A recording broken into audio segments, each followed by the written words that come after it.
Welcome to Tyla Walker Romance. You're about to dive into one of Miss Tyla's free full audiobooks. She always knows how to make you forget your life with handsome alpha male billionaire heroes and sassy strong heroines who grab love with both hands. In order for this content to be free, we have to take out the dirty details. Otherwise, we risk disrupting this platform's rules and guidelines. Buy the unabridged version of any Tyla Walker audiobook from TylaWalker.com, and with code SAVE40, you can get 40% off any digital product at checkout. Take this moment to subscribe to the channel, and remember that liking and commenting is what makes these free full audiobooks possible. Thank you for choosing to treat yourself with Miss Tyla.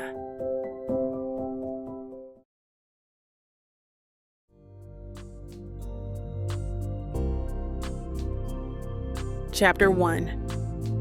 Laura.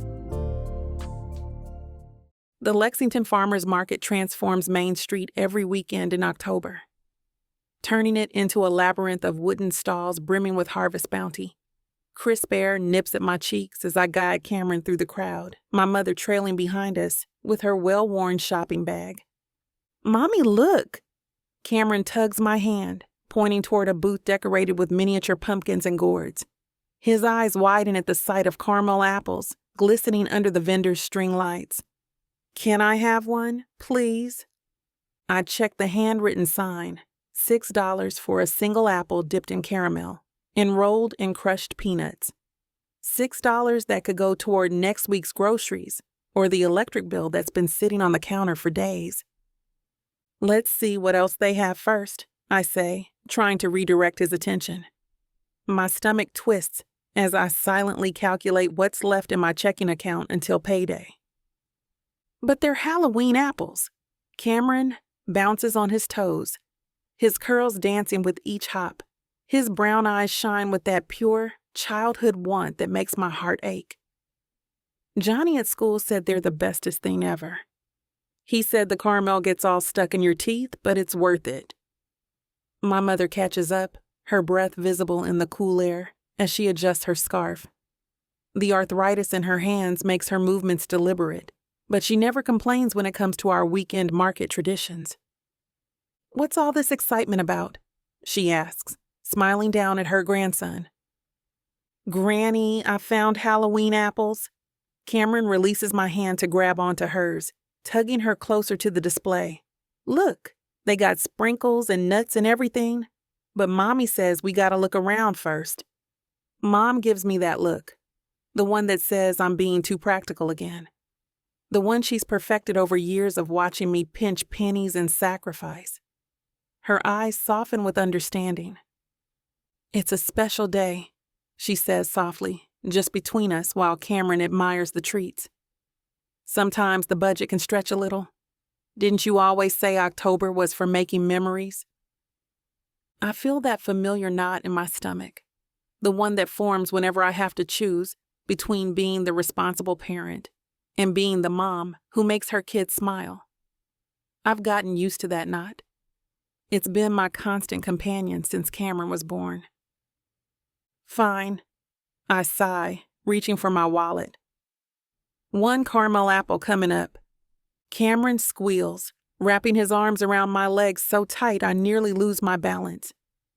"Thank you, thank you, thank you." His excitement sends a flutter through my chest, momentarily pushing away the anxiety about my dwindling funds. The vendor, a kindly man with weathered hands and laugh lines around his eyes, smiles as I hand over the cash. The last $6 in my wallet, gone for a moment of happiness. "Good choice, little man," he says, carefully selecting a particularly glossy apple from his display. "These are made with local apples picked yesterday, from the Henderson orchard just outside town, best in the county." Cameron stands on tiptoes, watching with complete fascination as the vendor wraps a napkin around the stick. He accepts the treat with such reverence, you'd think it was made of gold instead of sugar and fruit, with his eyes wide as saucers, mouth slightly open in anticipation. "Can I eat it now?" he asks, looking up at me for permission, the caramel already glistening in the autumn sunlight. "Of course," I laugh, kneeling down to his level and wiping a smudge of dirt from his cheek with my thumb. His skin is warm against my cold fingers. Just be careful not to get it all over your coat. That caramel is sticky business, and I don't need another laundry disaster this week. We wander through the market until we find an empty bench near a stall selling hot apple cider, the steam rising from their copper kettle in inviting swirls. The scent of cinnamon and cloves hangs in the air. Cameron eagerly climbs up and situates himself between Mom and me, his little legs swinging happily above the ground. He attacks his prize with surprising patience, methodically working his way around the apple, taking small deliberate bites as if making it last forever. His face is a picture of pure joy, eyebrows raised, eyes closed with each bite, tiny hums of satisfaction escaping between chews. This moment, this simple pleasure, costs $6 I can't spare but somehow feels priceless. You're a good mother, Laura, Mom says quietly, patting my knee, always putting him first. Not like I have a choice, I mutter, watching a couple walk by, holding fancy coffees that probably cost as much as Cameron's treat. You always have a choice. That's what makes it matter. She squeezes my hand. Your father would be proud. I swallow hard, pushing down the emotions that always surface when she mentions Dad. He never got to meet Cameron, never saw me struggling to be half the parent he was to me. Look, Mommy. Cameron holds up his apple, now half eaten. It's the best thing I ever tasted in my whole life. His face is sticky with caramel, his smile so big it makes his eyes crinkle at the corners. In that moment, the $6 doesn't matter. The bills waiting at home don't matter. Nothing matters except the happiness radiating from my son. Worth every penny? Mom asks knowingly. I nod, unable to speak past the lump in my throat. Cameron leans against me, offering a sticky bite I politely decline. Worth everything, I finally say. Cameron's curls catch the sunlight, revealing hidden flecks of gold among the dark brown spirals. Those curls, so like his father's texture, though darker in shade, frame his perfect face, a beautiful blend of Jacob and me. His skin, a warm honey brown, glows with childhood vitality, neither as dark as mine nor as pale as Jacob's. His eyes, those are pure Jacob, the shape if not exactly the color. Whenever Cameron looks at me with that particular curious tilt of his head, I see shadows of a past I've tried to forget. You look far away, Mommy. Cameron taps my arm, caramel sticking to his fingertips. Are you thinking about something important? Just thinking about you, baby, I say, smoothing those curls back from his forehead. But I'm lying. I'm thinking about Jacob Astor, about stolen summer nights 6 years ago when I was just 18. Naive enough to believe a rich boy slumming it with the poor kids might actually care about a girl like me. Naive enough to fall hard and fast for his charming smile and promises whispered against my skin. I want to know everything about you, Laura, he'd said, tracing my cheekbone with his thumb as we lay beneath the stars at Henderson Lake. You're different from anyone I've ever met. Different. Not different enough to make him stay instead of jetting off to Oxford University without a backward glance. Not different enough to tell about the pregnancy. Cameron takes another bite of his apple, and a dollop of caramel drops onto his jacket. As I wipe it away with a napkin, I wonder where Jacob is right now. Probably in some gleaming skyscraper in London or New York, making million-dollar deals before noon. Or maybe on his family's yacht in the Mediterranean, surrounded by women with perfect bodies and trust funds to match his own. Look, baby, there's Mrs. Wilson from the library, Mom points out, distracting Cameron from his treat. Should we say hello? While they wave, I check my phone for the time. My shift at Dolly's Diner starts in 2 hours.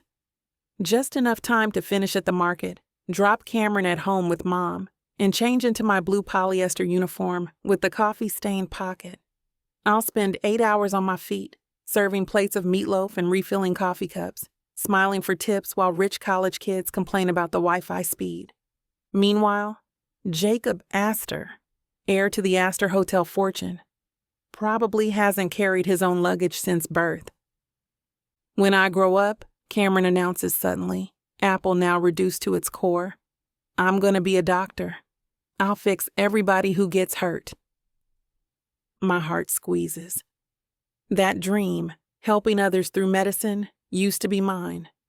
2 semesters of community college pre-nursing courses before Cameron arrived and reality set in. Now those textbooks collect dust on my bedroom shelf while I collect dinner orders and worry about making rent. That's a wonderful dream, I tell him, meaning every word. You can be anything you want. Unlike me. Unlike the girl who once had plans, who once believed Jacob when he said, "You're special, Laura. You deserve everything." What I got instead was everything he left behind. Heartbreak, struggle, and this beautiful, brilliant boy who deserves better than a single mom working double shifts at a diner. Cameron deserves a father. One who would have stayed if he'd known. Or would Jacob have stayed? Would knowing about our son have changed anything? Or would he have simply written a check and continued his perfect, privileged existence? "Can we get hot chocolate before we go?" Cameron asks, sticky fingers finding mine. I force away thoughts of Jacob and what might have been. I share a look with my mom, who makes a gesture to let me know she'll cover it. "Sure, sweetie. 1 hot chocolate coming up." The bitterness can wait. My son can't.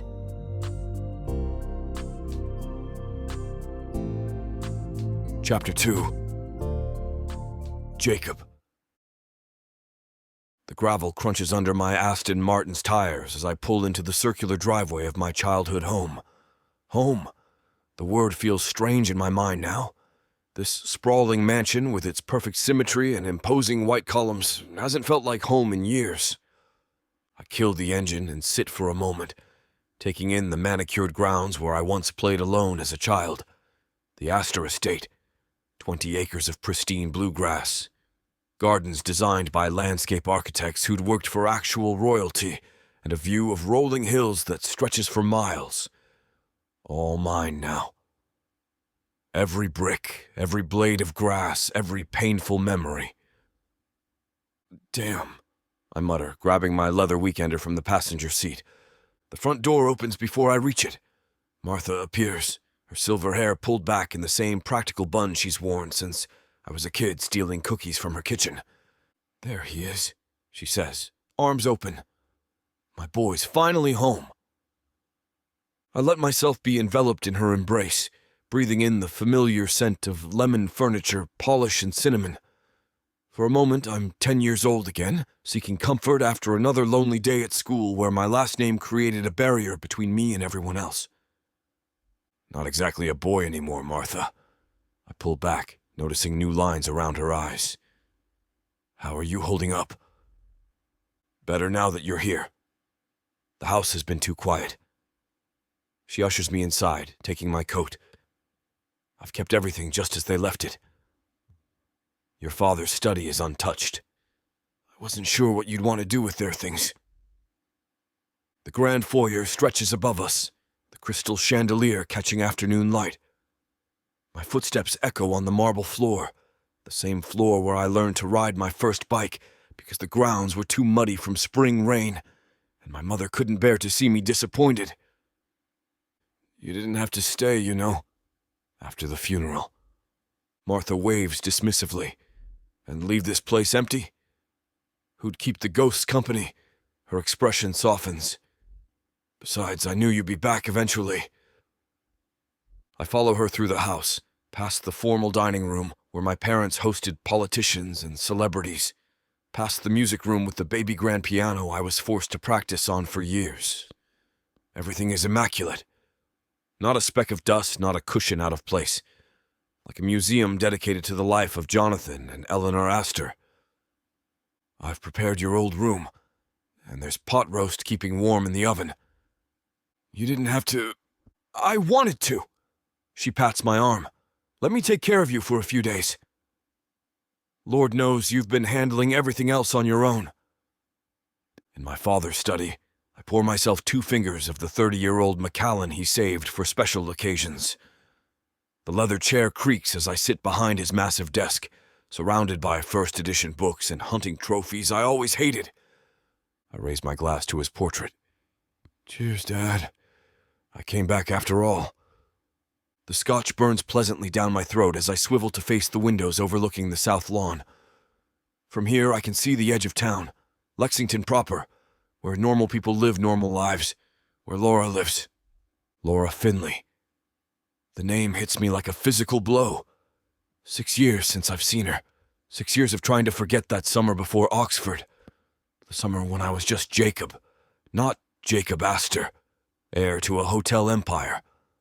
The summer I fell for a girl with eyes that called nonsense on every privileged word that came out of my mouth and reminded me that the world didn't have to bow to my every whim. You've never worked a day in your life, have you? She'd asked, challenging me in a way no one ever had. I work hard at being charming, I'd replied, earning an eye roll that somehow made me want her more. God, I was a jerk back then. Young, entitled, convinced the world revolved around me. Convinced I could have a summer fling with the pretty girl who I shared a math class with in high school and walk away unscathed. But I didn't walk away unscathed. I walked away hollow, spending years filling that space with meaningless achievements and even more meaningless relationships. I downed the rest of my scotch, the taste suddenly bitter. Does she still live here? Is she happy? Did she ever think about me after I left? Mr. Jacob! Martha appears in the doorway. Dinner's ready whenever you are. I'll be right there. I set down the empty glass. And by the way, Martha, thank you for everything. As she leaves, I stand and straighten my father's portrait. Billions in the bank, hotels on 3 continents, and all I can think about is a girl from the wrong side of town who made me laugh until my sides hurt.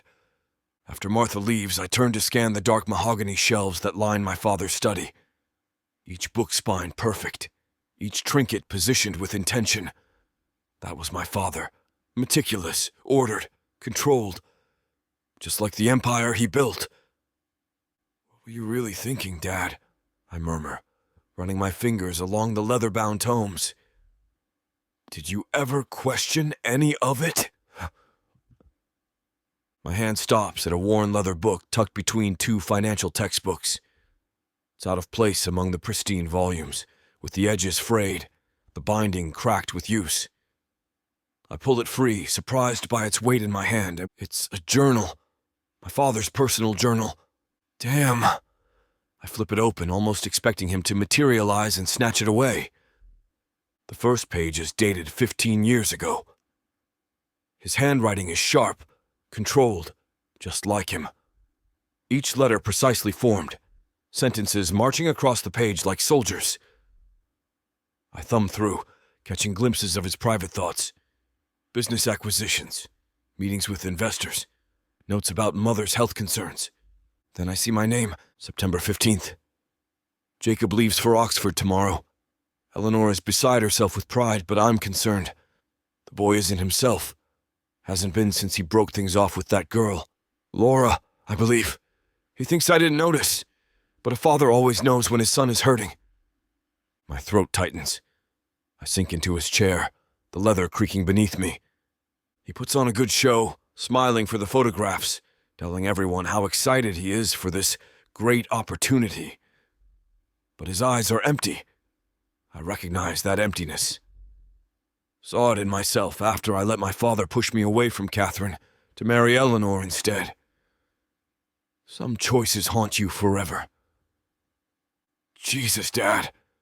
I've never heard him speak this way, not in life, not ever. I flip forward, scanning entries.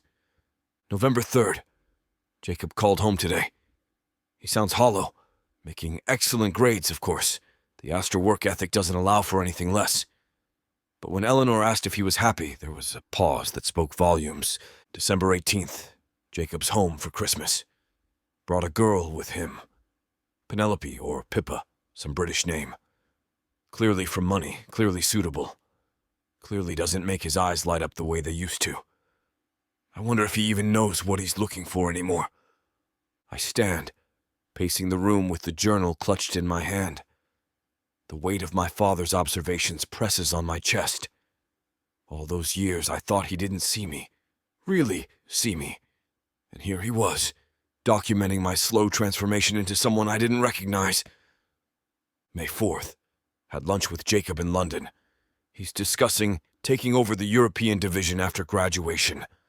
All business talk, ambitious plans. I asked about his personal life. He changed the subject. I wonder if he remembers how to want anything for himself anymore. I flip through more pages, years passing in my hands, until I reach an entry from just months before the accident that took both my parents. March 12th. God help me. Jacob is becoming me. All ambition, no joy. I never wanted this for him. I wanted him to learn the business, yes, but not to lose himself in it the way I did. Not to wake up at 65 wondering where your life went. I hope someday he finds the courage I never had. The courage to choose happiness over expectation. Perhaps that girl. Perhaps someone new. But something real. Something that makes him feel alive again. The journal slips from my fingers, landing with a thud on the carpet. I stare at it, my vision blurring. He knew. All along, he knew I was drowning. I reach down, picking up the journal with trembling hands, and read the last entry about me. If I could tell my son one thing, it would be this. Empire building is empty if you have no one to share it with. I built hotels across continents, but lost the chance to build a life that truly mattered. Don't make my mistakes, Jacob. Find what makes your heart beat faster. Who makes your heart beat faster. The rest is just noise. Damn, I whisper, closing the journal. Laura. Her face floods my mind. How she was at 18. But I'm left wondering how she looks now. What she's doing. If she ever thinks of me. I stand. Decision made before I even realize it. Tomorrow I'll find her. See if there's anything left to salvage from the wreckage of my choices. For once in my life, I'll choose what my father never could. The courage to reach for happiness instead of expectation. Chapter 3. Laura. I balanced 3 plates of Dolly's famous pumpkin pancakes along my left arm while carrying a carafe of fresh coffee in my right hand. The diner's packed this morning, typical for a Saturday in October when the leaf peepers flood our little town. Order up for table 7, I call out, sliding the plates onto the counter where they'll stay warm under the heat lamps. You're a machine today, Laura, Dolly says, wiping her hands on her apron. Her gray hair's twisted up in a messy bun, face flushed from working the grill. Take 5 if you need it. Can't afford to. I grab a handful of napkins and tuck them into my apron pocket. Cameron needs new winter boots. The bell over the door jingles, and I glance up to see a group of women enter.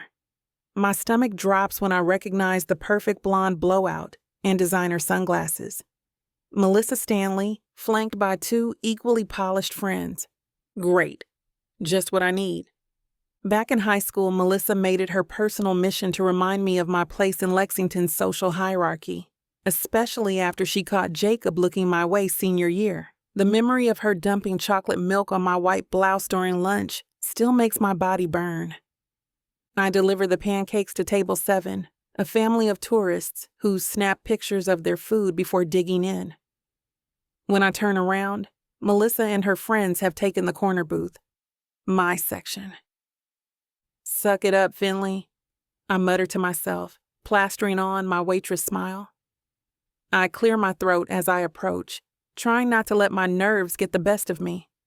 Morning, ladies. Welcome to Dolly's. I set down 3 menus and grabbed my order pad. Can I start you with some coffee? Melissa looks up, recognition flashing across her face. Laura, oh my God, I didn't know you worked here. Her tone lacks the condescension I expected.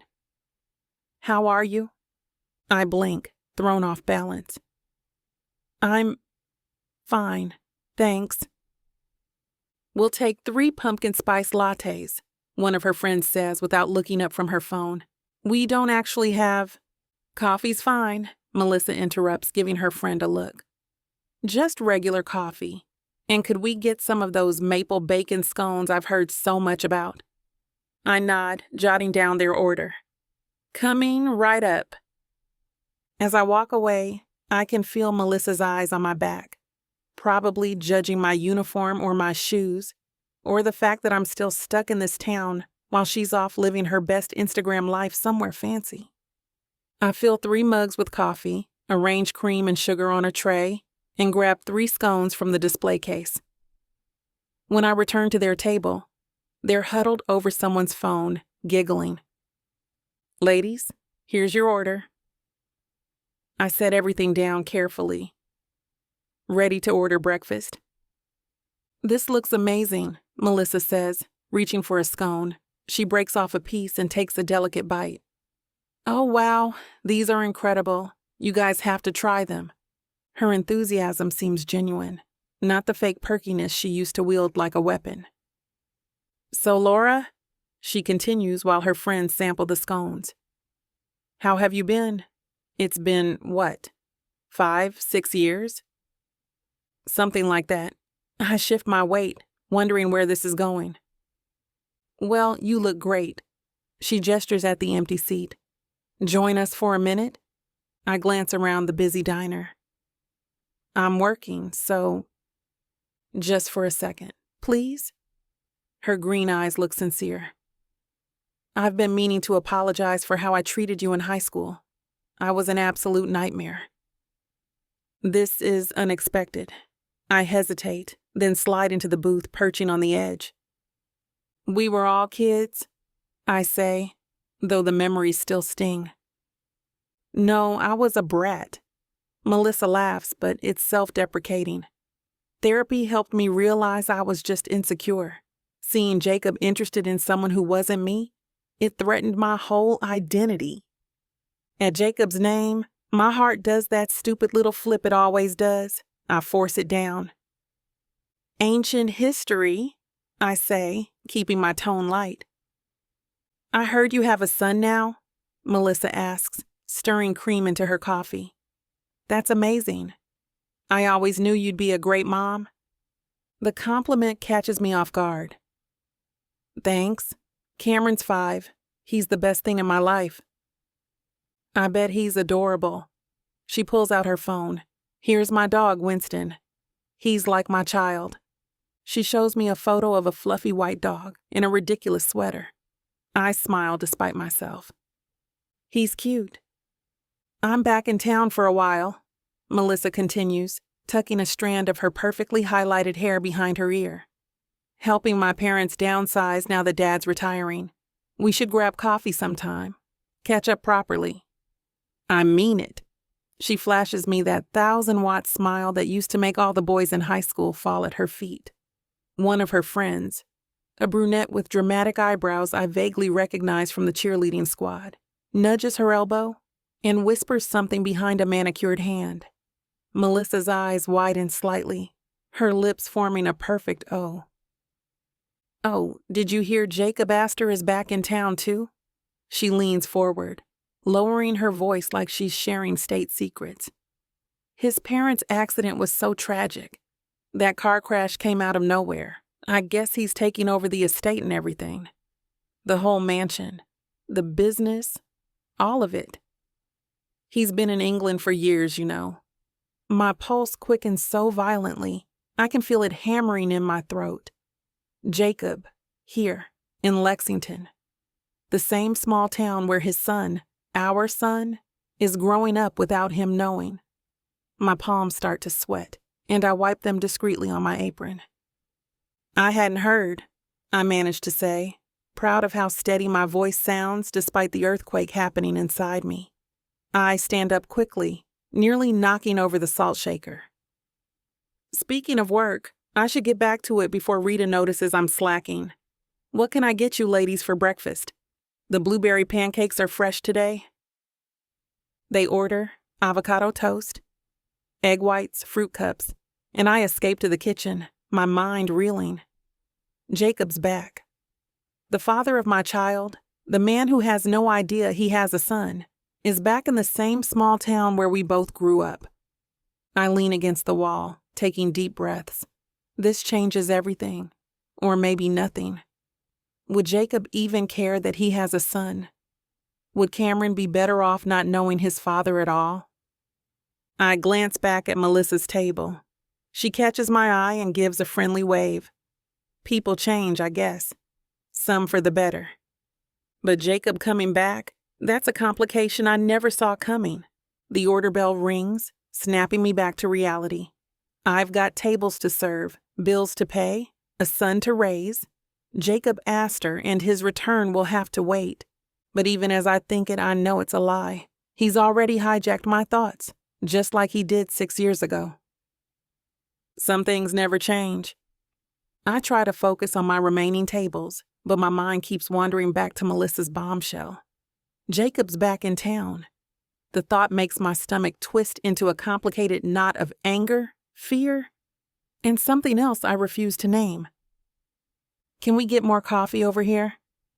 A middle-aged man waves his empty mug at me from booth 12. Coming right up, I call, grabbing the pot and plastering on my professional smile, even as my insides threaten to unravel completely. 3 hours. Just 3 more hours and I can clock out, go home, and pretend Jacob Astor doesn't exist. Again. I refill mugs, clear plates, and take orders on autopilot. When Melissa and her friends finally get up to leave, I hurry over to wipe down their table. A flash of green catches my eye. It's a $50 bill tucked under Melissa's coffee cup. I stare at it, blinking. Their bill was barely $20. I pick up the money, turning it over like I expect to find some kind of trick, but there is none. The gesture is unexpected. The Melissa I remember wouldn't give a damn about any kid's cold feet. People change, I guess. But do they really? I pocket the tip and finish clearing the table, trying to ignore the voice in my head that keeps whispering Jacob's name like a curse. Or a prayer. I'm not sure which is worse. You okay, honey? Rita asks as I dump dirty dishes into the plastic bin. You look like you've seen a ghost. I'm fine. I force a smile. Just tired. Well, perk up. Table near the window's been waiting for menus for 5 minutes. I grab menus and head over, mentally calculating how much Cameron's boots will cost. With Melissa's tip, I might even be able to get him that dinosaur backpack he's been eyeing at Target. The thought brings a genuine smile to my face. The lunch rush picks up, which is a blessing. Keeping busy means less time to think about Jacob. Less time to remember how it felt when he left without a word. Less time to wonder what he'd think if he knew about our son. Our son. The words feel strange, even in my head. Cameron isn't ours. He's mine. I'm the one who's been there for every fever, every nightmare, every skinned knee. I'm the one who works double shifts to keep him fed and clothed. Jacob gave up any claim to Cameron when he walked away from me. Order up for table 9, Dolly calls from the kitchen. I grab the plates, 2 cheeseburgers with extra pickles and a side of sweet potato fries, and deliver them to a young couple who can't keep their hands off each other. They barely notice me, too lost in each other's eyes.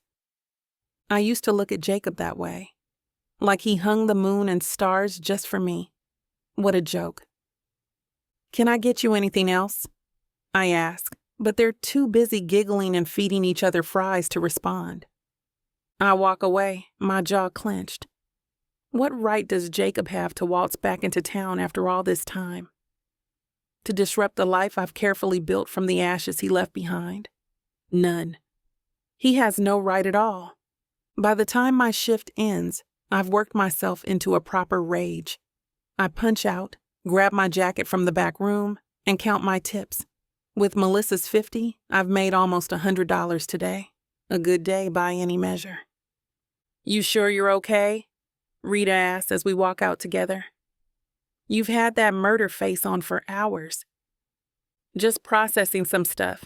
I zip up my jacket against the crisp October air. Nothing I can't handle? Well, if you need to talk. She lets the offer hang between us. Thanks, but I'm good. I force another smile. See you tomorrow. I stop at Payless on the way to Mom's house and find a pair of winter boots for Cameron on sale. They're blue with dinosaur prints, which are his favorites. I even have enough left over for the backpack.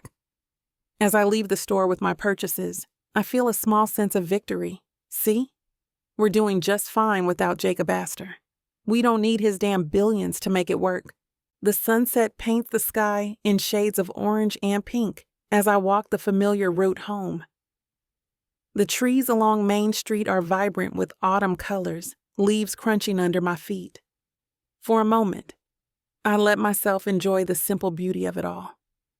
Then I spot a sleek black car parked outside the coffee shop across the street. An Aston Martin. My heart stutters. It can't be him. What are the odds? But deep down, I know. In a town this small, odds don't matter. It's only a matter of time before we cross paths. Before my carefully constructed life crashes head first into the past I've tried so hard to forget. I quicken my pace, clutching Cameron's new boots to my chest like a shield. Jacob Astor derailed my life once.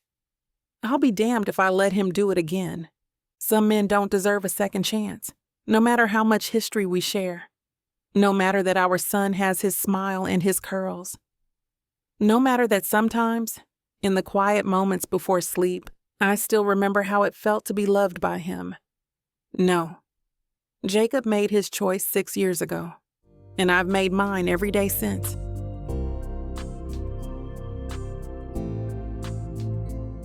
Chapter 4. Jacob.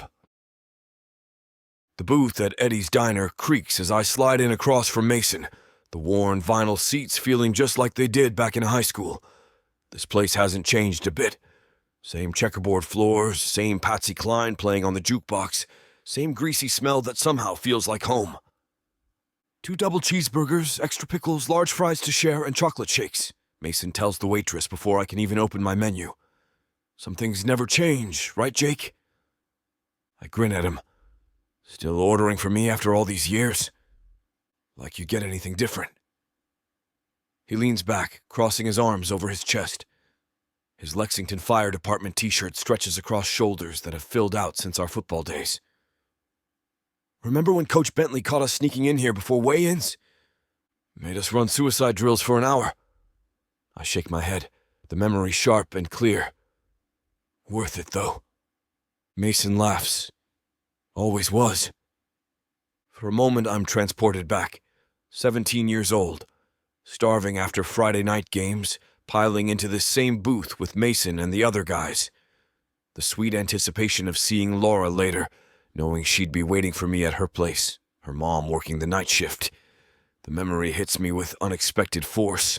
So, Mason says, pulling me back to the present, the prodigal son returns. How's it feel being back? I shrug, tearing open a sugar packet and dumping it on the table, drawing patterns with my finger like I used to. Weird. Like putting on clothes that don't quite fit anymore. Man, I was sorry to hear about your parents. His voice drops, genuine concern replacing the easy banter. That accident? Damn, nobody saw it coming. Thanks. I clear my throat, pushing down the knot that forms every time someone mentions them. Still doesn't feel real, you know? Like I'm gonna walk into the house and hear Mom telling Dad he's working too hard. Our food arrives. Burgers piled high, fries glistening with grease, shakes topped with whipped cream. Just like the old days, except everything's different now. You staying at the mansion? Mason asks, squirting ketchup directly onto his plate, making the same spiral pattern he always has. Yeah, Martha's still there, thankfully. Place would feel like a mausoleum otherwise. I take a bite of my burger, flavors exploding on my tongue. Damn, I forgot how good these are. Eddie's finest. Nothing like that in England, I bet. I laugh. Not even close. 5-star restaurants in London, but nothing beats this grease bomb. Mason nods, chewing thoughtfully. So what's the plan? You sticking around or just here to settle the estate? That's the million-dollar question. Or billion if we're counting assets. Not sure yet. I dip a fry in my shake, another old habit. Found my dad's journal yesterday, been reading it. Turns out the old man had more going on in his head than I thought. Really? Yeah, it's enlightening. I don't tell him what I read about Laura, about my father noticing what I'd lost. Some things still feel too private, even with Mason. You ever think about how things might have been different if you'd stayed? Mason asks suddenly. After high school, I mean. My hand freezes halfway to my mouth. Sometimes. Laura still lives here, you know. Just her name makes my pulse jump. Yeah? Works at Dolly's Diner. Got a kid. Cute little boy. He watches me carefully, gauging my reaction. A kid. Laura has a kid. The information sits heavy in my chest. She moved on, built a life without me. Of course she did. Good for her, I manage, focusing intently on my food. She always wanted a family.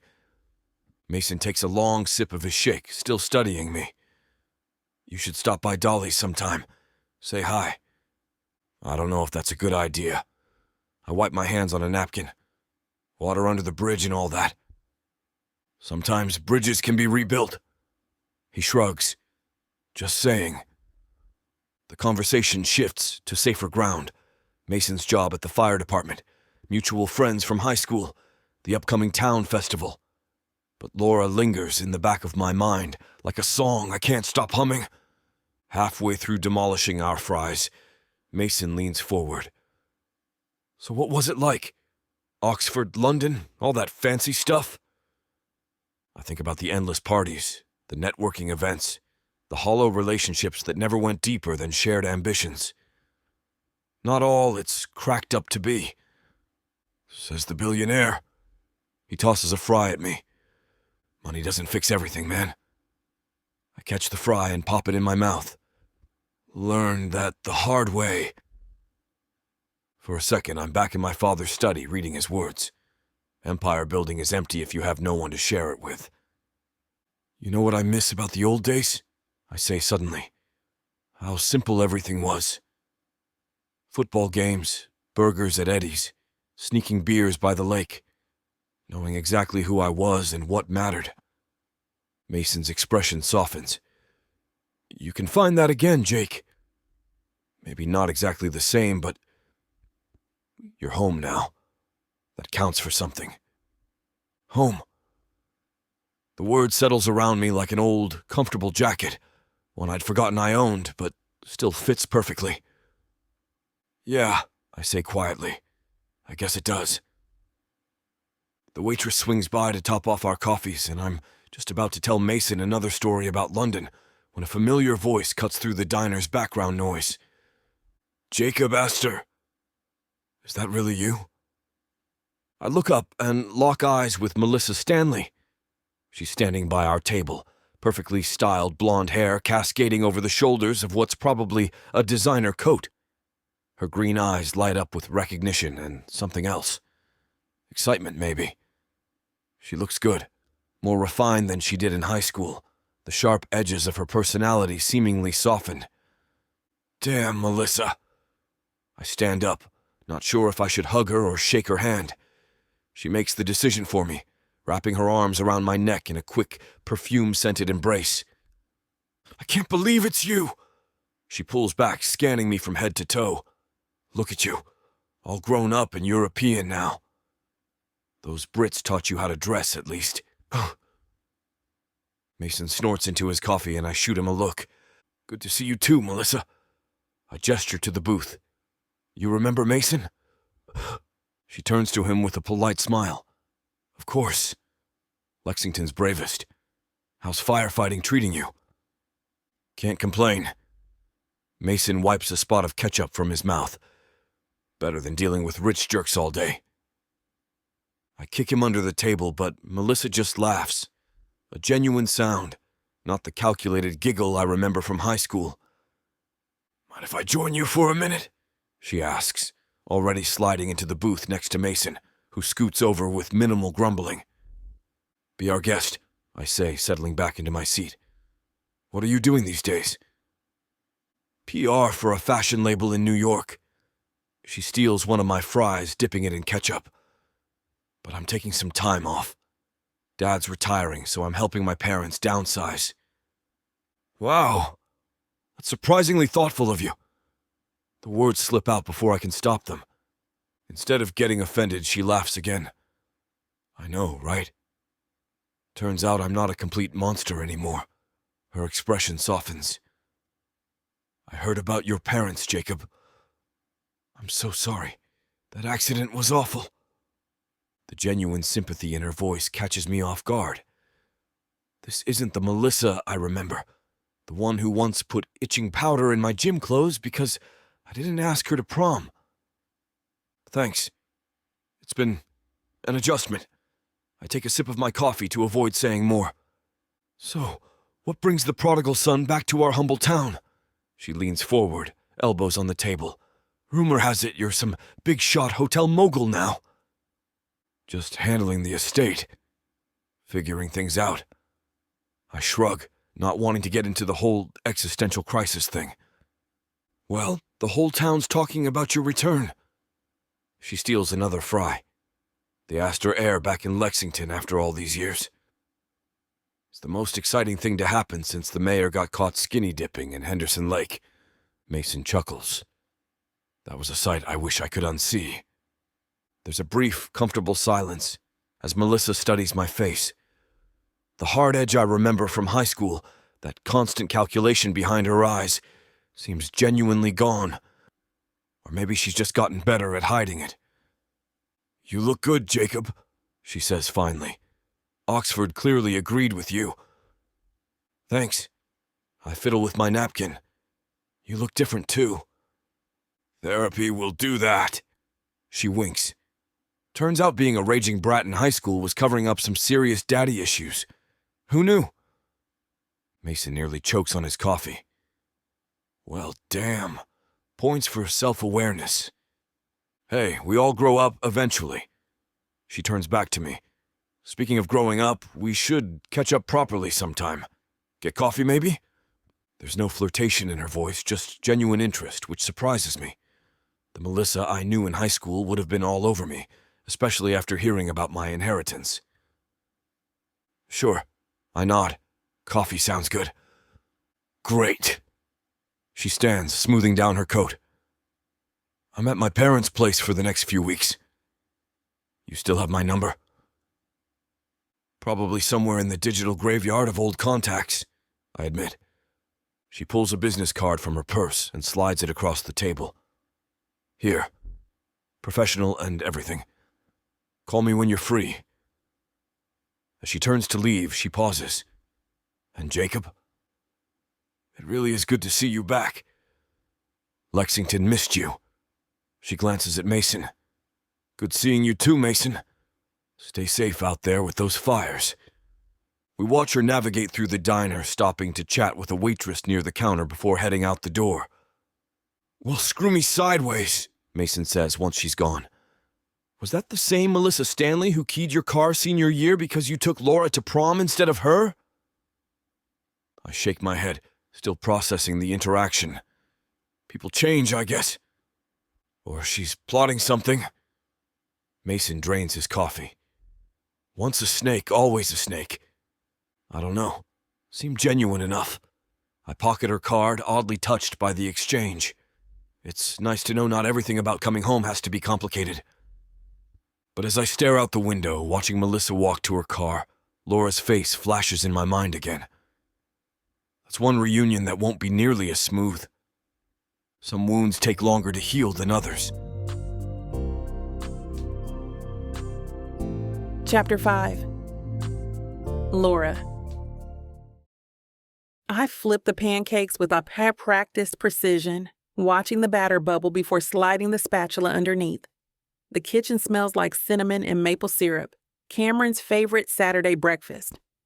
Outside, frost patterns the windows like delicate lace, and the weatherman promised temperatures in the low 30s all day. He's gonna freeze his little butt off, I mutter, transferring the golden brown pancakes to a waiting plate. Language, Mom scolds from the doorway, her arthritis-twisted fingers wrapped around her coffee mug. Even in her worn flannel robe, and with her hair still flattened on one side from sleep, Dolores Finley maintains a certain dignity. And those children will be playing inside, Laura. The Roberts have that fancy sunroom. I shake my head, drizzling syrup over the stack. Still, it's supposed to snow later. They live 3 blocks away, Mom sighs, settling into her chair at our small kitchen table. That boy needs to see friends his own age. Being cooped up with 2 old ladies all weekend isn't healthy. I'm not old, I snap, then immediately regret it when I see the hurt flash across her face. Sorry, just worried. He had that cough last week. Which is completely gone now. Mom takes a sip of her coffee. You can't protect him from everything, sweetheart. The sound of small feet thundering down the hallway interrupts my brewing argument. Cameron bursts into the kitchen, already dressed in his favorite dinosaur sweater and jeans, curls wild from sleep. Is it time to go to Mikey's yet? He asks, climbing onto his chair and reaching for the syrup before I can stop him. Breakfast first, buddy. I rescue the bottle before he can drown his pancakes. And we're not leaving for another 2 hours. But I'm all ready. He bounces in his seat, vibrating with excitement. I can see that. I ruffle his curls, my heart squeezing at the eager shine in his eyes. But Mikey's mom said 11 o'clock. He's got a new Nintendo, Cameron informs me, his mouth already full of pancake. And Lego Star Wars, and his mom makes the best cookies ever. Better than Granny's? Mom asks with mock outrage. Cameron's eyes widen with horror at his mistake. No, I mean different cookies. Not better, just different. Mom laughs, and Cameron relaxes, shoving another forkful of pancake into his mouth. I watch him eat, my stomach knotting with anxiety. Every time he's away from me, even for a few hours, I feel like I'm missing something crucial, like the world might shift while I'm not looking. You should use the time to do something for yourself, Mom says, reading my thoughts as she always does. When's the last time you had a haircut?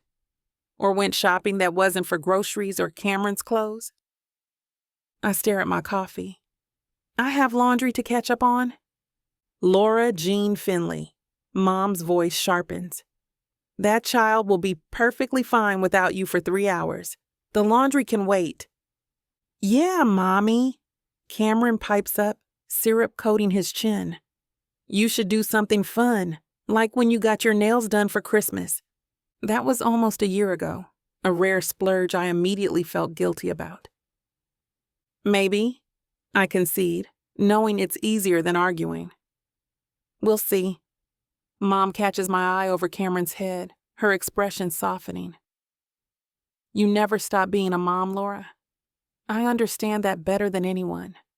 But you're also a young woman with her whole life ahead of her. You deserve a few hours to remember that. Something in her words catches in my chest, making it hard to breathe for a moment. When was the last time I thought of myself as anything other than Cameron's mother? Or Dolly's waitress? Or Dolores's daughter? I'll think about it, I say, and this time I mean it. Cameron finishes his breakfast in record time, then races back to his room to gather the toys he wants to bring to Mikey's. I start clearing the table, but Mom stops me with a gentle hand on my arm. I mean it, Laura. You hardly take care of yourself anymore. I'm fine, I insist. You work 6 days a week. You spend every free minute with Cameron. When's the last time you went out with friends? Or on a date? I snort. A date? With who? The line cook at Dolly's who still lives with his parents at 35? Or maybe one of the truck drivers who leaves me 50-cent tips? There are decent men in this town. Name one who'd want to take on another man's kid. The bitterness in my voice surprises even me. Mom's expression turns knowing. Is this about Jacob being back? My hands freeze midway through stacking plates. How did you? It's a small town, honey. Rita mentioned it when I stopped by the pharmacy yesterday. Of course she did. Nothing stays secret in Lexington for long. It doesn't matter, I say firmly. Jacob has nothing to do with us. Except he's Cameron's father. I slam the plates down harder than I intended. DNA doesn't make someone a father. Being there does. Changing diapers and sitting up all night with fevers and working double shifts to buy winter boots, that makes someone a parent. Mom doesn't flinch at my outburst. I know that better than most. But Cameron deserves to know where he comes from.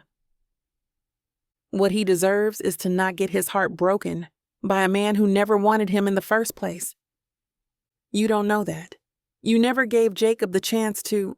No, the word comes out sharp enough to cut glass. We are not having this conversation again. Mom sighs, pushing herself up from the table with effort that makes my guilt flare. She shouldn't have to deal with my problems on top of her arthritis pain. Just think about it, Laura. That's all I'm asking. Before I can respond, Cameron races back into the kitchen, arms full of action figures and a backpack stuffed to bursting. Look what I'm bringing, he announces, oblivious to the tension. Mikey's gonna be so excited. I force a smile, grateful for the interruption. That's a lot of toys, buddy. Maybe pick your 3 favorites. You don't want to lose any.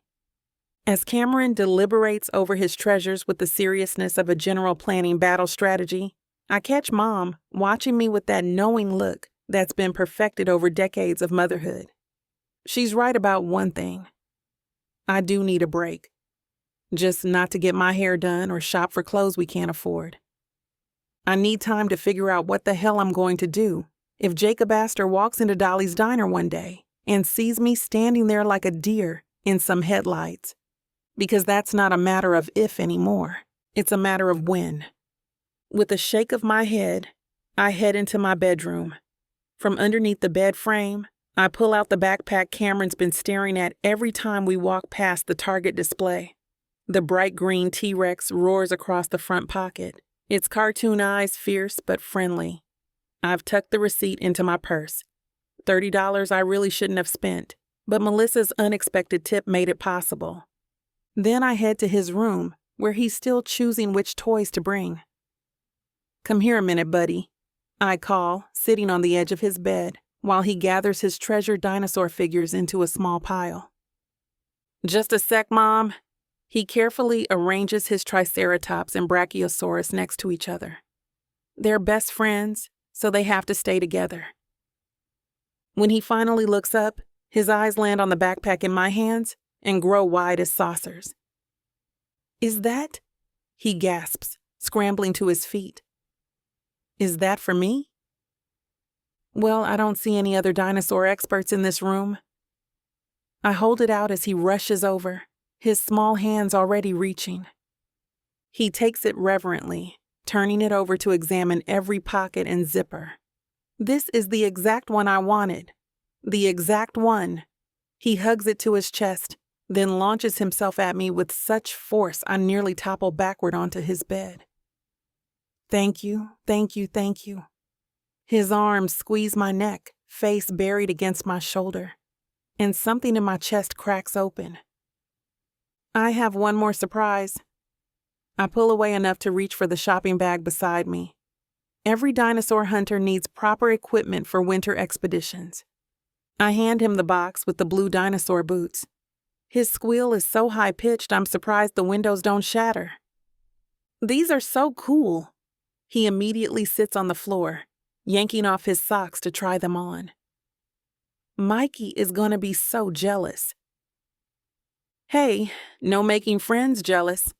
I remind him, though I can't help smiling at his excitement. That's not being a good friend. I'll let him try them on, Cameron decides magnanimously, as if lending out his precious new boots is the most generous offer in the world. As he stomps around the room, making dinosaur roars, I pat the bed beside me. Cam, can you come sit with me for a minute? I want to talk to you about something. He flops down next to me, the boots clunking against the bed frame. His eyes are bright with happiness. His smile so wide it makes my heart ache. He looks so much like Jacob in this moment, the same dimple appearing in his left cheek, the same curl falling across his forehead, that I have to look away for a second. Am I in trouble? He asks, suddenly concerned. No, not at all. I smooth his hair back from his forehead. I just want to tell you something important. Okay. He swings his booted feet, thumping them against the bed. I take a deep breath.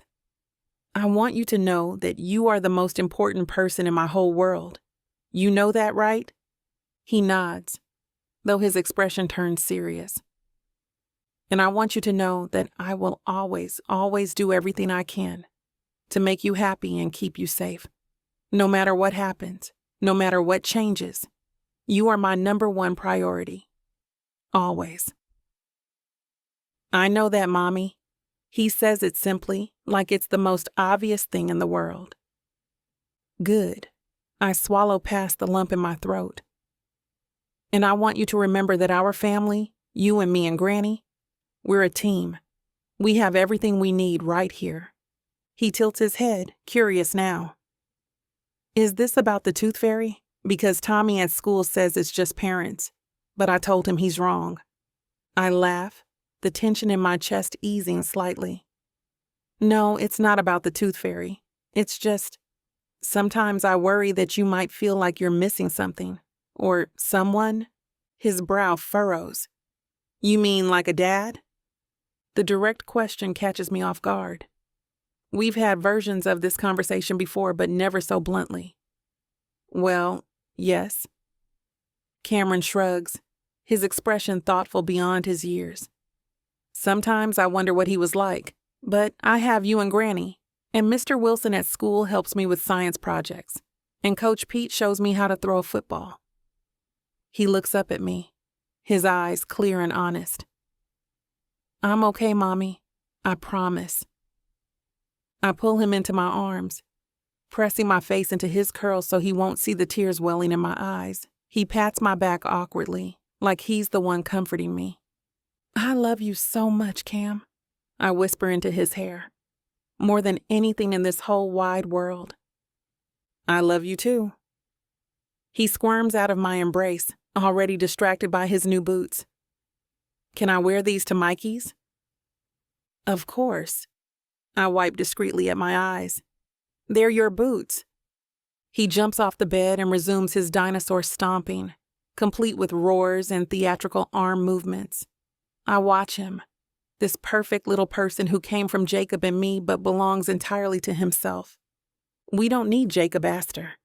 We've been doing just fine without him for years. Cameron is happy, healthy, and loved. What could Jacob possibly add to our lives except complications and heartache? Cameron stops mid-roar to beam at me. These are the best boots ever. Only the best for my favorite dinosaur hunter, I say, standing up and stretching. Now time to get these toys packed up. Mikey's expecting his archaeologist partner. As I help him choose which dinosaurs will make the journey to his friend's house, I push thoughts of Jacob firmly away. Let him come back to Lexington with his fancy car and his family fortune. Let him live his life, and we'll live ours. Some doors are better left closed, no matter who's knocking. This is it, baby. This is what you can get me that'll make me happy. You know I'll get you whatever you want. All you need to do is ask me and I'll give it to you. This ain't just it. This is everything I could ever want. Now I'm curious. What does a strong, sassy woman like yourself want so badly? Baby, you know what I want? can't wait to hear. The Big Baddie Bundle from Tyla Walker. It has everything I need. 20 ebooks with over 1 million words of sassy romance and spice that'll keep you on your toes. 10 audiobooks containing over 60 hours of that seductive voice telling me naughty things all night long. You don't need an audiobook for that, baby. Right here. You may be fine and all, but no one tells it like the way Miss Tyla does. And I need her in my life. The Big Baddie Bundle is everything you need. You can get it for 80% off. Go to TylaWalker.com to browse the bundles that earn you the best deals. It's time you treat yourself. Because you deserve it. Escape your life with Miss Tyla.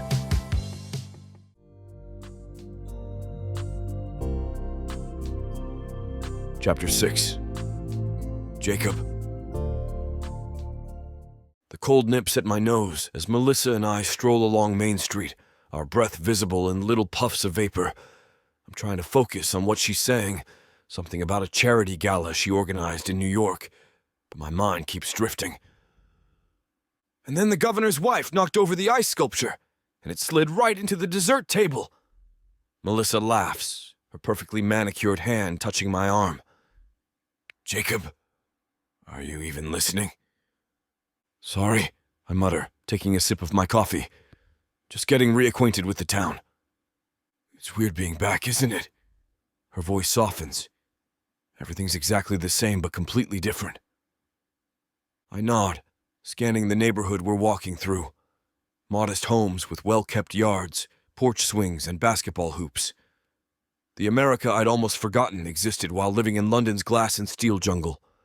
Remember when we used to think this place was suffocating? Melissa asks, her coffee cup held in both hands. Now it feels comforting, I finish for her. Her eyes linger on mine a beat too long. Exactly. The light flirting isn't lost on me. It's subtle, a touch here, a loaded glance there, but unmistakable. 6 years ago, I might have reciprocated. Now it just feels empty. Jacob asked her, getting sentimental about Lexington. She nudges my shoulder with hers. Who would have thought? A commotion up ahead catches my attention. 3 kids are playing in a front yard, tossing a frisbee while surrounded by piles of half-melted snow. Their laughter rings clear in the crisp air, uninhibited and free. God, I miss being that age, Melissa sighs.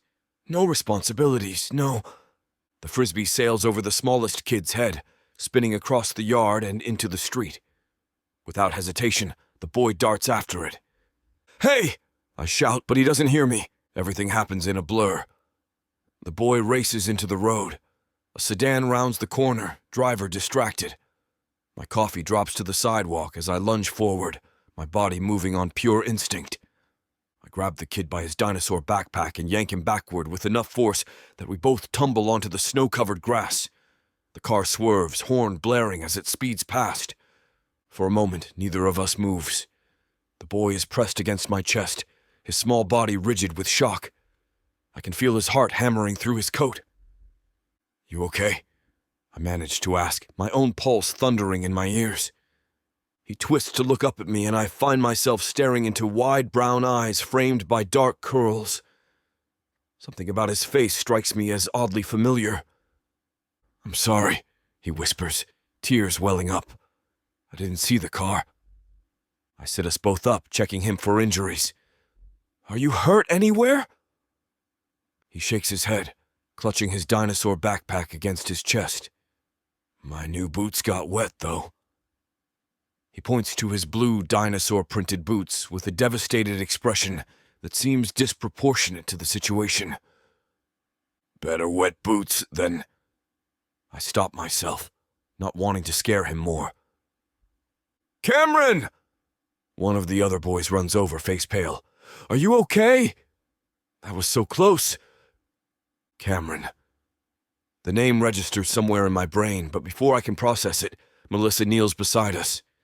Oh my God, she breathes, her face drained of color. That car nearly... She trails off, staring at the boy with an odd expression. Wait a second. You're Laura Finley's son, aren't you? My head snaps up so fast I nearly give myself whiplash. Laura's son. I look back at the boy, Cameron, and suddenly the familiarity clicks into place. The shape of his eyes, the curve of his mouth, the dimple in his left cheek, features I've seen before, in family photographs, in my own childhood reflection. "Do you know my mom?" Cameron asks Melissa, his voice small. "We went to school together," she answers, her eyes darting to me with an unreadable expression. My brain struggles to do the math. Laura has a son who looks about 5 or 6 years old, a son who has my curls, my dimple. "Cameron!" A woman's voice calls from the house. "It's time to..." The front door opens and a middle-aged woman steps onto the porch. Not Laura, but someone older. She freezes when she sees us clustered on the lawn, her expression shifting from confusion to recognition to something like alarm. "What happened?" she demands, hurrying down the steps as quickly as her stiff gait allows. "I ran into the street," Cameron admits, his lower lip trembling. "The frisbee went too far. But this man pulled me back before the car got me." The woman reaches us, placing protective hands on Cameron's shoulders. "Thank you," she says to me, her voice tight. "These boys get too carried away when they're playing together. I'm bringing them all inside, but thank you for the help, sir." I stand frozen, watching the woman shepherd Cameron and his friends back inside. Their laughter trails behind them, punctuated by excited chatter about cookies and hot chocolate. My mind spins like a top, unable to settle on a single coherent thought. "That was close," Melissa says, retrieving her fallen coffee cup from the sidewalk. "You moved so fast I didn't even see you go. One second you were beside me, the next you were tackling a kindergartner. I barely hear her. All I can see is that face, those eyes, that dimple, those curls that are so achingly familiar." "Jacob?" Melissa waves her hand in front of my face. "Earth to Jacob? Are you okay?" "Yeah." The word comes out strangled. I clear my throat and try again. "Yeah, just adrenaline, I guess." She loops her arm through mine as we continue walking, but I feel disconnected from my body, like I'm floating a few feet above the sidewalk. "That was Laura's boy," Melissa says, her voice casual but her eyes sharp on my profile. "Sweet kid. Always running everywhere, according to my mom. Laura's boy." The words ricochet around my skull. Laura's son, who looks about 5 or 6 years old. Laura's son with my family's dimple, my curls. He's mixed race, so his skin is darker than mine, but the features are still so familiar. Too familiar. "How old is he?" I manage to ask, though I already know the answer. The math isn't difficult. I'm not sure exactly. 5, 6 maybe. Melissa shrugs. "Laura stayed with her mom shortly after you left for Oxford. Rumors flew, of course, especially since she was supposed to go to college to be a nurse. Small town and all that. 6 years. 6 years since I left for Oxford.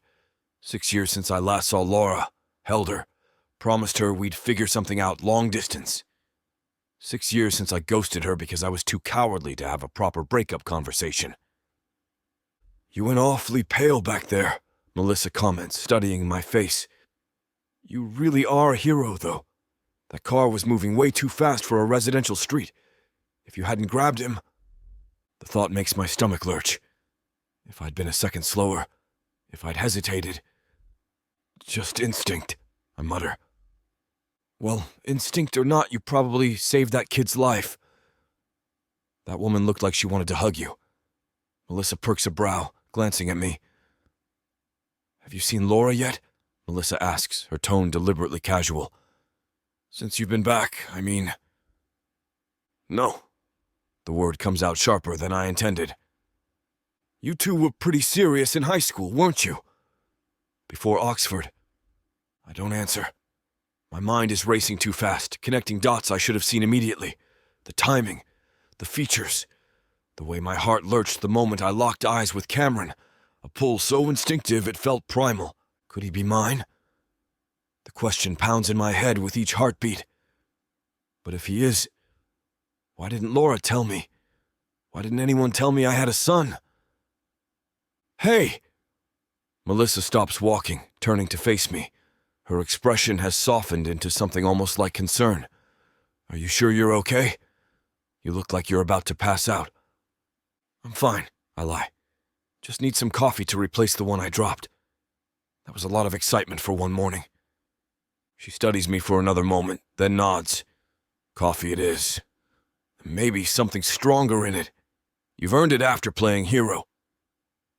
As we continue toward Main Street, my mind replays every detail of the boy's face, the shape of his chin, the way his eyebrows drew together when he apologized, the texture of his hair against my palm when I helped him up. My son. The words form in my mind with absolute certainty, settling into place like the final piece of a puzzle I didn't know I was solving. I have a son, and Laura never told me. The realization hits me like a physical blow, making me stumble slightly. Melissa tightens her grip on my arm, steadying me. Seriously, Jacob, what's going on with you? Nothing, I say automatically. Just thinking about how quickly things can change. 1 minute you're walking down the street. The next, your entire world shifts on its axis. Life's funny that way, Melissa agrees, misunderstanding completely. 1 minute you're in London running hotels, the next you're back in Lexington saving kids from oncoming traffic. You can take the boy out of the small town, but you can't take the small town out of the boy, huh? I force a smile, but my mind is already elsewhere, already planning my next move. I need to see Laura. I need to know the truth. I need to understand why she kept my son, our son, a secret from me all these years. As we round the corner toward the coffee shop, my resolve hardens. I came back to Lexington to reclaim my family legacy, to figure out what I really want from life. I never expected that legacy might include a son I never knew existed. Chapter 7. Laura. I stacked the white ceramic plates into a neat tower on my forearm, balancing them with practiced ease while swiping a damp rag across table 8. Halloween decorations dangle from the ceiling of Dolly's diner, paper ghosts, and orange tinsel that spin lazily in the air conditioning. Every surface is covered with plastic pumpkins, fake cobwebs, and little battery-operated candles that flicker with synthetic light. Dolly goes all out for holidays. It's charming, I guess, if you're not the one dusting fake spider webs off the coffee station every morning. More coffee, Laura? Mr. Jenkins holds up his mug, his regular Tuesday smile in place. Coming right up. I finish wiping down the table and head back to the kitchen, depositing the dirty dishes in the industrial sink before grabbing the coffee pot. As I refill Mr. Jenkins's mug, my mind drifts to my growing Halloween expenses list. Cameron needs a dinosaur costume, not just any dinosaur, but specifically a velociraptor with the real claws, Mom. Then there's candy for his class party, pumpkins for carving, and trick-or-treat bags for him and his friends. The mental calculator in my head keeps adding zeros I don't have. You're an angel, Mr. Jenkins says as I top off his cup. Just doing my job. I manage a tired smile, already moving to my next table, where a young couple waits for their check. The bell above the door jingles, and I glance up instinctively. My heart stops, then kicks into overdrive. Jacob Astor stands in the doorway. The coffee pot nearly slips from my suddenly numb fingers. I tighten my grip automatically, but my brain has short-circuited. He's taller than I remember, broader through the shoulders. His blonde hair is shorter, styled in such an effortless way that I have to remind myself that I can't be caught staring at him like this. He's wearing a navy sweater that hugs his chest and dark jeans that look custom-made. He looks exactly the same and completely different. When his eyes lock with mine across the diner, the years collapse like they never existed. For one terrifying second, I'm 18 again, hopelessly in love with a boy who's too good for me, too rich for me, too everything for me. Then reality crashes back. The boy who haunts my dreams is the father of my child. The man who broke my heart is standing 20 feet away, looking at me like he's seen a ghost. Rita. My voice comes out strangled. I thrust the coffee pot at her as she passes with a plate of pancakes. I need 5 minutes. What? Laura, we're in the middle of 5 minutes, I repeat, already backing away. Please. I don't wait for her response.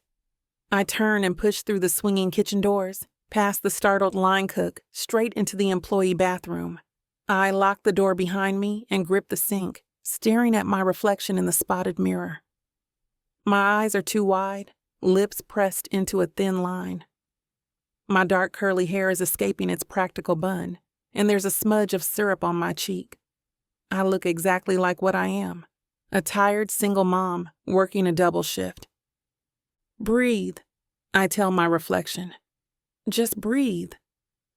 What is he doing here? Did he know I worked at Dolly's? Of course he did. This town has the world's most efficient gossip network. My hands shake as I splash cold water on my face, careful not to smudge my mascara. It's the only makeup I bothered with today, and now I wish I'd made more effort. No, that's stupid. I don't care what Jacob thinks of me. Not anymore. Except that's a lie, isn't it? I dry my face with a rough paper towel and try to gather my scattered thoughts. I knew this moment would come eventually. Lexington is too small for us to avoid each other forever. I just thought I'd have more time to prepare, to rehearse what I'd say when we finally came face to face. Does he know about Cameron? The question punches through my panic. Has someone told him? Did he somehow use his money and resources to figure it all out? I close my eyes, leaning against the cool tile wall. Maybe he's not here for me. Maybe he just wanted pancakes. Maybe this is all a horrible coincidence. But deep down, I know better. The look in his eyes when he saw me wasn't surprise. It was purpose, determination, resolve. He came looking for me. A knock at the door makes me jump. Laura, Rita's voice filters through. Your 5 minutes are up, honey, and that good-looking Astor boy is asking for you specifically. Of course he is. Tell him I'll be right out. My voice sounds steadier than I feel. You okay? Rita asks, her tone softening. You look like you've been sick.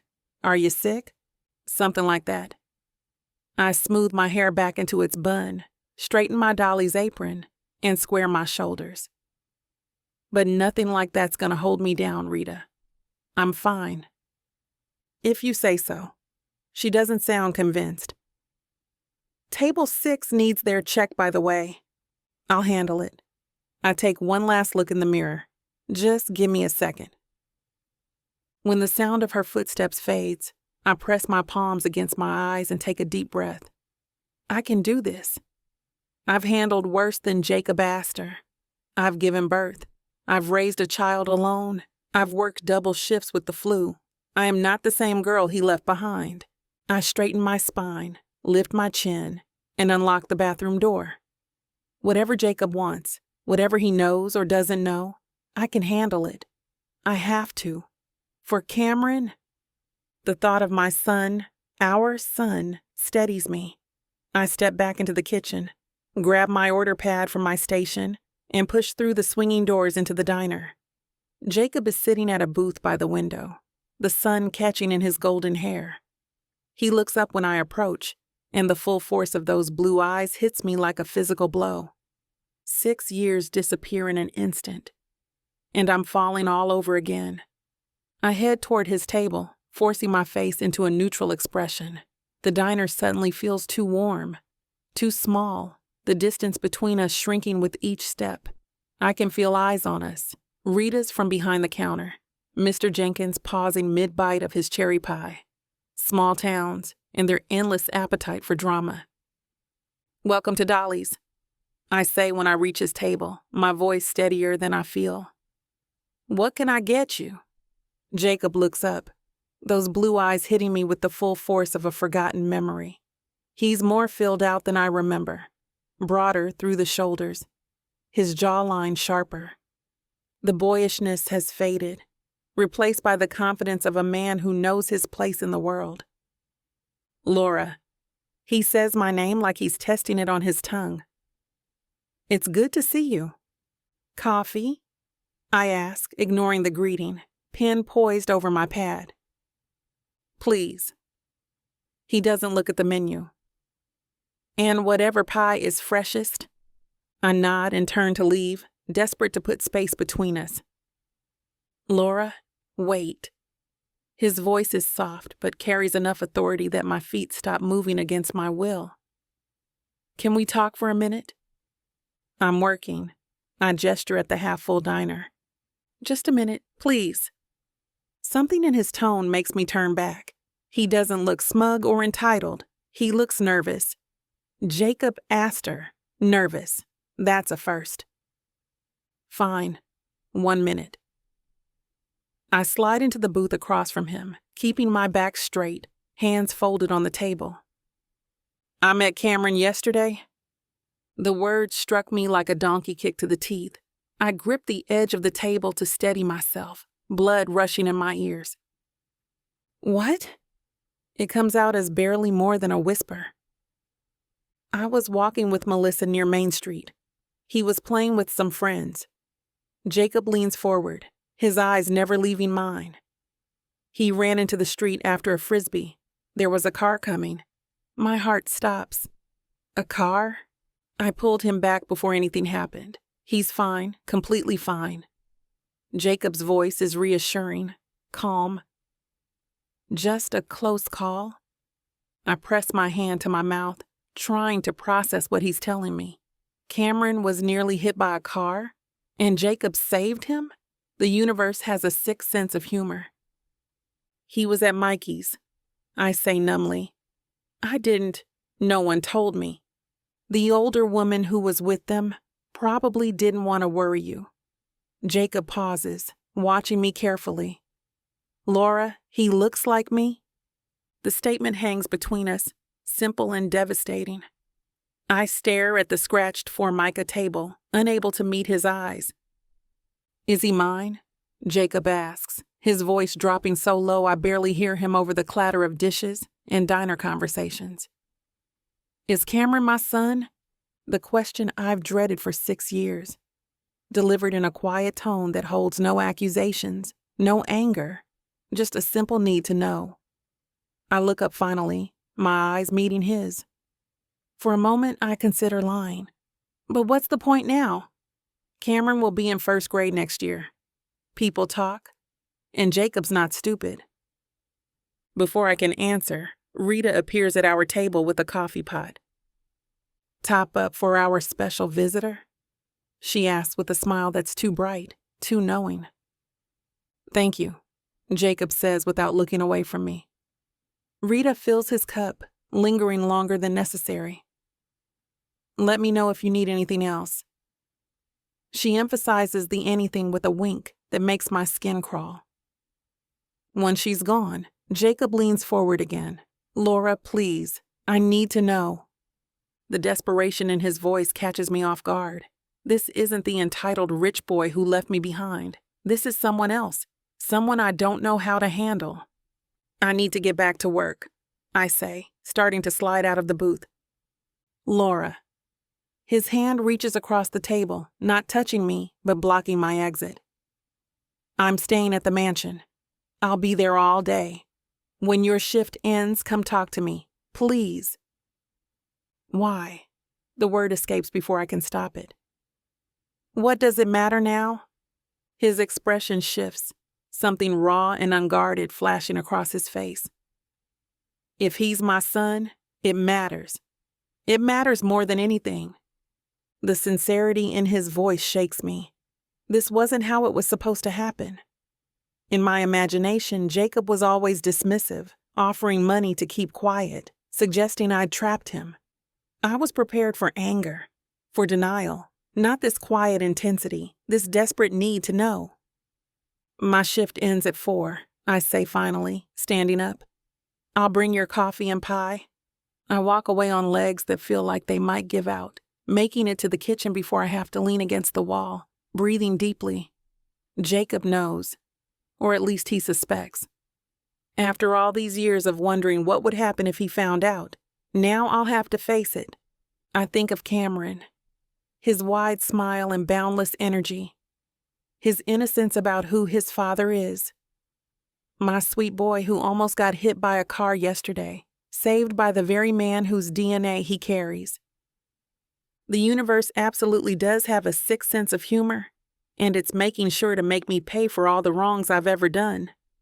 I grab a slice of cherry pie and a fresh mug of coffee, schooling my features into professional indifference as I head back to Jacob's table. The conversation we're going to have later terrifies me. But one thing is certain, nothing about our lives will ever be the same again.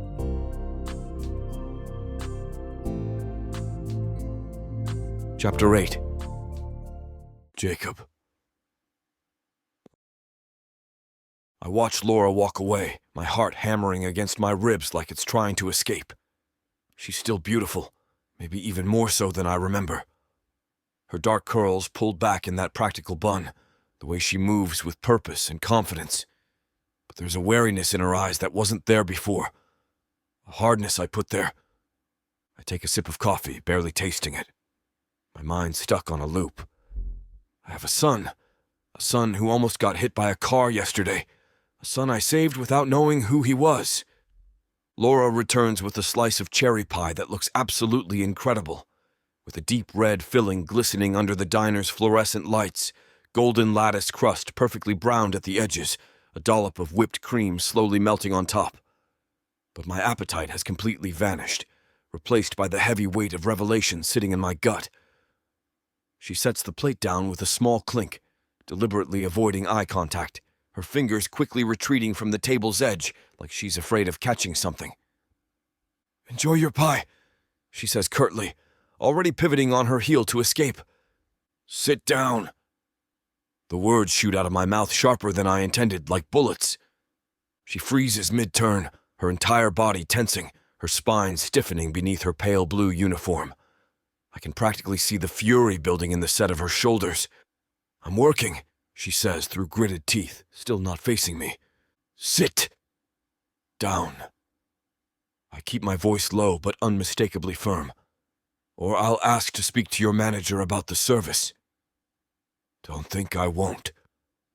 She whips around then, her eyes flashing with a dangerous fire that reminds me of the Laura I used to know, the same one who never took anything from anyone, especially not me. "Are you serious right now?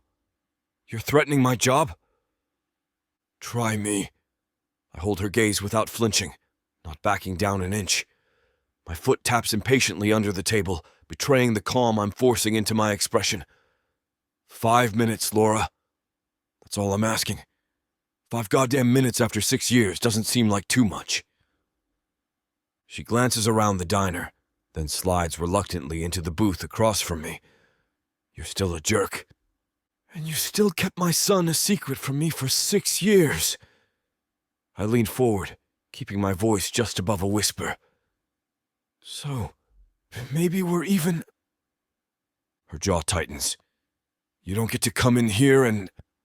"How have you been?" I cut her off, changing tactics. Fighting won't get us anywhere, and I need answers more than I need to be right. "How have I been?" She lets out a disbelieving laugh. "That's what you want to talk about? The weather and how work's going?" "I'm trying here, Laura." "Trying what? To disrupt the life I've built? To waltz back in after 6 years and play daddy?" Her voice is barely controlled, though her face remains neutral for the benefit of anyone watching. "What do you want from me, Jacob?" "I want to know about my son." I set down my coffee cup before I crush it. "I want to know why you never told me about him." She looks away, her profile sharp against the window light. "You made it pretty clear you didn't want anything to do with me when you left." I was an idiot at 18. We both know that. I run a hand through my hair. But this isn't about us. It's about Cameron. At his name, her eyes snap back to mine. Don't you dare say his name like you know him. But I want to know him. I surprise myself with how much I mean it. I met him yesterday, Laura. I pulled him back from that car, and I held him, and even before Melissa said anything, I felt something. Like a cosmic recognition or something. He has my dimple, my curls. He has your eyes, too. Just the shape of them, she admits quietly. And your laugh. The revelation hits me like a punch to the gut. My son has my laugh, a sound I've never heard. Tell me about him, I say, softer now. Please. Laura hesitates, then sighs. He's smart. Too smart sometimes. Loves dinosaurs more than anything, and he can name about 50 different species and tell you what periods they lived in. He's got a big heart. Makes friends easily. A small smile touches her lips. He's brave. Sometimes too brave. Each detail is a gift and a knife all at once. I've missed everything. His first words, first steps. I didn't teach him to ride a bike or read or throw a ball. Does he know about me? I ask, dreading the answer. He knows his father lives far away. That's it. She fiddles with a napkin, tearing off tiny pieces. I didn't want to lie to him. But you didn't tell him the truth either. Her eyes flash. The truth? You mean that his father ghosted me after promising we'd make the long-distance thing work? That I found out I was pregnant 2 months after you stopped returning my calls and emails? I messed up. I hold her gaze. I was a coward.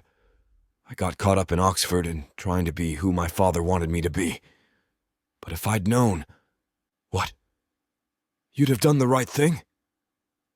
She scoffs. Save it, Jacob. I don't need your guilt or your pity or your money. This isn't about money. I lean closer. He's my son, Laura. Mine. You had no right to keep him from me. I had every right. She keeps her voice low, but I can feel the anger radiating off her. You abandoned me without a word. You never called, never wrote. For all I knew, you were dead in a ditch somewhere. I wasn't dead. I was stupid and selfish and scared. I run my hand through my hair again. But that doesn't change the fact that I have a child I knew nothing about. Laura's about to respond when a customer waves her over. She stands, straightening her apron. I need to get back to work. We're not done here. Yes, we are. For now. She glances at the clock. My shift ends at 4. Like I said. And then we'll talk. Really talk.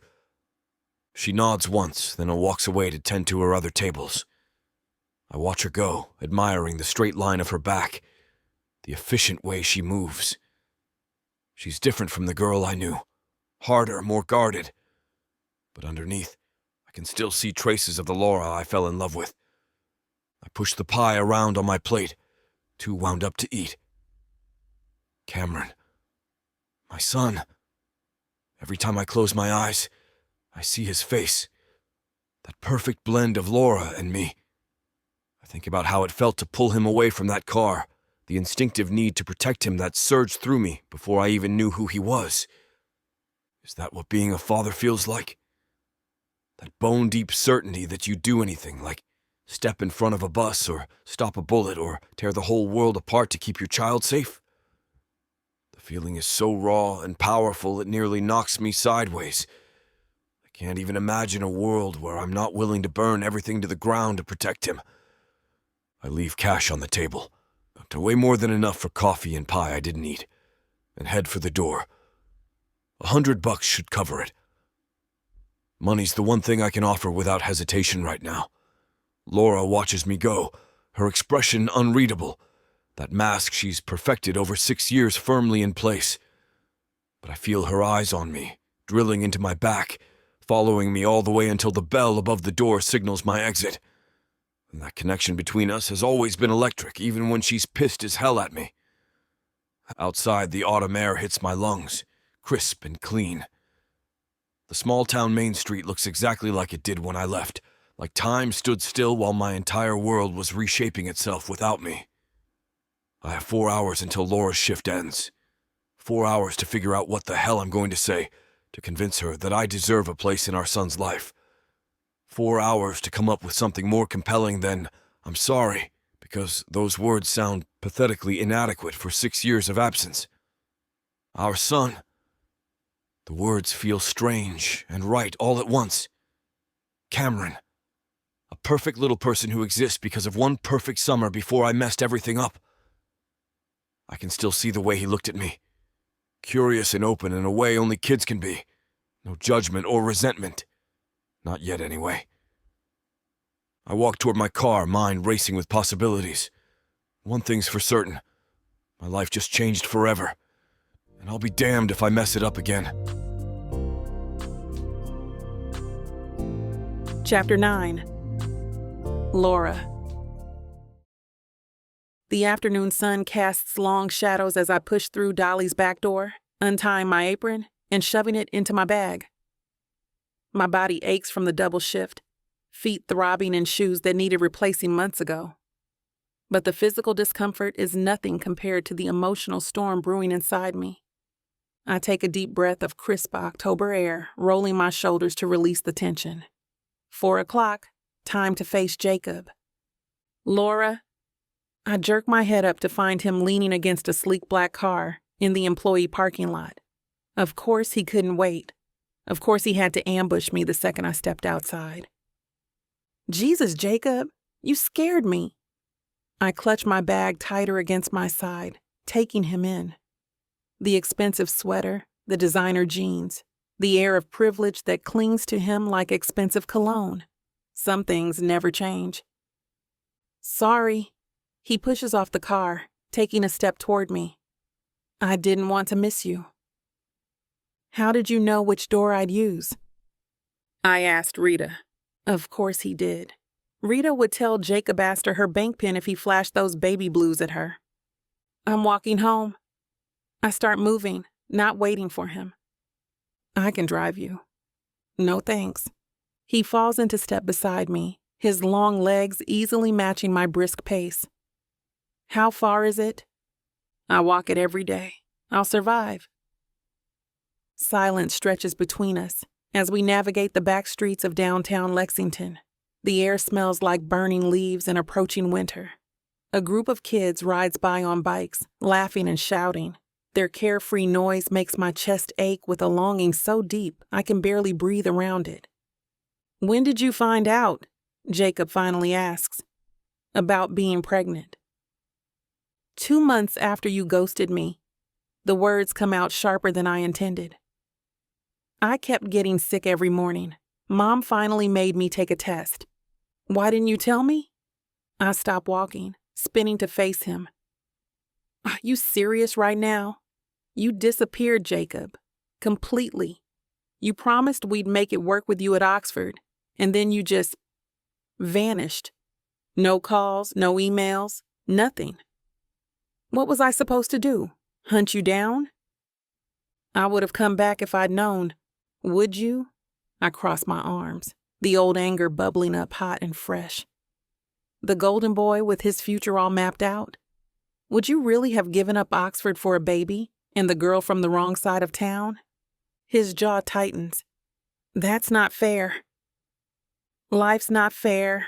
Welcome to my world. I start walking again. Laura, please. Do you have any idea what it was like? The words explode out of me. Being 19 and pregnant.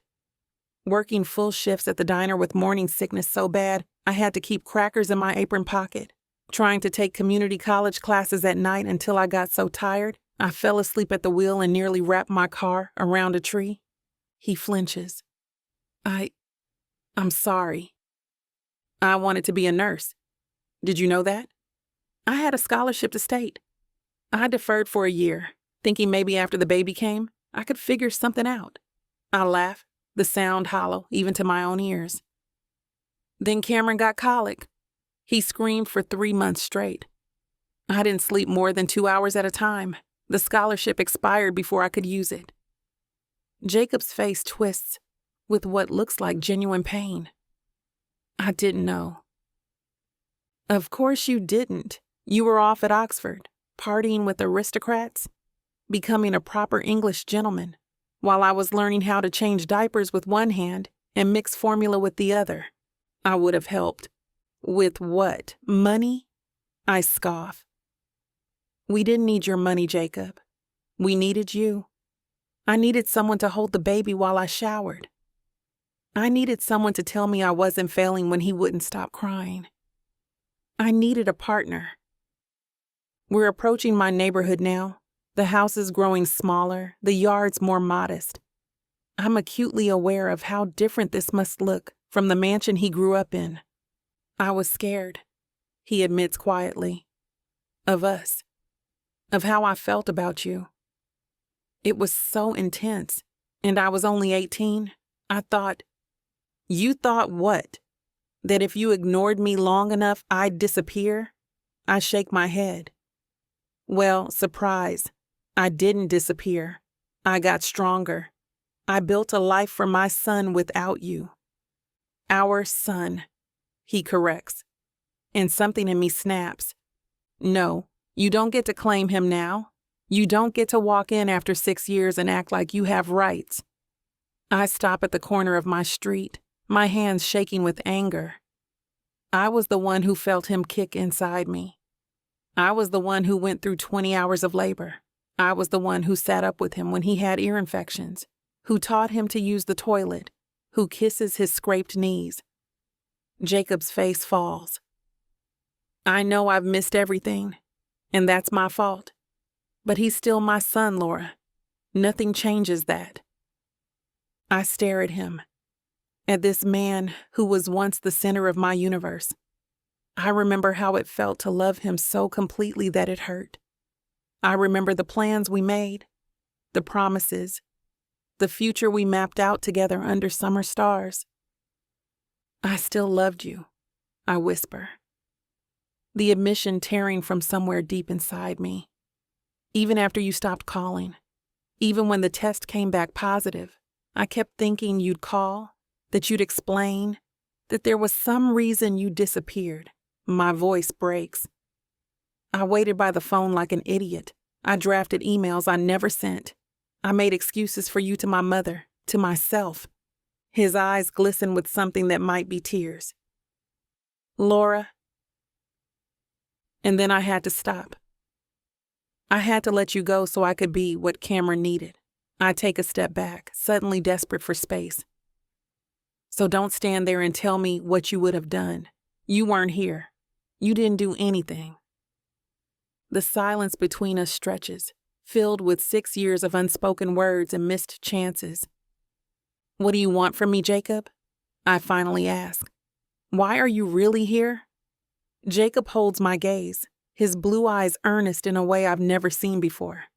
Gone is the trashy teenager, replaced by something raw and vulnerable that makes my chest ache.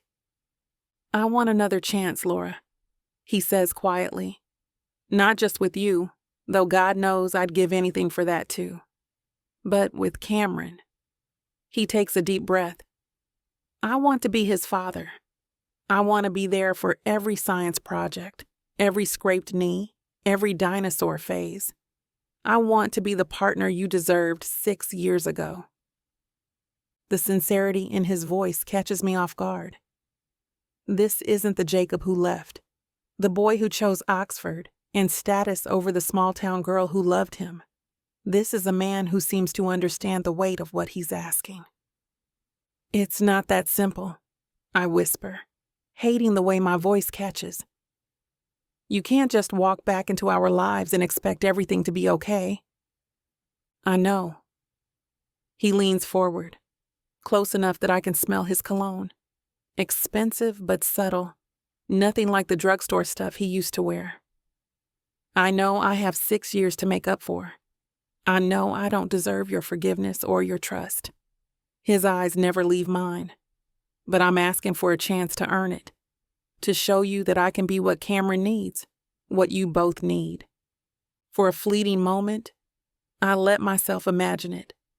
Jacob at our dinner table, helping Cameron with homework, the three of us walking through the park on Sunday afternoons, the family I secretly dreamed of even while I told myself we were fine on our own. I can't risk him getting hurt, I say, the words barely audible. He's got the biggest heart, Jacob, and he's never had a father to disappoint him before. I won't disappoint him. The certainty in his voice almost convinces me. You can't promise that. I shake my head. Life happens. You could decide this small-town existence isn't enough. That we're not enough. The fear that's lived in my heart for years finally finds voice. You left once before. I was a kid then, scared and stupid. He reaches like he might take my hand, then thinks better of it. I'm not that person anymore. Coming back here, finding out about Cameron, it's changed everything. I want to believe him.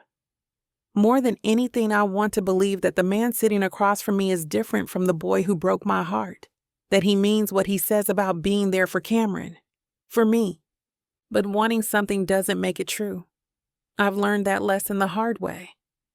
I think it might be too late, I say softly, the words like glass in my throat. We've built a life without you, Jacob. Cameron, me, my mom. We're doing okay. Okay isn't enough. His voice drops lower, more intense.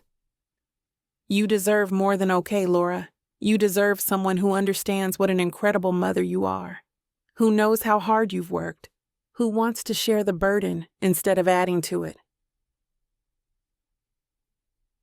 I pull away, suddenly needing space before I say something I'll regret, before I give in to the longing that's been buried inside me since the moment I saw him in Dolly's doorway.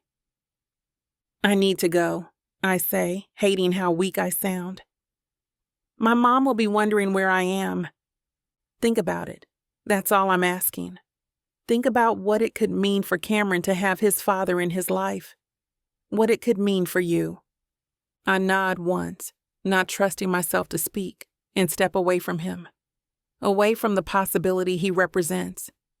Away from the second chance I've secretly wished for on too many lonely nights. Goodbye, Jacob, I say, turning toward my house. Not goodbye, he calls after me. Just see you later.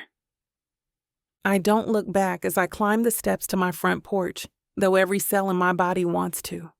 My hands shake as I fumble with my keys, finally pushing open the door to the sound of Cameron's laughter from the kitchen. I close the door and lean against it, drawing a shaky breath. For a moment, I let myself feel everything. The hope, the fear, the anger, the longing. Then I straighten my shoulders and fix a smile on my face. By the time I walk into the kitchen, my mask is firmly in place. Mom looks up from where she's helping Cameron with a dinosaur puzzle, her knowing eyes taking in my expression. Everything okay, sweetheart? She asks. Cameron glances up, his smile so much like Jacob's it makes my heart stutter. Mom, I found all the edge pieces already. Granny says I'm the best puzzle finder ever. You sure are, buddy. I ruffle his curls, the familiar texture grounding me. Best puzzle finder in Lexington, hands down. As I join them at the table, Jacob's words echo in my mind. I want to be the partner you deserved. The possibility of not doing this alone anymore, of sharing the joy and the worry and the endless responsibility, is almost too tempting to resist. But some things are too precious to risk on maybes and might-bes. My son's heart is one of them, and mine, broken once already, might not survive a second time.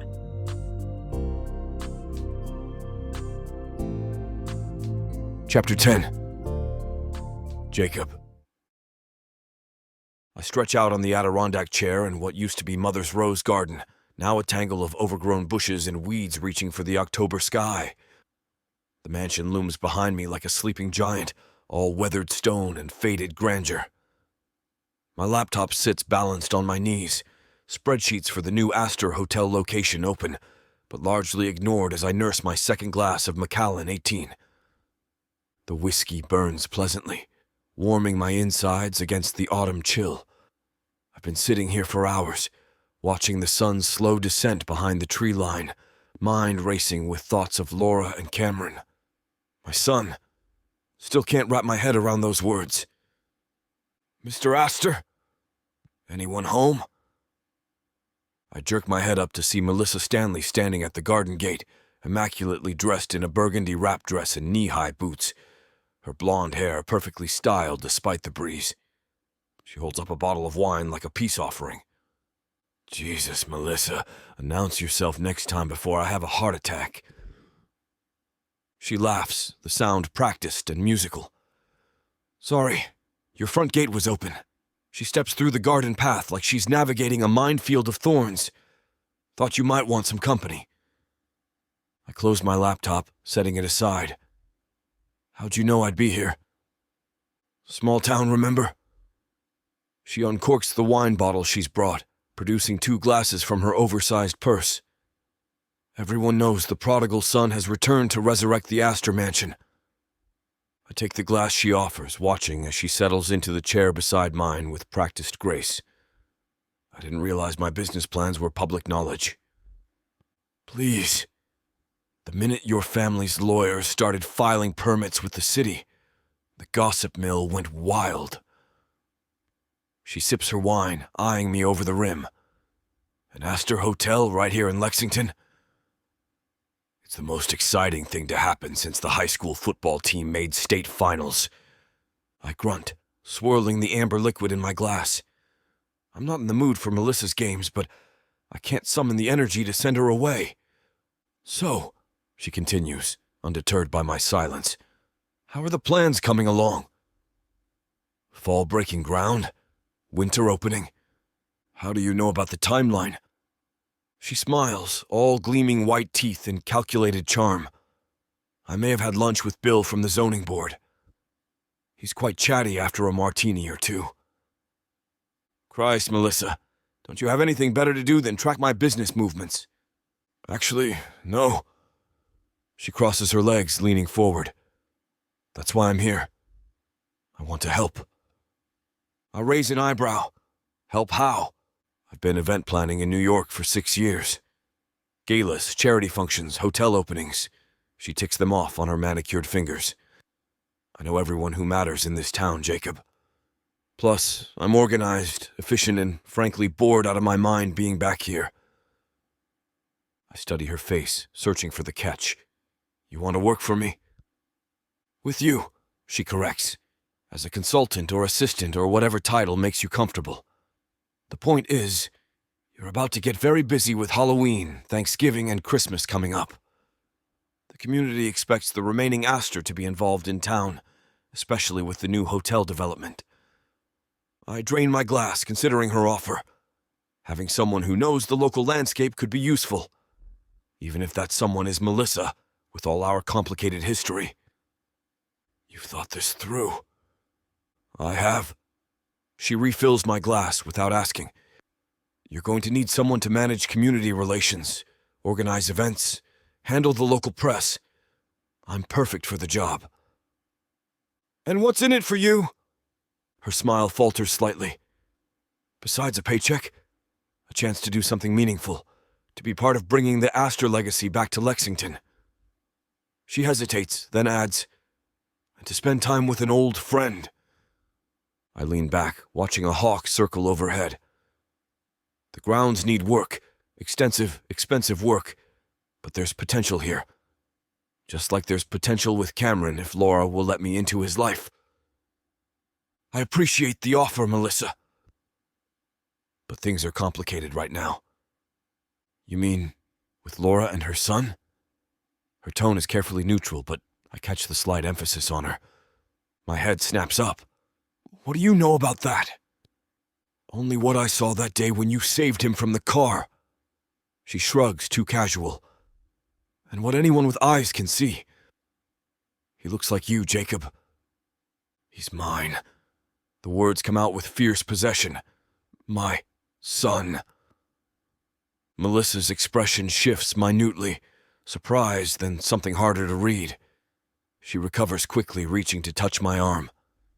All the more reason you need help. You're juggling a new business venture and a new family situation. Let me take some of the burden. I stare at the mansion's weathered facade, thinking of all the work ahead.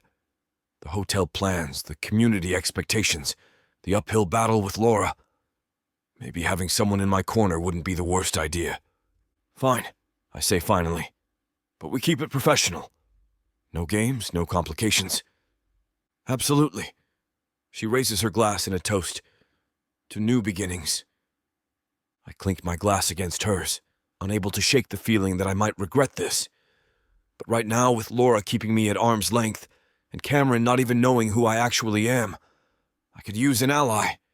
Even one as potentially complicated as Melissa. You can start by helping me plan a community event here at the mansion, I tell her. Something to introduce the hotel concept, get local buy-in. Her eyes light up. A Halloween party. This place is perfect for it. Old, slightly spooky, tons of history. We could invite the whole town, show them you're serious about being part of the community again. The idea has merit. It would give me a legitimate reason to invite Laura and Cameron to see my son in a setting that doesn't involve awkward confrontations or near-death experiences. Could work, I admit, turning back to my laptop. Send me a proposal. Budget, timeline, the works. I'll have it to you tomorrow. She stands gathering her wine glass. You won't regret this, Jacob. As she walks away, heels clicking on the stone path, I'm not entirely convinced. But with the sun setting over what will soon be the newest Astor Hotel, and thoughts of my son never far from my mind, I decide it's a risk worth taking. I need all the help I can get if I'm going to prove to Laura that I'm here to stay. That I can be the father Cameron deserves and the man she once believed I could be. I slide Melissa's wine bottle aside and open my laptop again, fighting the urge to check my phone for a message from Laura that I know isn't coming. The screen illuminates my face in the growing dusk, casting the abandoned garden in an eerie blue glow. Spreadsheets and budget projections for the Astor Hotel stare back at me, demanding attention I can't seem to muster. Focus, I mutter to myself, taking another swig of whiskey. This is what you came back for. But is it? The question hangs in the autumn air like the scent of decaying leaves. I type in a few numbers, adjusting profit margins and occupancy projections. The work that normally absorbs me completely now feels hollow, mechanical. My thoughts keep drifting to Cameron's face when I pulled him from the path of that car. To Laura's guarded expression across the diner table. To the life I never knew existed while I was busy building hotels and chasing success in Ocean Away. I minimized the spreadsheet and opened my photos folder, scrolling back through years of digital memories. Oxford graduations, London parties, hotel openings, a carefully curated highlight reel of the life I thought I wanted. Then I find it, a folder labeled simply Lexington, buried deep in my archives. My finger hesitates over the trackpad before I double-click, unleashing a flood of images I haven't looked at in years. The first photo punches me in the gut. Laura, at 18, laughing at the county fair, cotton candy in her hand and sunset light catching in her wild dark curls. Her brown eyes are squeezed shut with laughter, head thrown back in pure joy. I took this picture the night I told her I loved her for the first time. I click through more images, each one a knife twist of nostalgia. Laura and me at the lake, her dark skin glowing against my paleness. Us making stupid faces in a photo booth at the mall, her asleep on a picnic blanket, a book open on her chest. In every photo, we look so young, so unaware of how quickly it could all fall apart. Damn, I whisper, stopping at a particular image that makes my chest ache. Laura and me on her front porch swing, my arm around her shoulders, her head tucked against my chest. We're both looking at the camera, but it's the expressions that gut me. The absolute certainty in our eyes. The unshakable belief that we had it all figured out. 2 weeks after this was taken, I left for Oxford. 2 months later, I stopped returning her calls. Not too long after that, she discovered she was carrying my child. I drained my glass, the expensive whiskey burning a path down my throat. What was I thinking back then? That Laura would wait forever while I found myself at Oxford? That I could just pause our relationship like a video game and pick it back up whenever I was ready? The truth is uglier, and I know it. I got caught up in the prestige, the parties, the girls who threw themselves at the wealthy American with the New England accent. I convinced myself I was meant for bigger things than a small-town life with my high school sweetheart. That Laura was holding me back from becoming who I was supposed to be. Idiot! I growl at my younger self in the photos. I keep scrolling, each image a reminder of what I threw away. Laura in my varsity jacket, swimming in the fabric, but looking so goddamn proud to wear it. Us stargazing in the bed of my truck, a blanket of constellations above us. Her in the kitchen of my family's mansion, trying to bake cookies but covered in flour, laughing as I took the picture instead of helping. We were happy. Not perfect. We fought like any couple, but genuinely, completely happy. The kind of happiness I haven't felt since, despite all my accomplishments, all my wealth. The kind of happiness I saw reflected in Cameron's eyes when he looked up at me after I pulled him from that car's path. My son. The words still feel surreal, like I'm trying them on to see if they fit. But with each hour that passes, they settle deeper into my bones, becoming part of me in a way I never expected. I switch to my email, pushing past the doubt that's trying to claw its way up my throat. Within minutes, I've sent messages to my contractors about accelerating the construction timeline, to my hotel management team about finding temporary leadership for the London properties, to my lawyers about establishing a trust for Cameron, because I'm staying. Not just for a few months to oversee the hotel launch. Not just until the novelty of playing small-town businessman wears off. I'm staying for good. For my son. For Laura, if she'll have me. For the life I should have had the courage to choose 6 years ago. The mansion looms behind me, dark and silent, waiting to be filled with light and laughter again. I imagine Cameron running through these gardens, climbing the oak tree that stood for generations, making this place his home the way it was once mine. I imagine Laura here too, though that's a more distant hope. The hurt in her eyes when she looked at me a few days ago was real. 6 years of raising our son alone, of building a life without the partner she deserved. That's not something easily forgiven. But I've always been stubborn. My father called it my worst quality and my best. And right now I'm channeling every ounce of that stubbornness into a single purpose, becoming the father Cameron deserves, and the man Laura once believed I could be. I close my laptop as the last light fades from the sky, stars appearing one by one above the overgrown garden. Tomorrow, I'll start making this place habitable again. I'll call contractors about the hotel construction. I'll figure out a way to convince Laura that I'm serious about being in Cameron's life.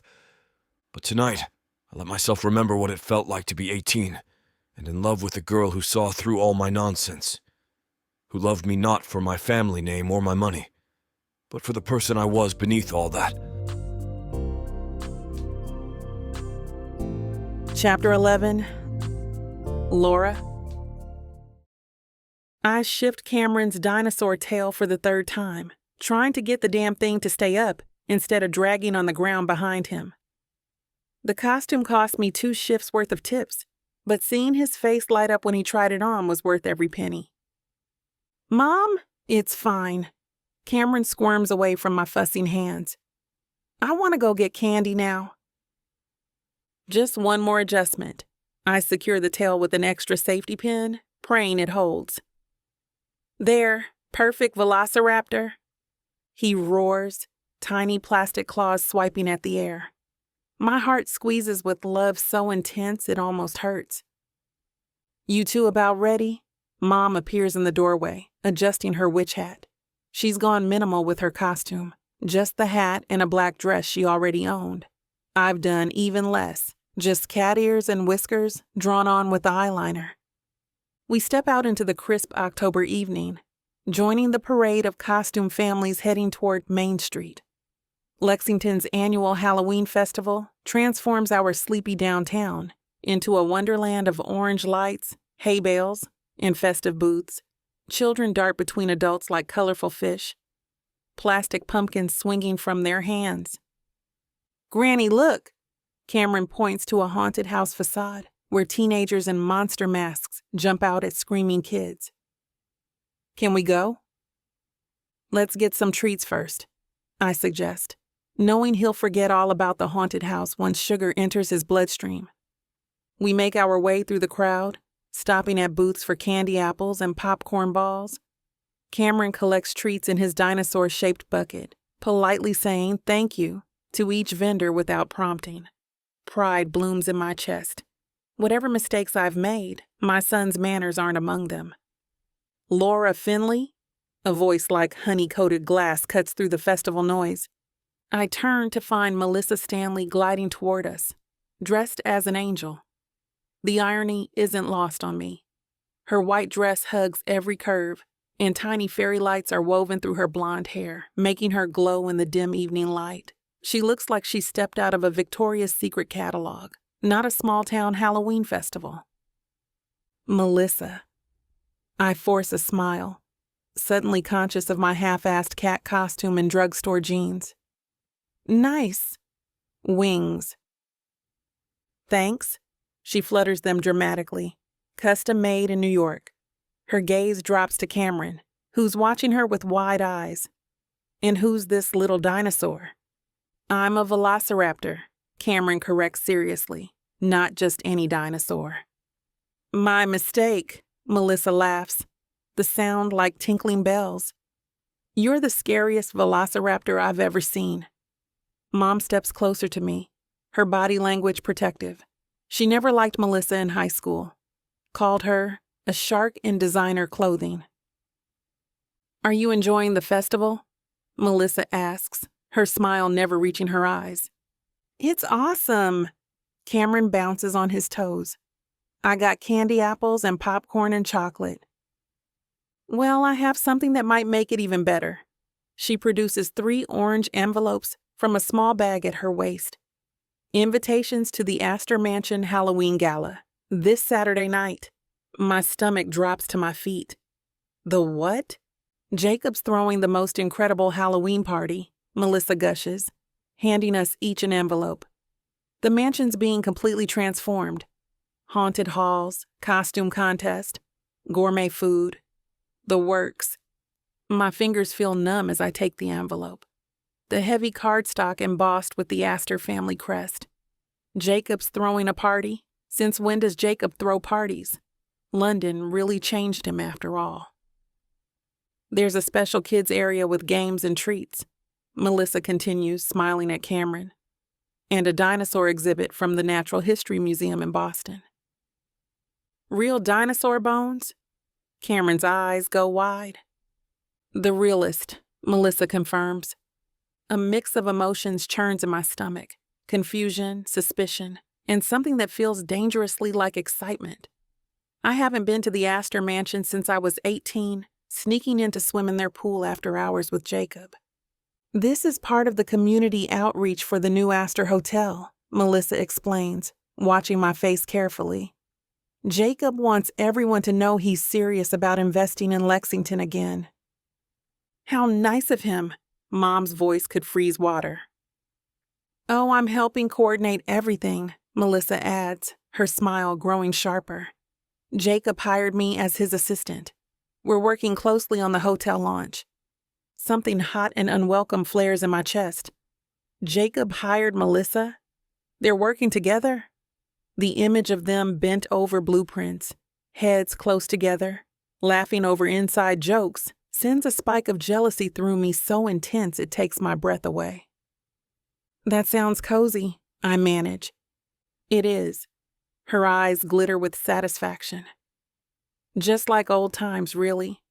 Jacob and I always did work well together." The double meaning isn't subtle. My jaw clenches so tight, I'm surprised my teeth don't crack.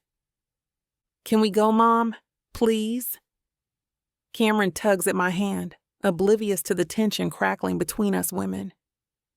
I want to see the dinosaur bones. All three of us look down at his hopeful face, and I know I'm screwed. I'd crawl through broken glass before disappointing that face. We'll see, buddy. I hedge, tucking the invitation into my pocket. We might have other plans? No, we don't, he counters with the brutal honesty of a 5-year-old. Saturday is movie night at home. We can do that anytime. Melissa's smile widens. Smart kid. Takes after his father. The pointed comment lands like a slap. Does she know? Has Jacob told her about Cameron? The thought of them discussing my son, our son, makes my skin crawl. Well, I should mingle with the other guests, Melissa says, giving a little wave. Jacob will be so happy if you come, Laura. He specifically asked me to make sure you got an invitation. She bends down to Cameron's level. And he's very excited to know more about Lexington's dinosaur expert. As she glides away, her wings catching the festival lights, Mom lets out a low whistle. That woman is trouble on designer heels. Tell me something I don't know. I stare after her retreating figure, my mind racing. Jacob specifically asked for me to be invited? And what's this about him being excited to know more about Cameron? Has he told Melissa everything? Can we go to the party, Mom? Cameron looks up at me, his brown eyes pleading. Please? I'll be extra good all week. I bet all of my friends are going. I look from my son to the invitation in my hand, feeling like I'm standing on the edge of a cliff. Going to this party means stepping back into Jacob's world, letting him further into our lives. It means facing Melissa on her turf, watching her flaunt whatever relationship she has with Jacob now. But it also means seeing the joy on Cameron's face when he examines real dinosaur fossils. And maybe, just maybe, it means getting some answers about what Jacob's really up to. We'll think about it, I tell him, tucking the invitation deeper into my pocket, where I can feel it burning against my thigh all night long. The crowd thins out as we make our way to the cotton candy stand. Mom adjusts her witch hat, eyeing me with that look she's had since Melissa floated away. She always did know how to make an entrance, Mom says, nodding toward where Melissa mingles with the town council members, her fairy lights twinkling like she's the main attraction. Some things never change. I hand over money for Cameron's cotton candy, watching his face light up as the vendor spins pink fluff onto a paper cone. Thank you. Cameron takes the cotton candy with reverent hands. Mom, can I go look at the pumpkin contest while you talk to Granny about grown-up stuff? I scan the area. The pumpkin display is just 20 feet away, easily visible. Stay where I can see you, okay? He nods and races off, dinosaur tail bouncing behind him. So, Mom says once he's out of earshot, Jacob's throwing a fancy party. Apparently, I keep my voice neutral, watching Cameron examine a pumpkin carved to look like a shark. And he specifically asked for you to be invited. That's what Melissa claims. Mom snorts. That woman would claim the moon was made of cheese if it suited her agenda. She gives me a sidelong glance. But I saw your face when she mentioned Jacob working closely with her. I don't know what you're talking about. The lie tastes bitter on my tongue.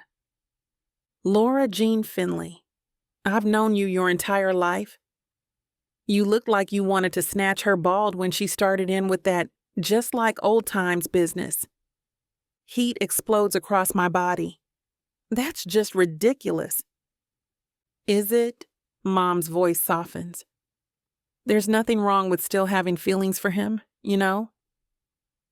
I don't have feelings for Jacob, I say too quickly.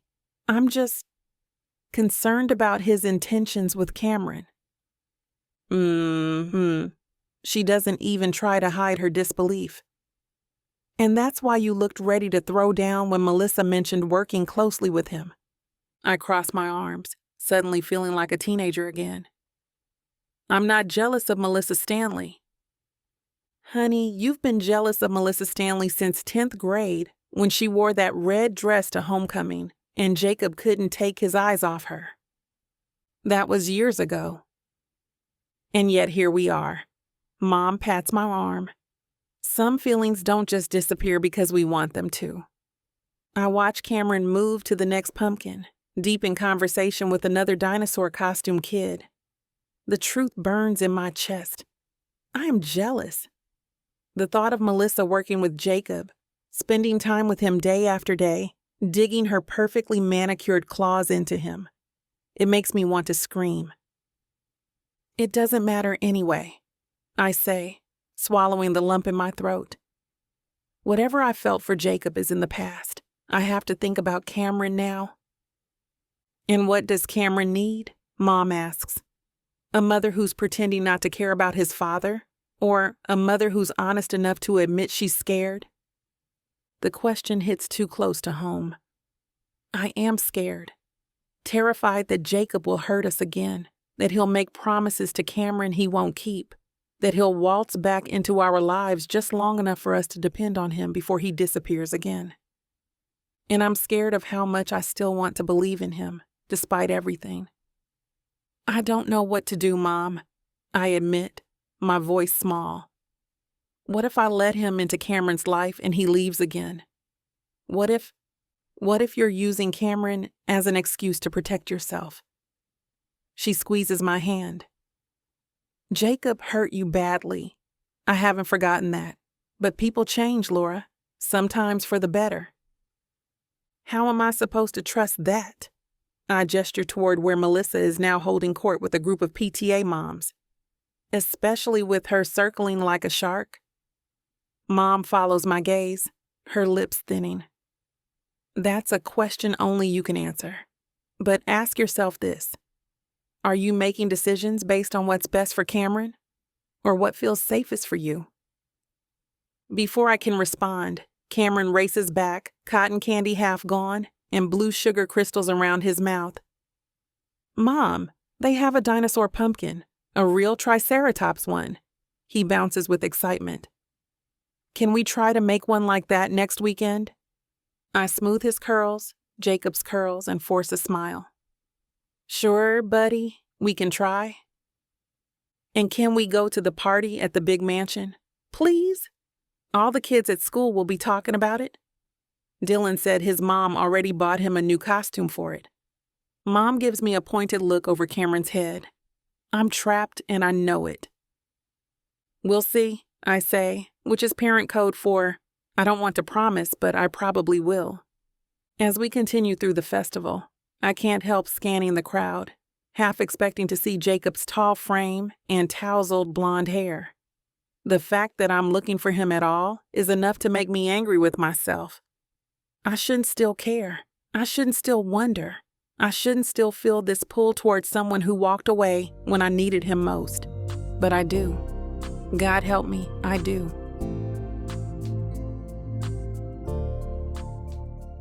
I thought I was getting a fake marriage, but I didn't know my story was being told by Miss Tyla. This isn't just any fake marriage now, is it? No.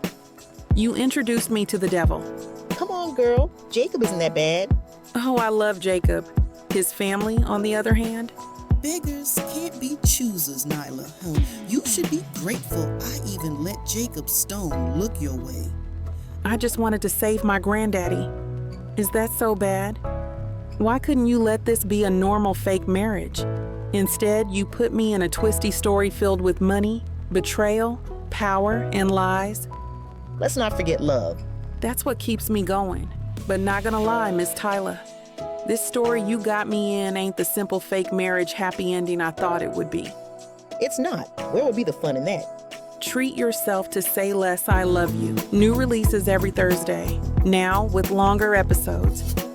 Or skip the wait and grab the full series bundle from TylaWalker.com for up to 85% off. Treat yourself with Miss Tyla.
Chapter 12.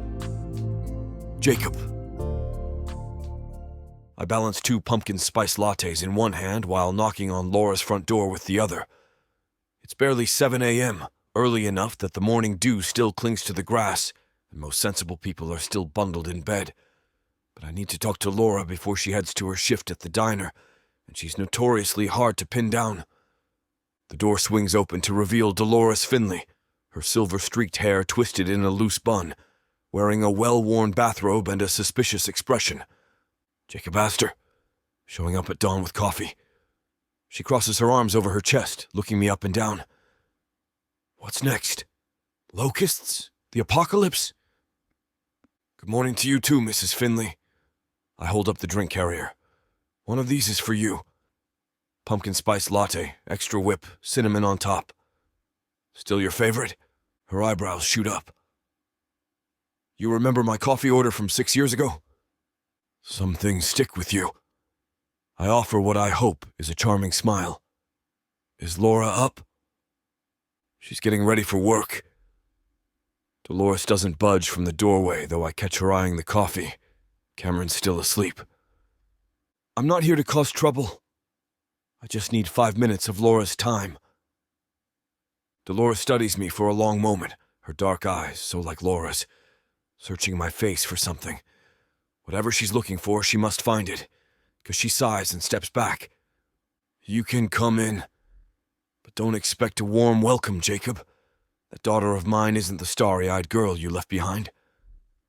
She takes the coffee I offer. Life has a way of knocking the stars right out of your eyes. I know. I follow her into the small but immaculate living room. The furniture is mismatched but cozy, family photos covering the walls. I spot Cameron in many of them as a newborn, a toddler, a preschooler with missing teeth.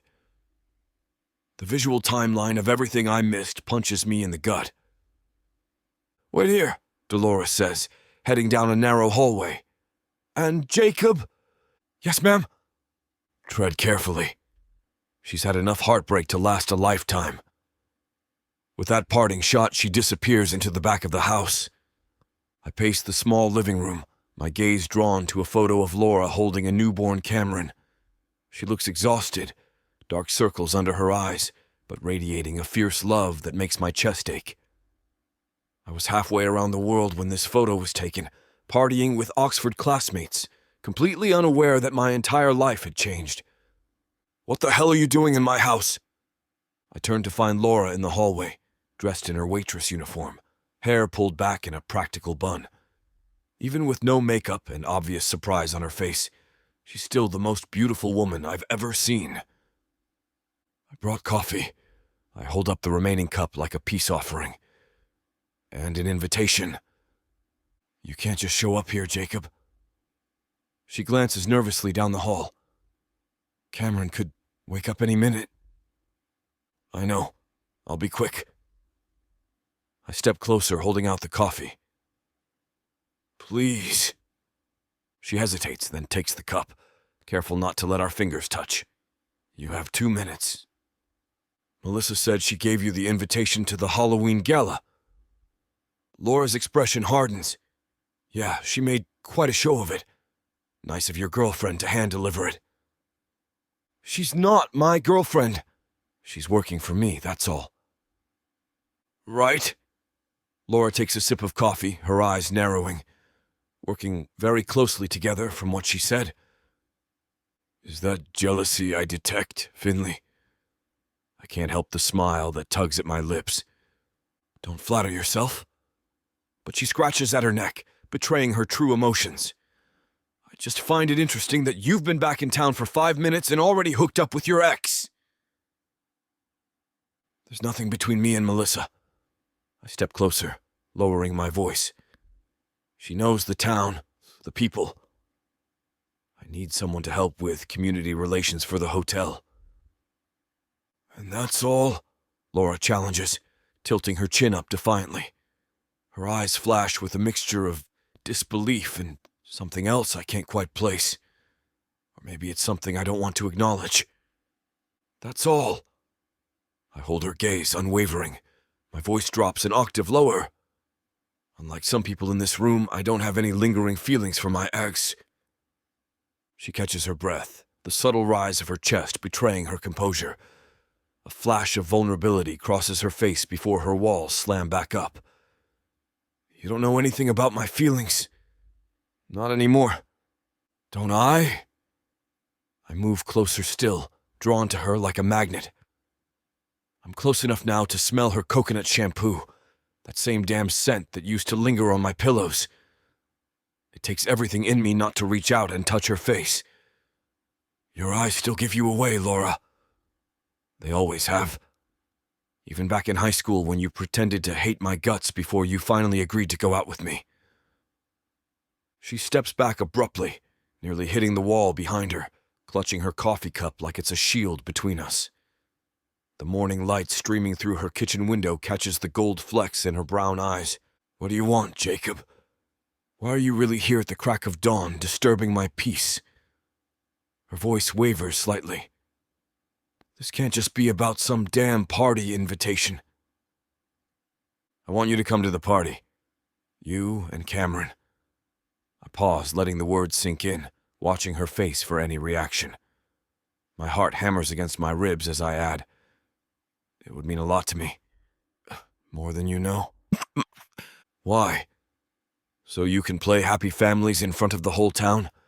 Use us as props to show what a changed man you are? No. I run a hand through my hair, frustration building, because I want to spend time with my son. And with you. Because I'm trying to show you I'm serious about being in your lives. By throwing a lavish party? That's your solution? She shakes her head. Same old Jacob. Throwing money at problems instead of actually dealing with them. That's not fair. Life's not fair. She glances at the clock on the wall. I need to get to work. Just say you'll come. I catch her arm as she tries to move past me, the contact sending electricity through my fingers. Please, Laura. Give me one night to prove I'm not the same guy who left. She looks down at my hand on her arm, then back up to my face.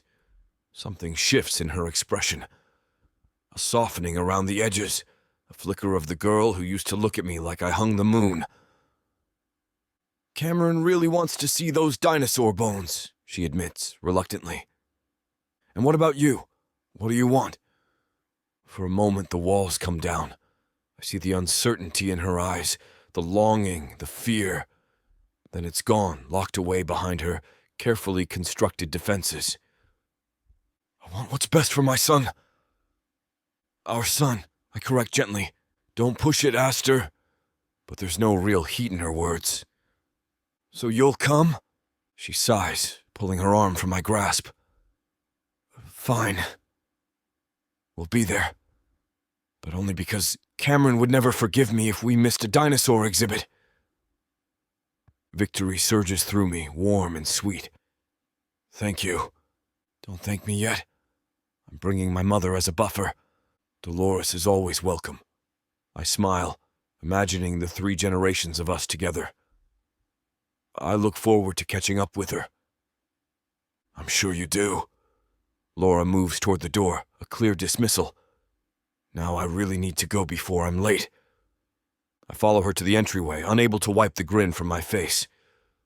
One more thing. She turns, exasperation written across her features. What now? Where's something amazing? I let my gaze travel slowly from her face down to her practical shoes and back up again. Not that you don't always look amazing, but I want everyone at that party to remember why you were the only girl who ever really mattered to me. Her nostrils flare slightly as she lets out a deep breath. Goodbye, Jacob. See you Saturday, Laura. I step outside into the morning light, my heart lighter than it's been in years. I can't wait. As I walk to my car, I glance back to see her watching from the doorway, coffee cup still clutched in her hand, an unreadable expression on her face. It's not forgiveness, not yet, but it's a start. And for now, that's enough. Chapter 13. Laura. I squeeze Mom's hand as we approach the Astor Mansion, its imposing silhouette transformed into something magical against the October sky.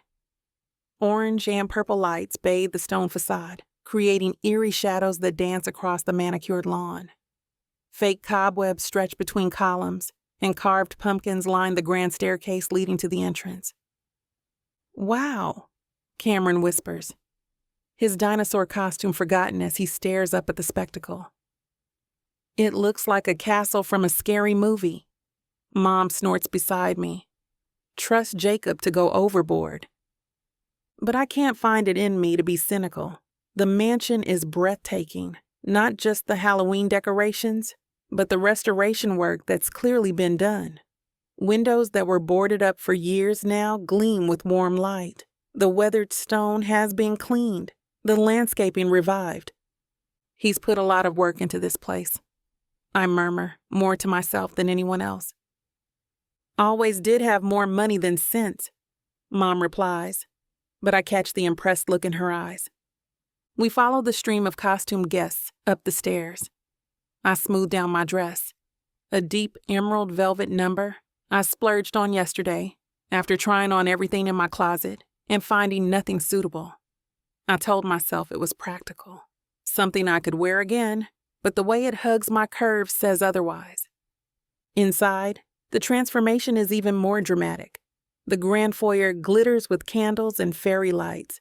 Servers in Victorian costumes glide through the crowd with trays of champagne and Halloween-themed appetizers. A string quartet plays haunting melodies from a corner. "Mom, look!"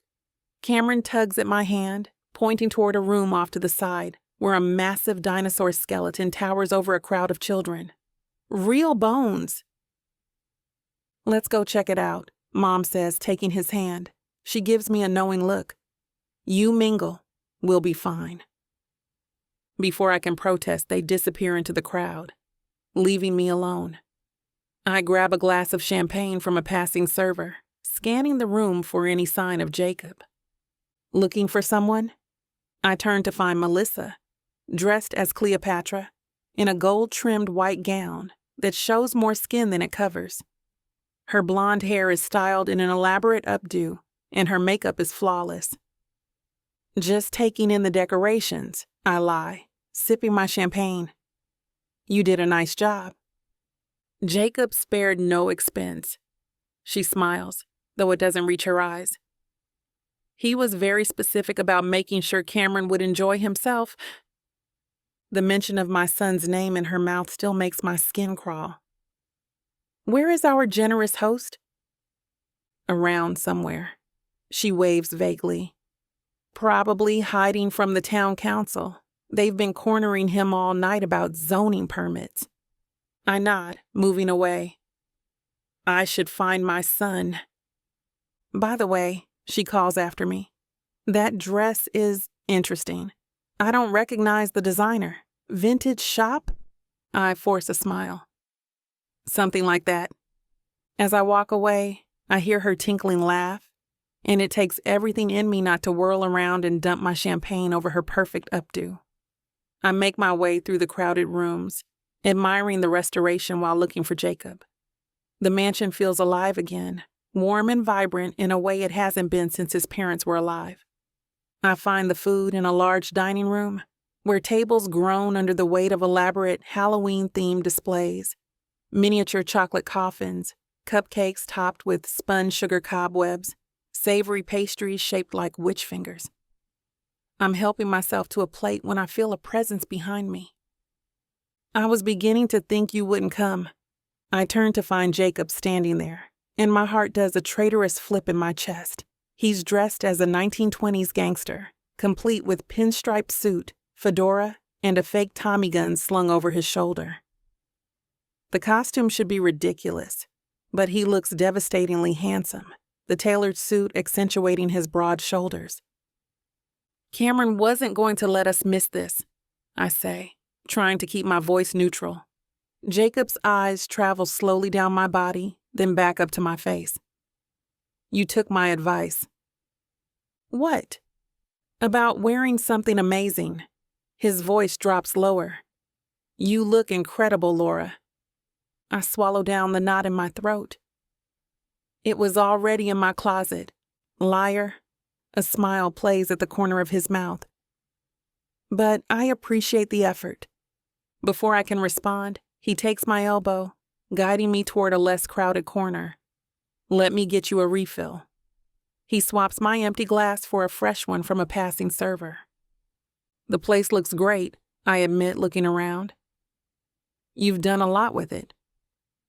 It's getting there.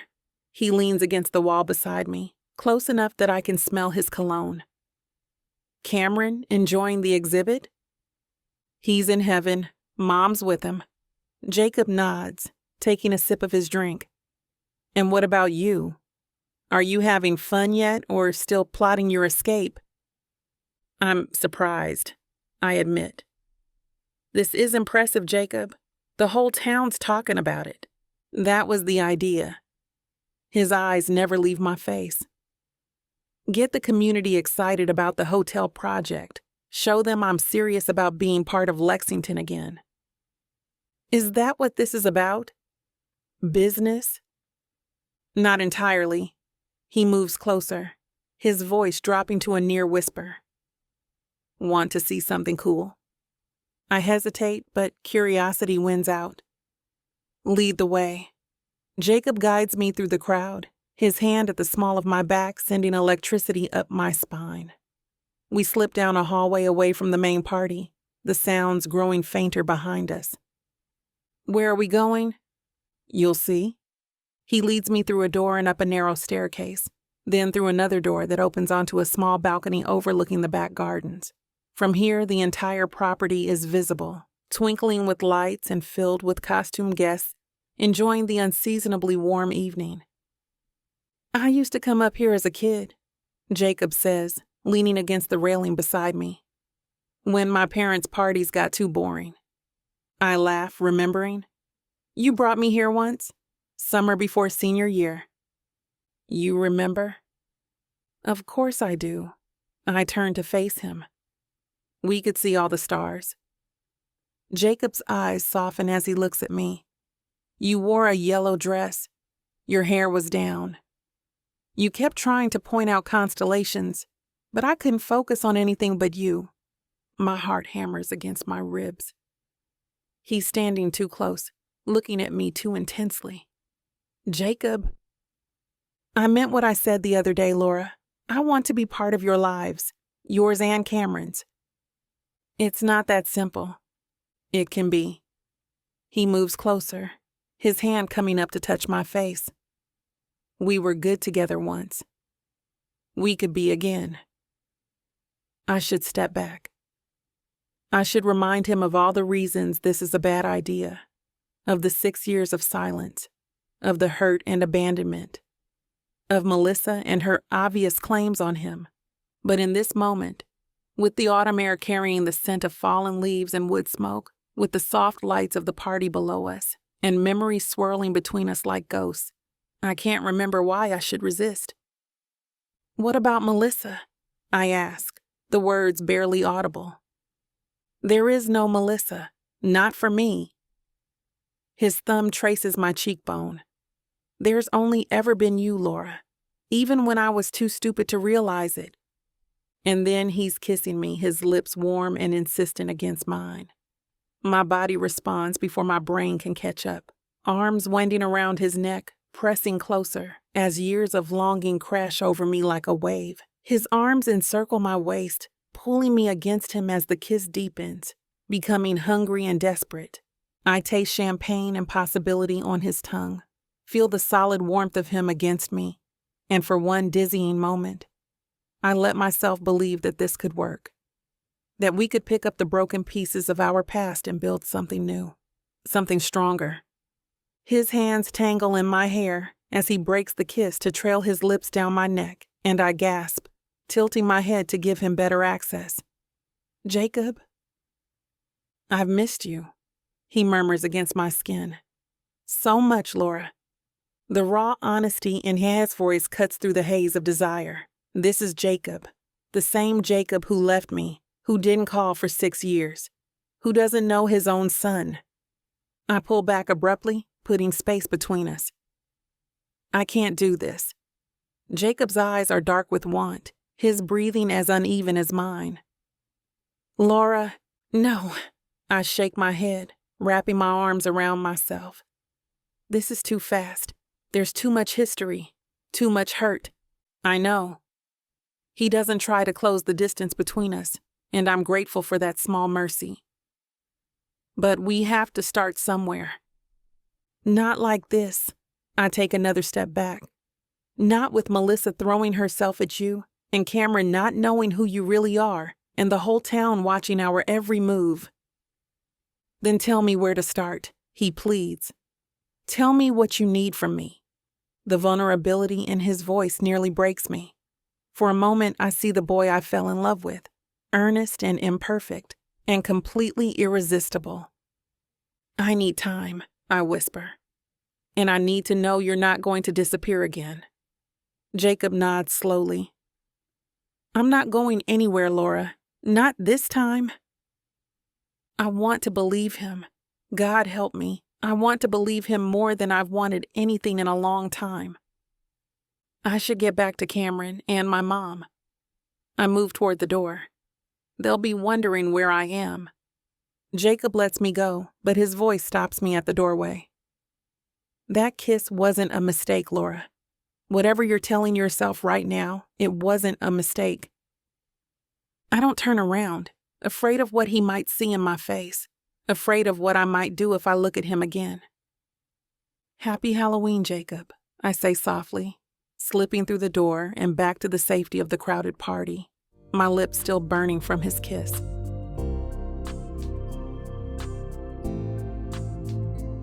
Chapter 14.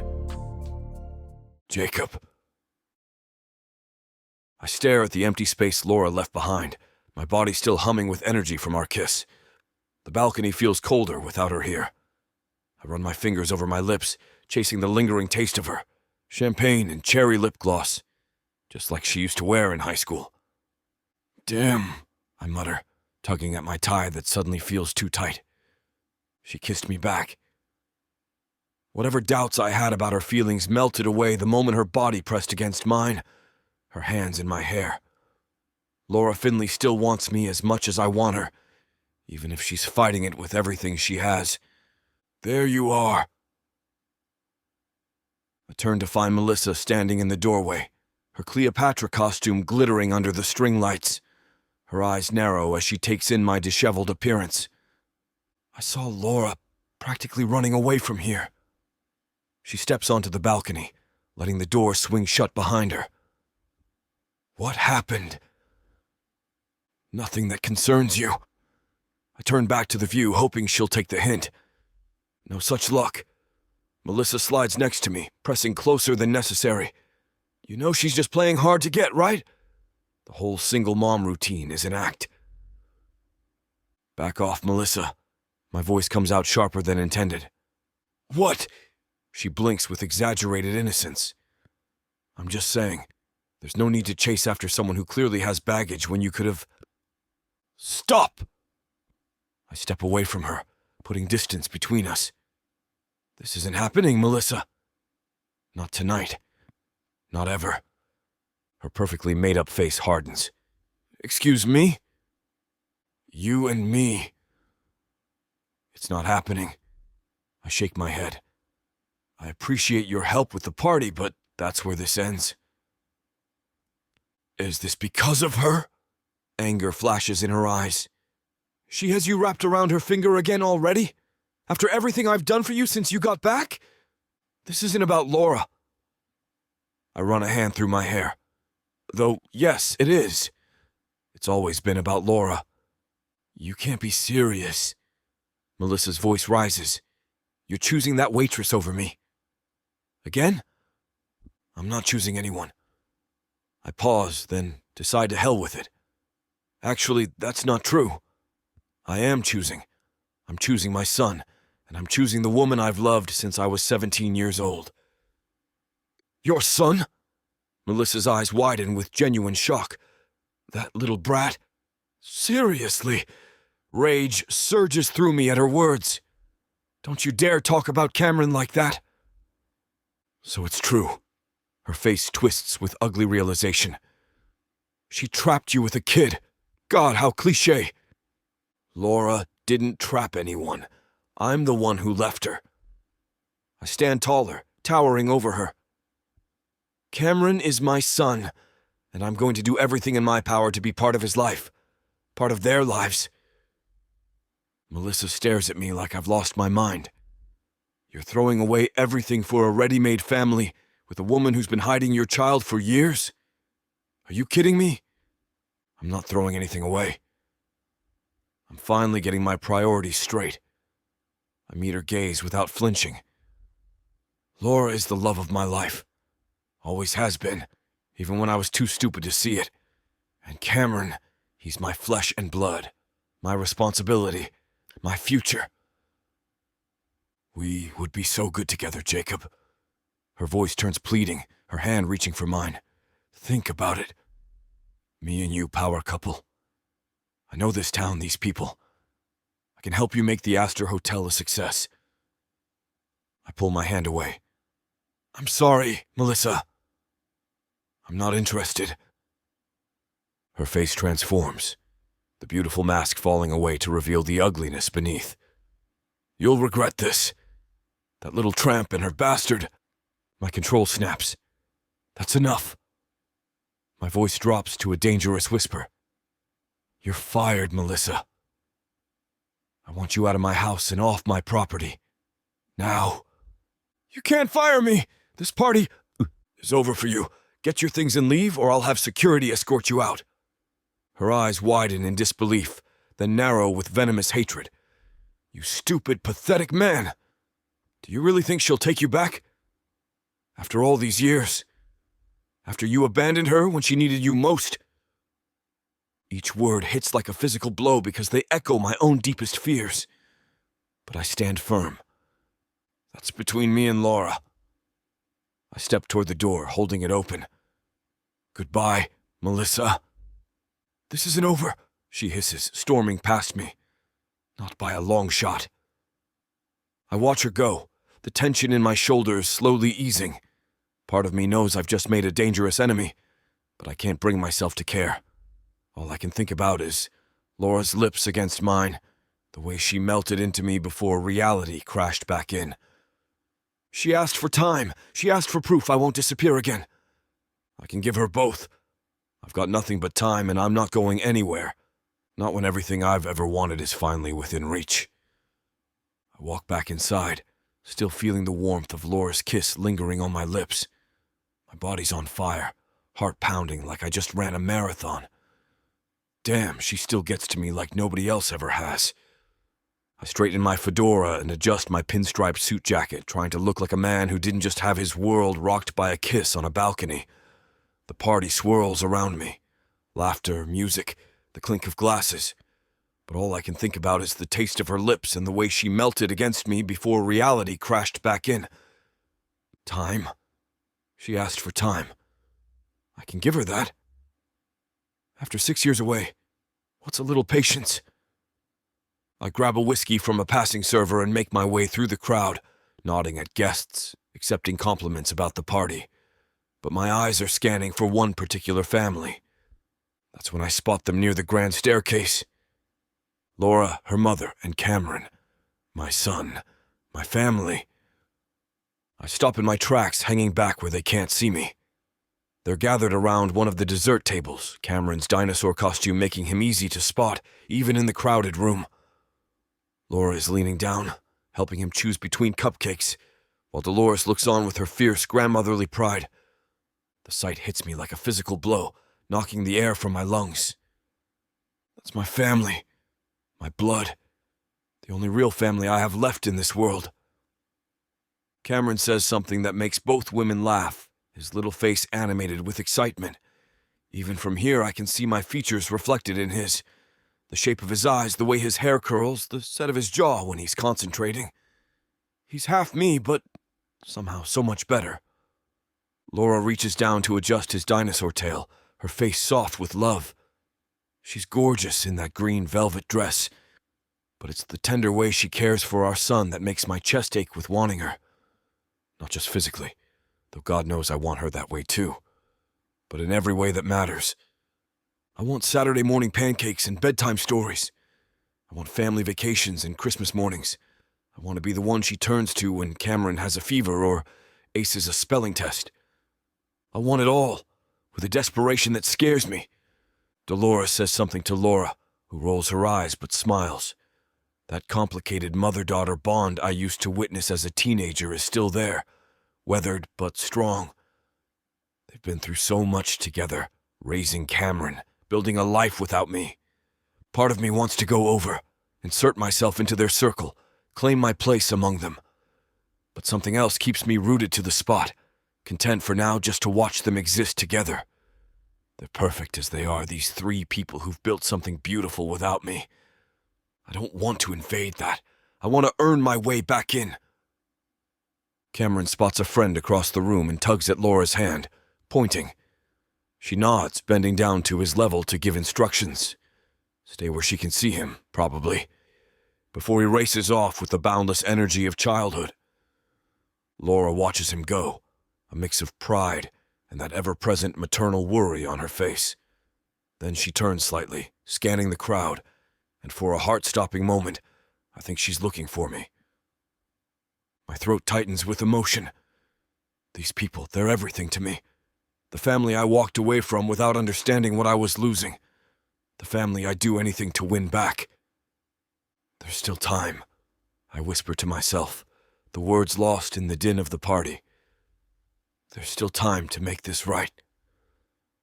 I watch them a moment longer, committing the scene to memory. Then I slip back into the crowd, ready to play host and give Laura the space she needs.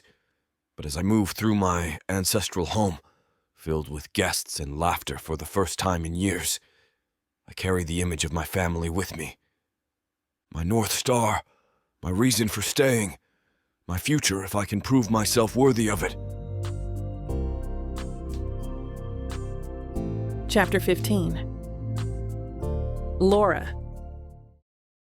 I slam another plate of scrambled eggs and bacon down on table 4, flashing a tight smile that doesn't reach my eyes. My jaw aches from forcing that same customer service grin for the past 3 hours at Dolly's.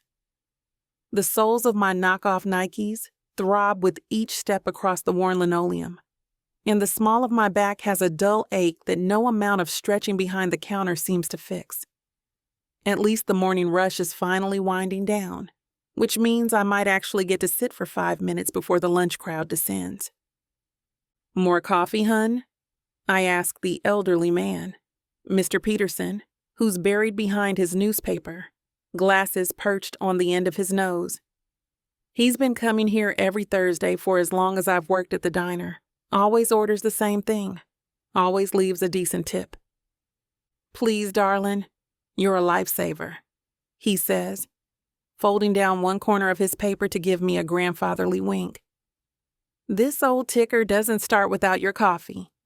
I top him shot off, careful not to spill on his crossword puzzle, and pivot toward the counter. The coffee pot feels heavier than it did 3 hours ago when my shift started. I'm mentally calculating how many more hours until I can go home to Cameron and Mom when the little bell above the door chimes, that high tinkling sound that usually means more work. My body freezes before my brain even registers why. It's like some primal part of me recognizes his presence, the shift in the air when he enters a room. Every muscle tenses. My lungs forget how to function, and the coffee pot nearly slips from my suddenly sweaty grip. Jacob. He strolls in like he owns the place, all confident swagger in dark jeans and a navy button-down that makes his eyes pop. His hair is slightly tousled, like he just ran his fingers through it.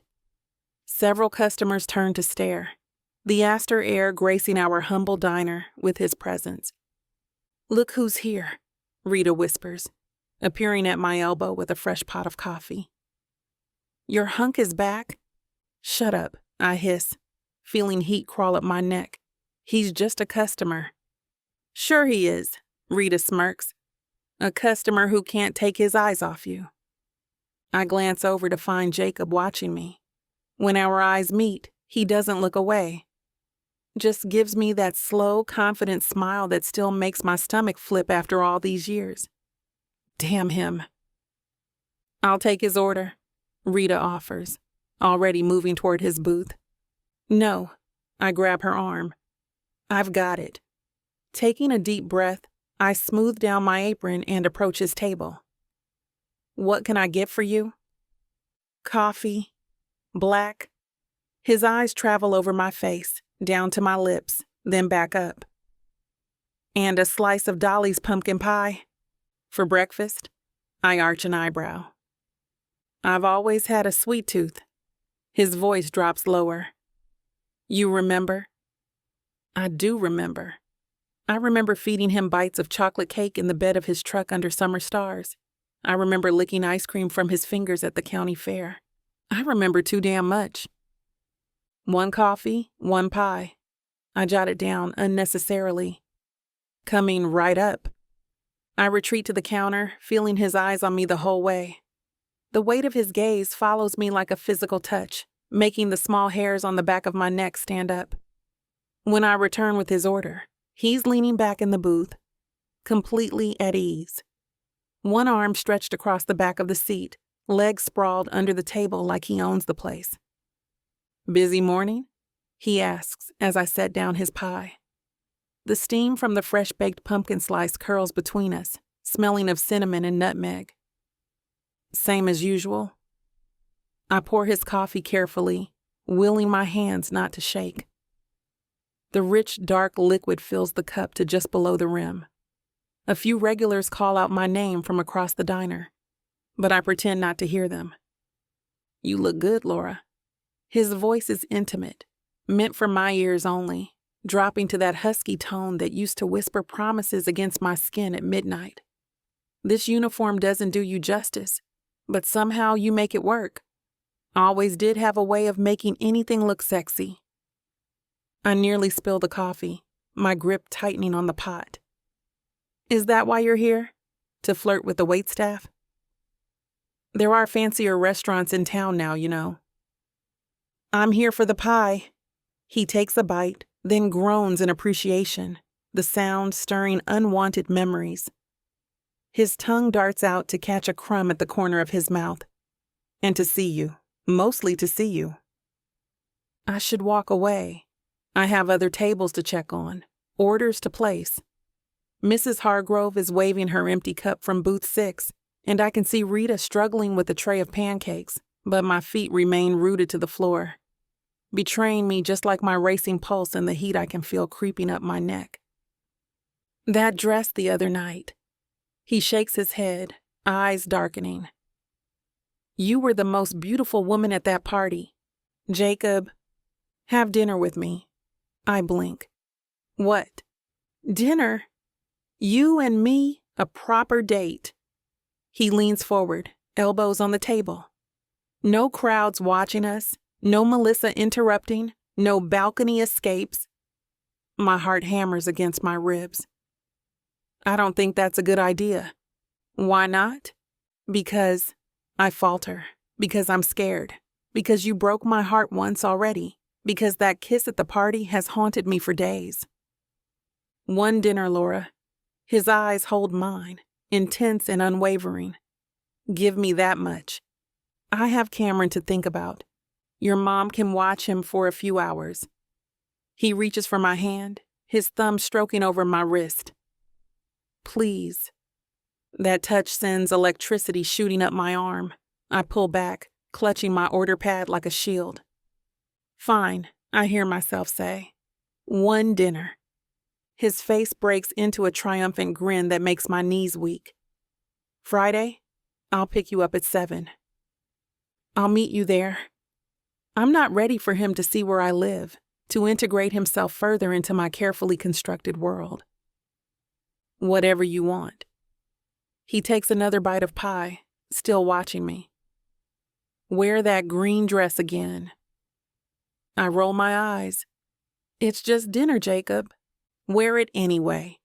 His voice drops to that low, velvety register that's always been my undoing. And that perfume you wear sometimes, the one with the hint of vanilla, my breath catches. He remembers my perfume? Anything else? I manage to ask, struggling to keep my voice steady. Just this. He pulls out his wallet and places his credit card on the bill I haven't even given him yet. When I return with the receipt, I nearly choke. He's left a $200 tip on a $12 breakfast. I can't accept this, I whisper fiercely. You can and you will. He stands, bringing his face close to mine. I'll see you Friday, Laura. He walks out, leaving the diner buzzing with whispers. I stare at the receipt in my hand, wondering what the hell I just agreed to. Well, Rita sidles up, eyebrows raised to her hairline. Somebody's got a date. It's not a date, I protest weakly. Honey, Dolly calls from the kitchen window. That man just tipped you $200 to go to dinner with him. That's definitely a date. I stuff the money in my apron pocket, my whole body burning. Don't you two have work to do? But as I move through the rest of my shift, taking orders and refilling coffee, I can't stop thinking about Friday night, about Jacob's eyes when he looked at me, about his fingers on my wrist, about how, despite everything, a part of me can't wait to see him again.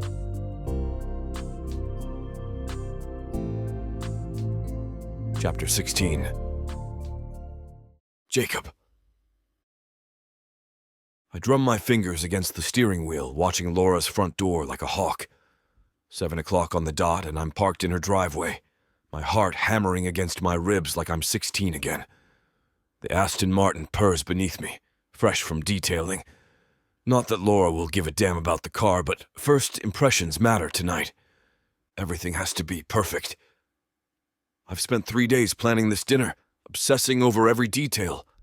The chefs, the menu, the wine, all carefully selected to impress a woman who's seen through my nonsense since high school. The front door finally opens, and Laura steps out onto the porch. The green dress hugs her curves perfectly, and my mouth goes dry at the sight of her. She hesitates at the threshold, saying something over her shoulder to someone inside. I'm out of the car in seconds, walking up the path to meet her. "You wore the dress," I say, unable to keep the approval from my voice. "Don't look so smug. It's the only nice thing I own." She crosses her arms, fighting a smile. From inside, I hear Cameron's excited voice followed by Dolores's deeper tones. Laura glances behind her nervously. "They coming out to see me off?" I ask. Mom's keeping Cameron distracted.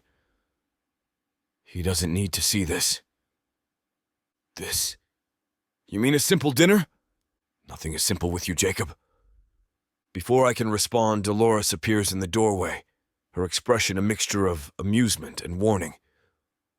"Don't keep the man waiting all night, Laura. You two kids have fun." She puts her hands on Laura's shoulders and physically turns her toward me. "Go on now." Cameron and I have a whole night of dinosaur documentaries planned. "Mom," Laura protests. "Shoo!" Dolores gives her a gentle push. "Jacob, have her back at a reasonable hour. Some of us need our beauty sleep." "Yes, ma'am," I say, fighting a grin. Laura sighs dramatically but lets me guide her to the car. When I open the passenger door, she raises an eyebrow. "An Aston Martin?" "Subtle. Would you prefer I picked you up in a minivan?" "I'd prefer you told me where we're going." I close her door and circle around to the driver's side, sliding in beside her. That would ruin the surprise. As we pull away, Laura glances back at the house where Dolores stands watching from the porch. She waves once before disappearing inside. "Your mom seems happy to get rid of you for the night." Laura snorts. "She's been insufferable all day. Kept asking if I was wearing good underwear." I nearly choke. "And are you?" She shoots me a look that could freeze fire. "Eyes on the road, Aster." We drive in silence for a few minutes, the tension between us thick enough to cut. She smells incredible, fashioning that hint of vanilla mixed with something uniquely Laura. I grip the steering wheel tighter, forcing my eyes to stay on the road ahead. "We're not going to a restaurant, are we?" she finally asks, noticing our route heading toward the outskirts of town. "Not exactly." "Jacob, trust me."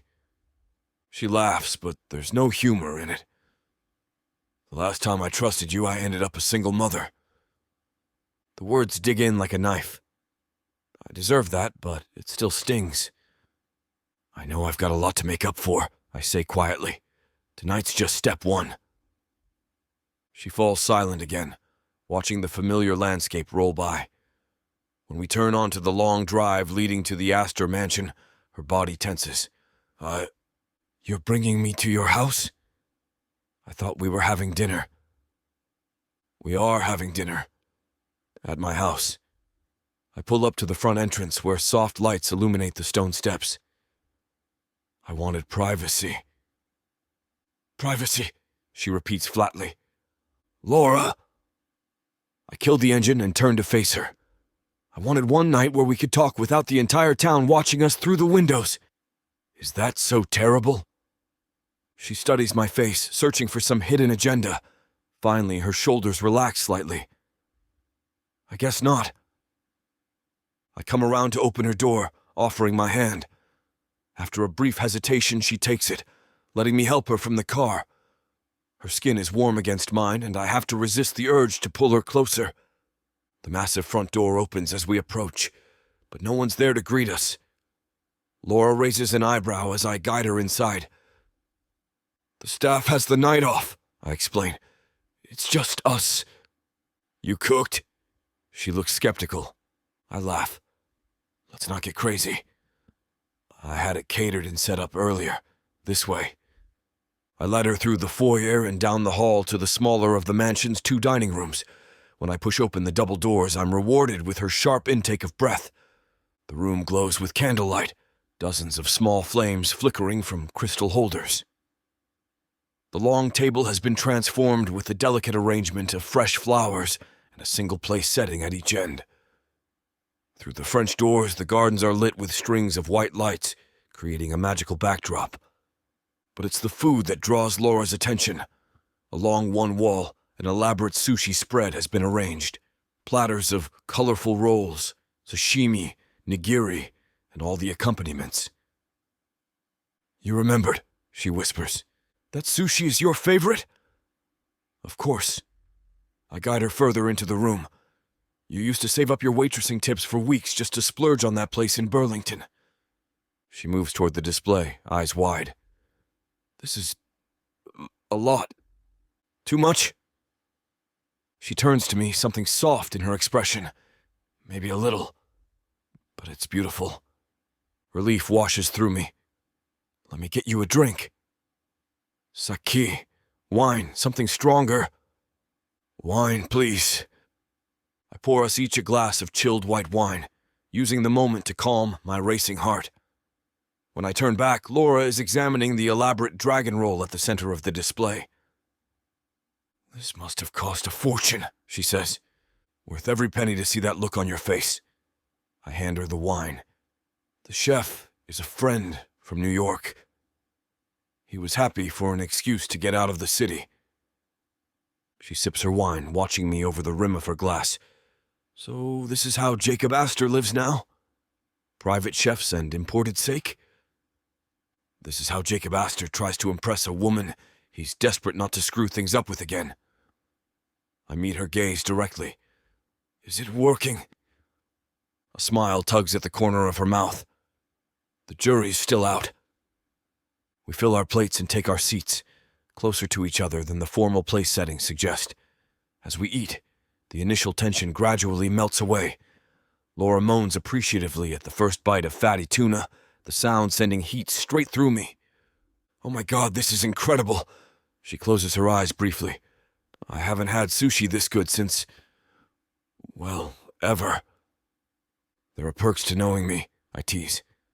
"There are also considerable downsides," she counters. But her tone is lighter now, almost playful. By the time we're halfway through the meal, Laura has kicked off her heels under the table and is laughing at my stories about London. The candlelight catches the gold flecks in her eyes, making them shine. She's relaxed now, one elbow on the table, wine glass dangling from her fingers. "So what's the real reason you brought me here instead of a restaurant?" she asks suddenly. I consider lying, then decide against it. "I wanted you all to myself." No interruptions, no prying eyes, no waiters hovering. Just us. Her expression grows more serious. "Jacob, I know what you're going to say. That this doesn't change anything. That we have too much history, that you still don't trust me." I lean forward. "And you're right. One dinner doesn't erase 6 years. But it's a start, isn't it?" She studies me for a long moment. "Maybe. I'll take maybe." I reach across the table, not quite touching her hand. "For now." She doesn't pull away. Instead, she surprises me by brushing her fingers against mine. The food really is amazing. Wait till you see dessert. Her eyes widen. There's dessert after all this? Green tea ice cream, flown in from this little place in San Francisco that makes it fresh daily. You're absolutely ridiculous, and maybe even a bit crazy. But she's smiling, that full, genuine smile I've been chasing all night. Only when it comes to you. The words hang between us, weighted with everything we're not saying. Laura's smile fades, replaced by something more vulnerable. "Why now, Jacob? After all this time, why come back now?" "My parents died," I say simply, "and it made me realize what matters. Family, roots, the people you love." I take a breath. "You and Cameron are my family, Laura, whether you want to be or not." He's the mysterious man I had a fling with last night, and it turns out he's my dad's new boss. I was getting IVF, but the donor came in and wanted his stuff back. It was too late. Now we're stuck together and I'm having his baby. Ready to dive into a world where passion meets intrigue, where love knows no bounds. If I don't find a woman to marry in the next 24 hours, then my entire company is going to be taken from me. There's only one woman I can ask, but she hates me because I ruined her father. Introducing the Escape Your Life with Romance Book Bundle by Amazon best-selling author Tyla Walker, a collection of 100 standalone romances that promised to sweep you off your feet. And the best part? Get 90% off on the whole bundle, baby. For $99.99, you'll get over 800 hours of pure romance with strong alpha males and sassy women who don't back down. They can pass all the tariffs they want, ladies. But you won't find this deal for 100 audiobooks for less than $1 each anywhere else. 90 cents per book for all the dirty fun I can handle? How could I say no to that? Visit TylaWalker.com to grab this bundle today. Get ready to escape your life. With Miss Tyla.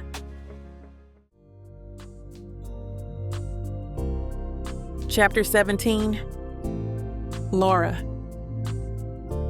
I set down my wine glass, his words settling heavy in my chest. Family. The one thing I've built carefully without him, now the thing he wants most. "Want to watch a movie?"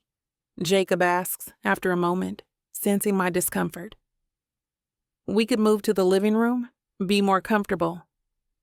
The idea of something normal, something that doesn't require me to think about the complicated past between us, is appealing. Sure. He leads me through the mansion to a surprisingly cozy room with oversized leather couches and a massive TV. It's the least formal space I've seen in this place. Almost livable. "What kind of movie are you in the mood for?" He picks up a remote, navigating through streaming options. Something that doesn't make me think too hard, I admit. We settle on an action comedy, and I kick off my shoes, tucking my feet under me on the couch. Jacob sits close, not touching me, but near enough that I'm acutely aware of his presence, the heat radiating from his body. 10 minutes into the movie, I realize I haven't processed a single scene. My entire focus is on the small space between us, the electric current humming in the air. When Jacob's arm slides along the back of the couch behind me, my heart rate doubles.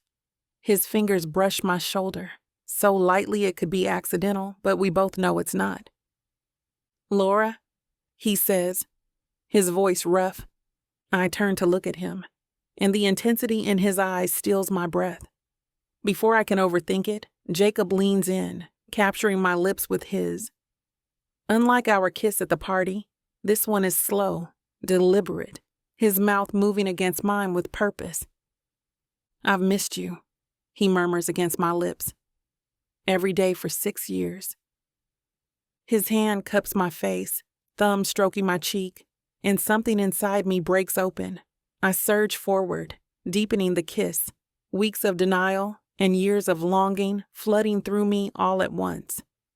Jacob pulls me onto his lap in one fluid motion, his hand sliding down my sides to grip my hips. The feel of him beneath me, hard, wanting, sends heat pooling low in my belly. I hate to put a stop to a good time, but it looks like we've hit this platform's limit for spiciness. This platform's got some rules we have to play by if we want to keep giving you these stories for free. And trust me, this scene isn't something you want to miss. While we can't get into all the details here, you can still dive into the full, uncut version at tylawalker.com. Miss Tyla has an entire collection of unabridged audiobooks and ebooks waiting for you. And the best part? You can treat yourself with 40% off when you use the code SAVE40. That's right. You'll save on any digital product, even bundles that are already discounted. Miss Tyla would never let anyone feel the kind of disappointment you must be feeling right now. So why wait? Treat yourself with Miss Tyla. That was... I trail off, unsure how to finish the sentence. Amazing? A mistake? 6 years overdue? I know, he agrees, pressing a kiss to my shoulder. I stare at the ceiling, my mind racing now that the fog of desire has lifted. What did I just do? Sex with Jacob, the one thing I swore I wouldn't let happen. "I can hear you overthinking from here," Jacob murmurs, propping himself up on one elbow to look at me. "This doesn't change anything," I say, though I'm not sure who I'm trying to convince. "Doesn't it?"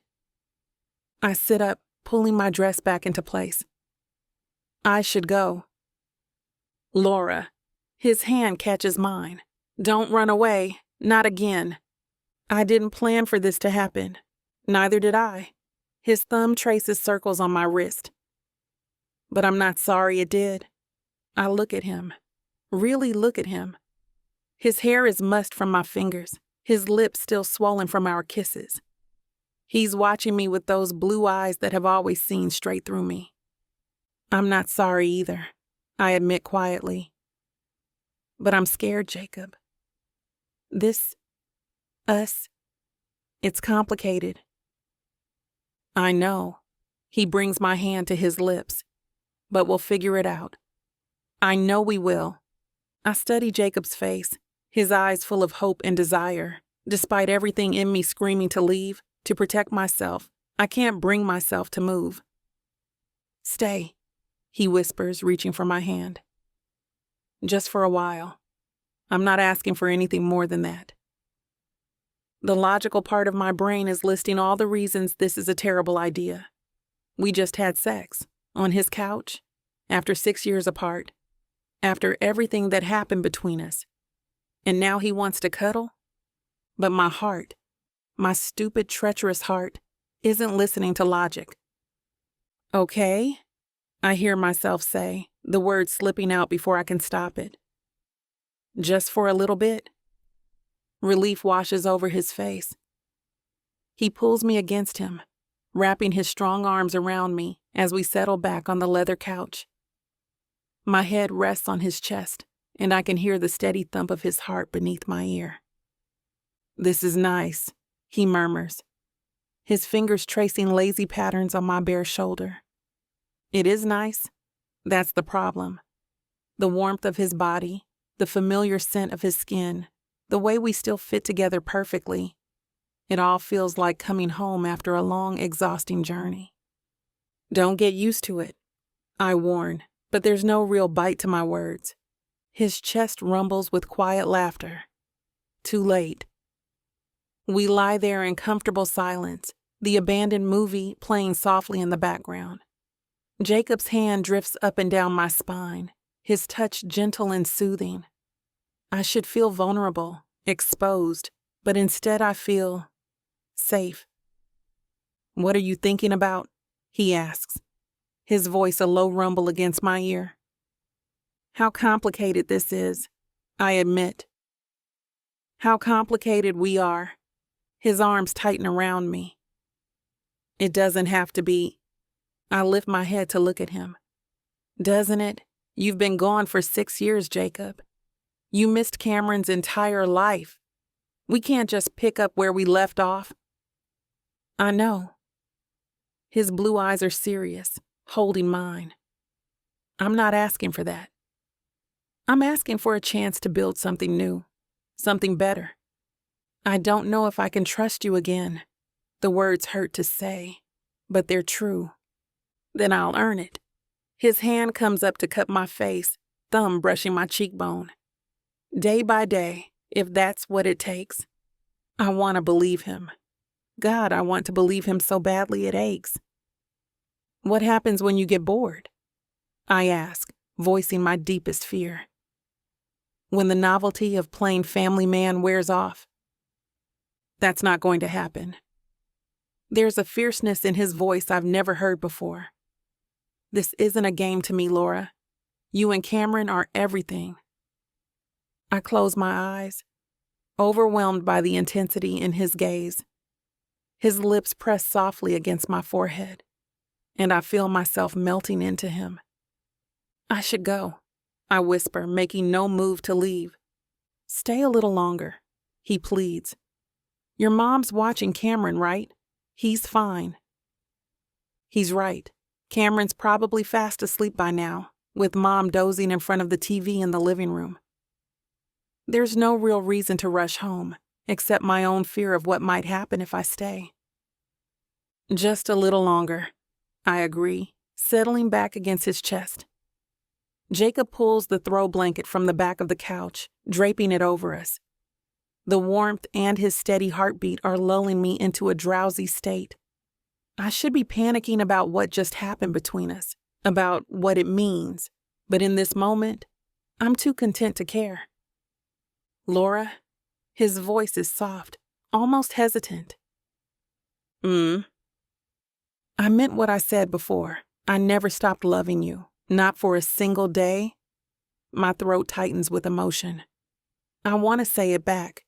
The words are right there pressing against my lips, but I'm not ready. Not yet. Instead, I press a kiss to his chest, right over his heart. I feel him smile against my hair, understanding what I can't yet say. As I drift towards sleep in Jacob's arms, I realize that whatever happens tomorrow, whatever complications we face, this moment is worth it. For the first time in 6 years, I feel complete.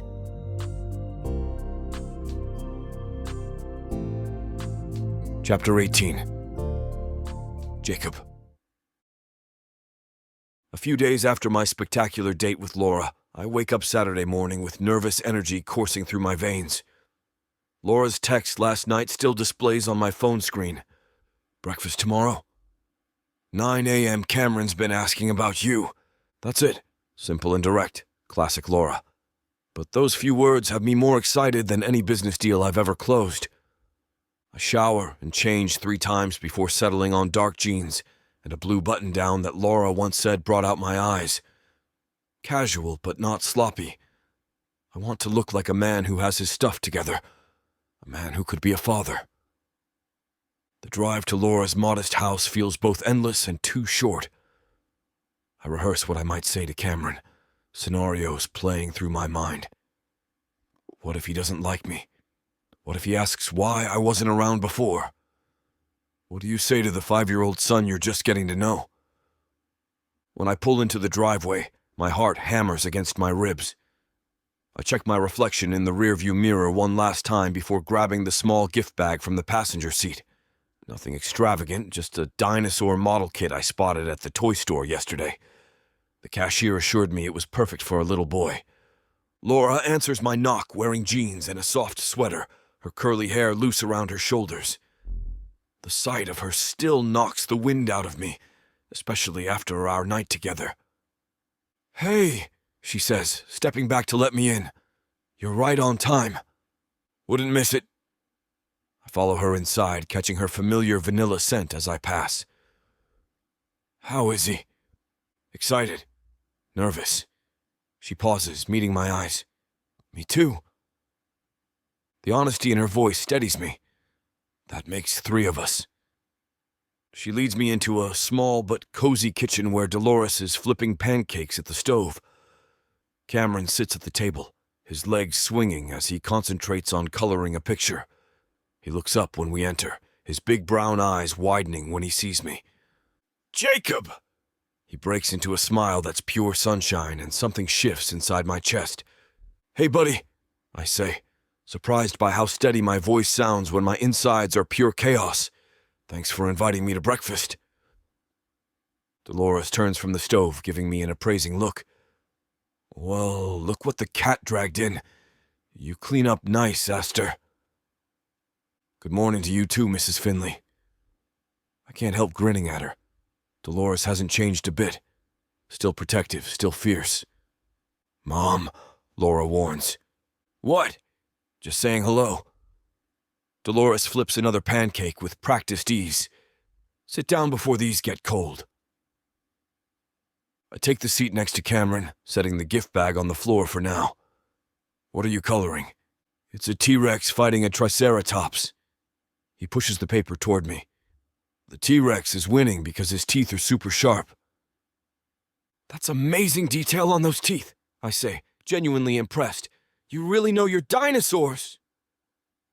Cameron launches into an explanation of different dinosaur species that has me struggling to keep up. His enthusiasm is infectious, his hands gesturing wildly as he describes how velociraptors hunted in packs. I listen, completely captivated by this little person who is half me. Laura brings over plates stacked with pancakes, her eyes soft as she watches our interaction. When our fingers brush as she hands me my coffee, electricity shoots up my arm. "Thanks," I murmur, and we share a loaded glance that has Dolores clearing her throat pointedly. Throughout breakfast, conversation flows more easily than I expected. Cameron peppers me with questions about where I live and what I do. I keep my answers simple, watching his expressions carefully. "Is your house really big?" he asks between bites of syrup-drenched pancake. "Pretty big," I admit. "Too big for just one person, really." "Do you have a pool?" "I do. Indoor and outdoor." His eyes grow wide. "Whoa!" Laura watches this exchange with a mixture of amusement and caution, while Dolores observes us all with a knowing look that makes me nervous. When we finish eating, Laura catches my eye, nodding slightly. I recognize it as the signal we discussed over text. My heart rate kicks up again. "Cameron," Laura says, her voice gentle but firm. "We need to talk to you about something important." Cameron looks up from his plate, curiosity in his expression. "What?" Laura takes a deep breath. "You know how some kids have a mom and a dad who live in different houses?" He nods. "Like Chucky at school? His dad lives in Atlanta and his mom lives here and he gets 2 birthdays." "Right, exactly like that." Laura glances at me before continuing, her fingers nervously twisting the napkin in her lap. "Well, sweetheart, Jacob isn't just our friend who came for breakfast. He's actually your dad." The silence that follows feels endless, stretching across the kitchen like a rubber band pulled too tight. Cameron looks from Laura to me, his brow furrowed in deep concentration, those familiar eyes scanning my face with newfound intensity. I hold my breath, my heart hammering so hard I'm sure everyone can hear it. I've faced boardrooms full of cutthroat executives with less anxiety than I feel waiting for this 5-year-old's verdict. "My dad," he finally says, his voice small and uncertain, testing the word like it's in a foreign language. I lean forward, resting my elbows on my knees to get closer to his eye level. My throat feels tight with emotion, words I've rehearsed 100 times suddenly evaporating. "Yeah, buddy. I'm your dad," I managed to say, my voice rougher than I intended. Cameron tilts his head, studying me with that unfiltered curiosity only kids possess. "But where were you before?" The innocent question lands like a punch to the gut, knocking the wind out of me. There's no accusation in his tone, just genuine confusion, which somehow makes it hurt even more. "I was living far away," I explain, choosing my words carefully. "In England. But I should have been here with you and your mom. I made a mistake by staying away so long." Cameron considers this, his expression serious. "Are you going to go away again?" "No. I've never been more certain of anything in my life. I'm staying right here in Lexington. I want to spend time with you if that's okay." He nods slowly, processing this information. Then, in a move that nearly breaks me, he slides off his chair and comes to stand beside me, studying my face. "You have pretty blue eyes," he says with childlike wonder. "Yeah, I do." My voice cracks. "Your mom's always said that." Cameron surprises us all by climbing onto my lap. His small body feels fragile yet solid against me, and I wrap my arms around him instinctively, breathing in the scent of syrup and kid shampoo. I look up to find Laura watching us, tears shimmering in her eyes. Even Dolores seems affected, turning back to the stove to hide her reaction. "I got you something," I tell Cameron, reaching for the gift bag. "It's not much. Just a little something I thought you might like." His face lights up as he pulls out the dinosaur model kit. "Cool. Can we build it together?" "Absolutely." I ruffle his hair, overwhelmed by the easy acceptance only a child can offer. "Whenever you want." As Cameron shows Dolores his new gift, Laura moves to stand beside me, her hand resting lightly on my shoulder. "You okay?" she asks softly. I look up at her, feeling more complete than I have in years. "Yeah, better than okay." Her fingers squeeze gently before she steps away, but that small touch says everything her words don't. We still have a long way to go, but this is the beginning of something real, something that feels like family, and I'm never letting it go again. Chapter 19. Laura. The lunch rush at Dolly's is in full swing, and I'm running on autopilot. Take orders, deliver food, refill coffee, repeat. My mind keeps drifting back to Saturday morning. Cameron on Jacob's lap, the look on Jacob's face when our son called him Dad for the first time. "Laura," Rita waves her hand in front of my face. Table 7's been waiting on their check for 10 minutes. "Damn, sorry." I grab the bill from the register and hurry over to the elderly couple who, thankfully, seem more amused than annoyed by the wait. I'm wiping down the counter when the bell above the door chimes. Without looking up, I call out, "Seat yourself, I'll be right with you." I'm not here to eat. That voice stops me cold. I look up to find Melissa standing in the middle of the diner, dressed in a cream-colored pantsuit that probably cost more than my mom's car. Her hair is pulled back in a sleek ponytail, highlighting the sharp angles of her face. "We need to talk," she says, loud enough that several customers turn to stare. "I'm working," I reply, keeping my voice even as I continue wiping the counter. "If you want to eat, sit down. Otherwise, I don't have time for this." She stalks toward me, designer heels clicking against the linoleum floor. "Make time." Rita appears at my side, sensing trouble. "Everything okay, Laura?"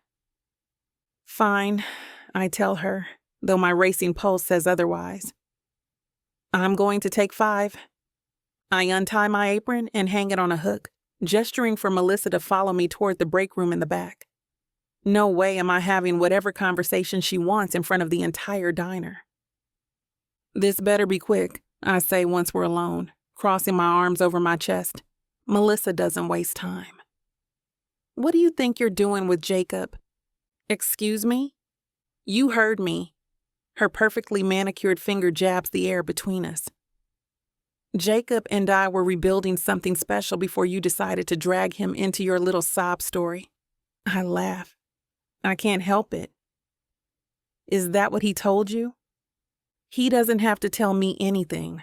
I know Jacob better than anyone. Clearly not, I say, leaning against the wall. Or you wouldn't be here making a fool of yourself.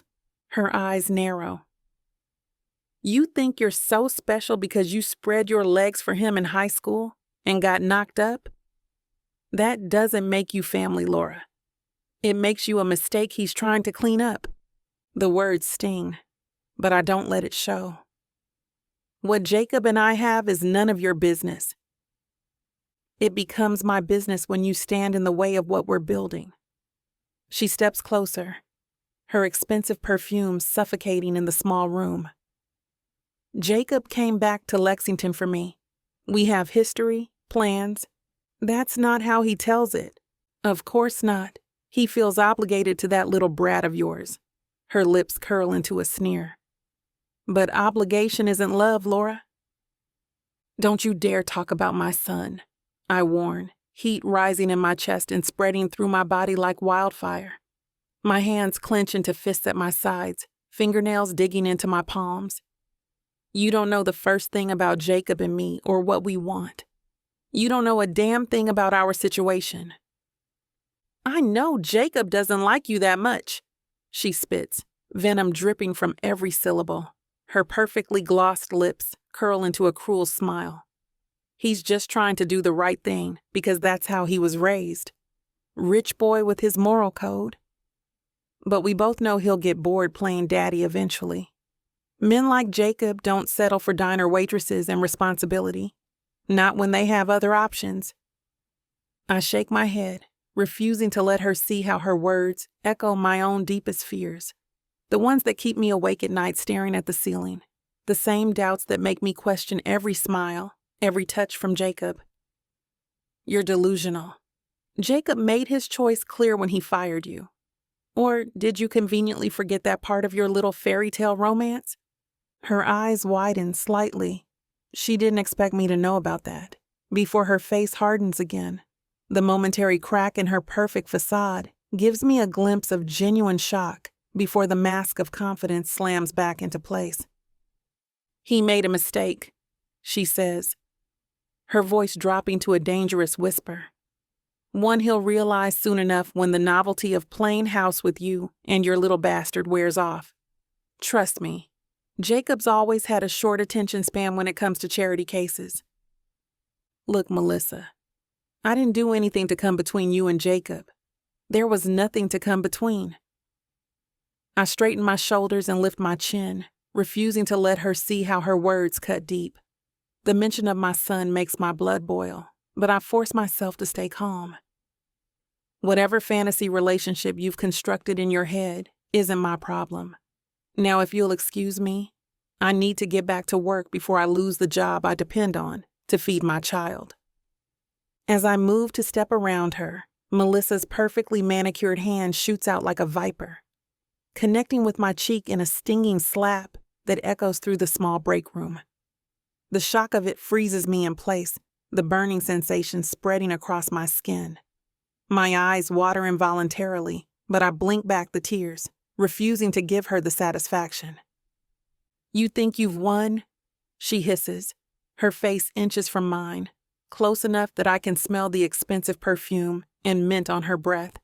Her green eyes glitter with malice. Don't mess with what's mine, Laura. I know things about you that would make Jacob run the other way so fast he'd leave skid marks. And trust me, a man like him doesn't stick around once he sees the real you. I touch my cheek, feeling heat spread where her hand connected. Get out, I say, my voice dangerously quiet. Now, she smirks, adjusting her designer jacket. This isn't over, not by a long shot. As she turns to leave, My mind races with all the things I could say, all the ways I could hurt her back, but I remain silent, refusing to sink to her level. The break room door swings shut behind her, and I slump against the wall, my hand still pressed to my stinging cheek. My body trembles with adrenaline and anger. The worst part isn't the slap or the insults. It's the small voice in my head wondering if maybe, just maybe, she's right about Jacob. Will he get bored? Will the shine wear off our newfound family? And what things does she think she knows about me?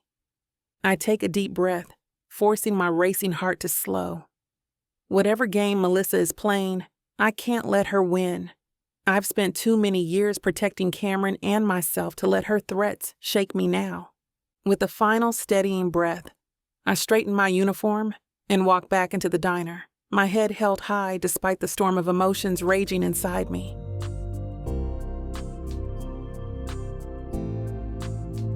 Chapter 20. Jacob. I stride across the sprawling construction site of what will soon be Lexington's premier boutique hotel, pride swelling in my chest despite the morning's challenges. The old textile mill's transformation is finally taking shape. Exposed brick walls meeting modern glass, history blending with luxury. This project is my redemption, my way of bringing something valuable back to the town I abandoned. So we're looking at another 2 weeks before the interior walls go up? I ask, reviewing the clipboard my new assistant Marcus hands me. 3 at most, Marcus says, pointing to the blueprints. The contractor hit some structural issues in the east wing, but nothing major. Marcus has been a godsend since I fired Melissa. Professional, efficient, and, most importantly, not trying to manipulate his way into my bed. At 35, with a decade of project management experience, he's exactly what this development needs. Let's schedule a meeting with the designers next Tuesday, I say, making a note on the plans. I want to finalize the lobby concept before... Jacob!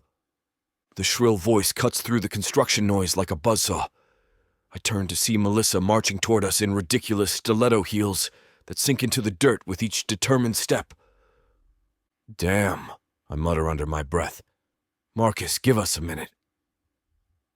Marcus nods and discreetly steps away, though not before giving Melissa a wary look. News travels fast in this town, and everyone knows why she's no longer working for me. What are you doing here, Melissa? I ask, keeping my voice calm but firm. You're trespassing on a construction site. She ignores my question, her face flushed with emotion. I've been calling you for days. You can't just fire me and then disappear. I think I made myself perfectly clear when I terminated your employment. There's nothing left to discuss.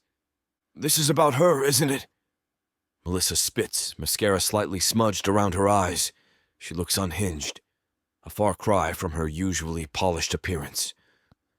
Strands of her perfect hair have escaped their styling, and there's a wild desperation in those green eyes that's almost disturbing. That waitress has you completely blind to what's happening. You can't even see straight anymore. I feel my jaw tighten, muscles clenching painfully beneath my skin.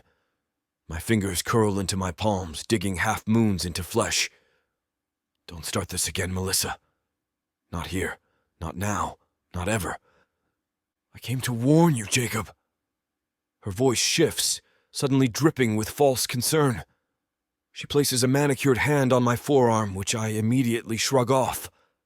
As someone who truly cares about you, who knows what's best for you, I couldn't keep this information to myself. You deserve to know. Whatever game you're playing, I'm not interested. I glance toward the exit, calculating how quickly I can get her off my property. The construction crew is watching us now, and the last thing I need is this becoming tomorrow's gossip. You need to leave. It's about Laura. She steps closer, invading my personal space, lowering her voice conspiratorially. Her expensive perfume, too strong, too desperate, fills my nostrils. There are things you don't know about her. Serious things that would change everything between you two. Despite my better judgment, despite knowing this is exactly what she wants, I pause. Something cold and uneasy settles in my stomach. What are you talking about? Spit it out or get the hell off my sight. Melissa's face lights up, sensing she's caught my attention.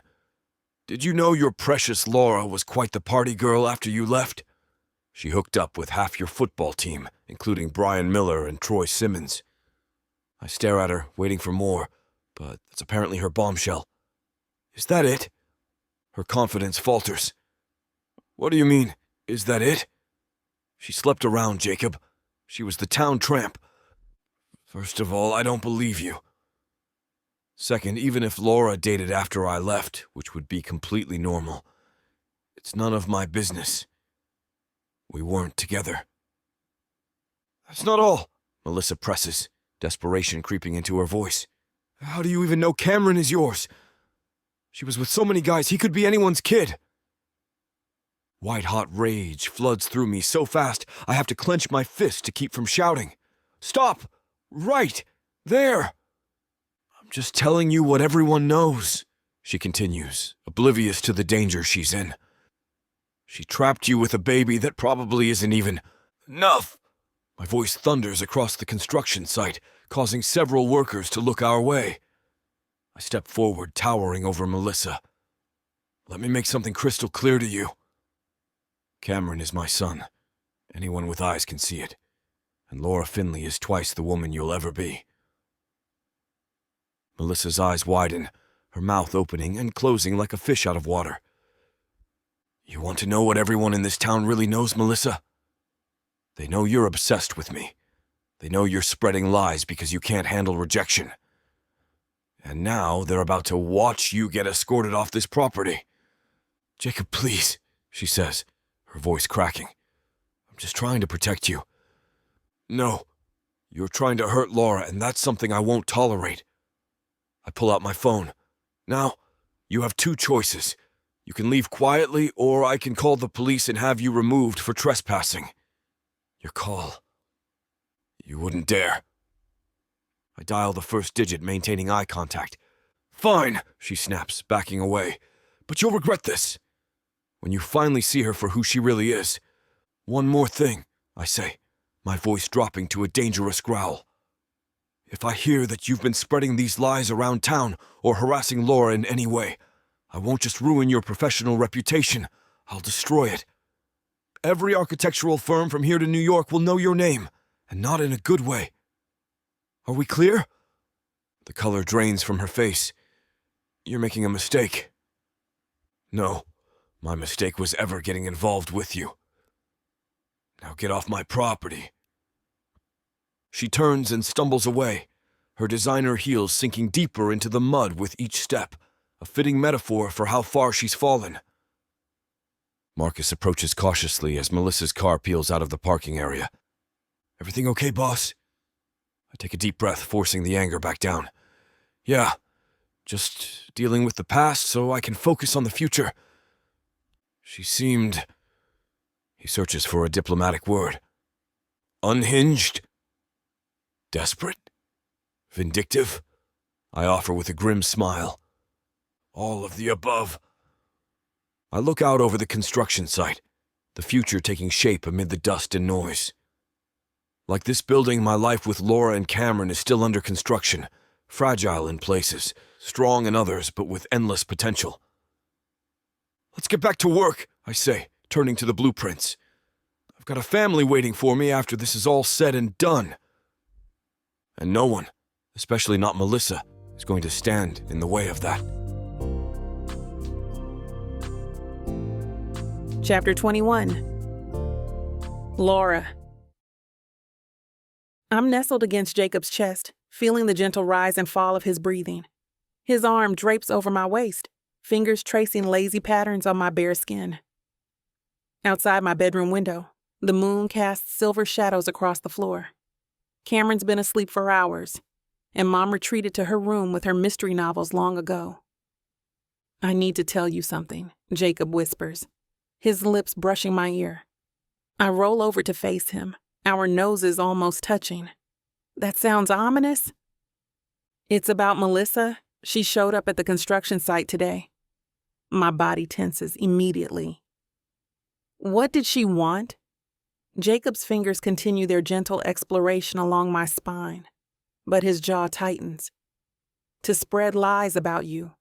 She had this whole speech prepared about how you supposedly slept with the entire football team after I left.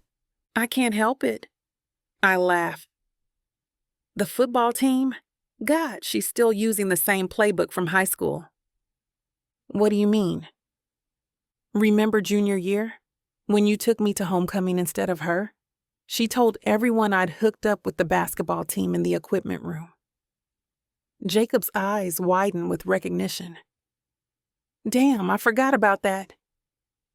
I didn't, I say, tracing the outline of his lips with my finger. She's always been obsessed with you, always trying to sabotage us.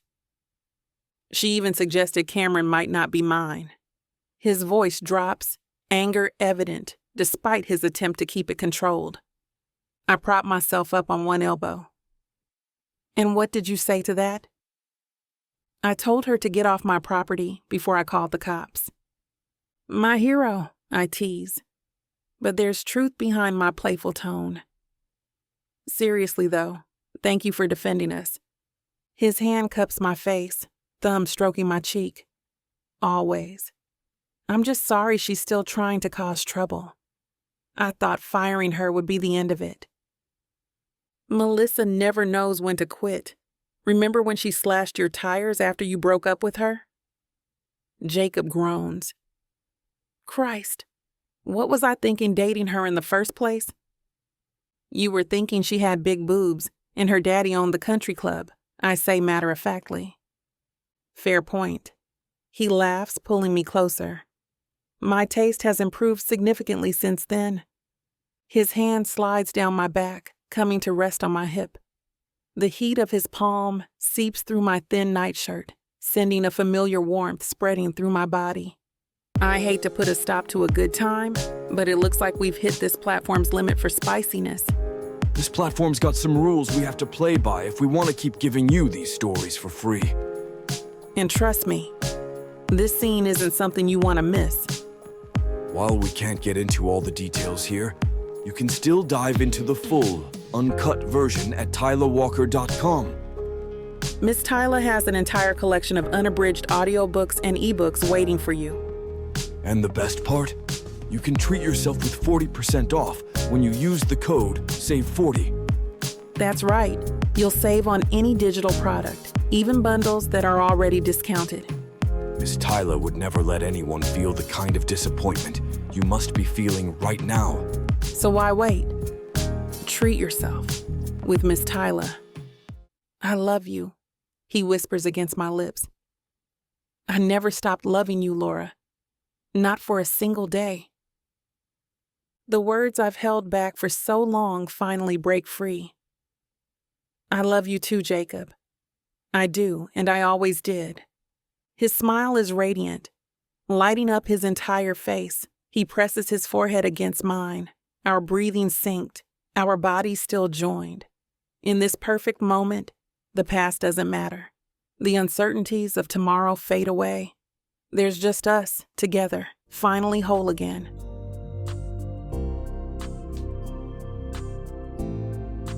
Chapter 22. Jacob. The crisp autumn air fills my lungs as I walk the perimeter of what will soon be Lexington's premier boutique hotel. Crimson and gold leaves scatter across the construction site, nature's confetti celebrating our progress. The renovation of the old textile mill is coming along beautifully. The marriage of historic brick and modern glass exactly as I envisioned.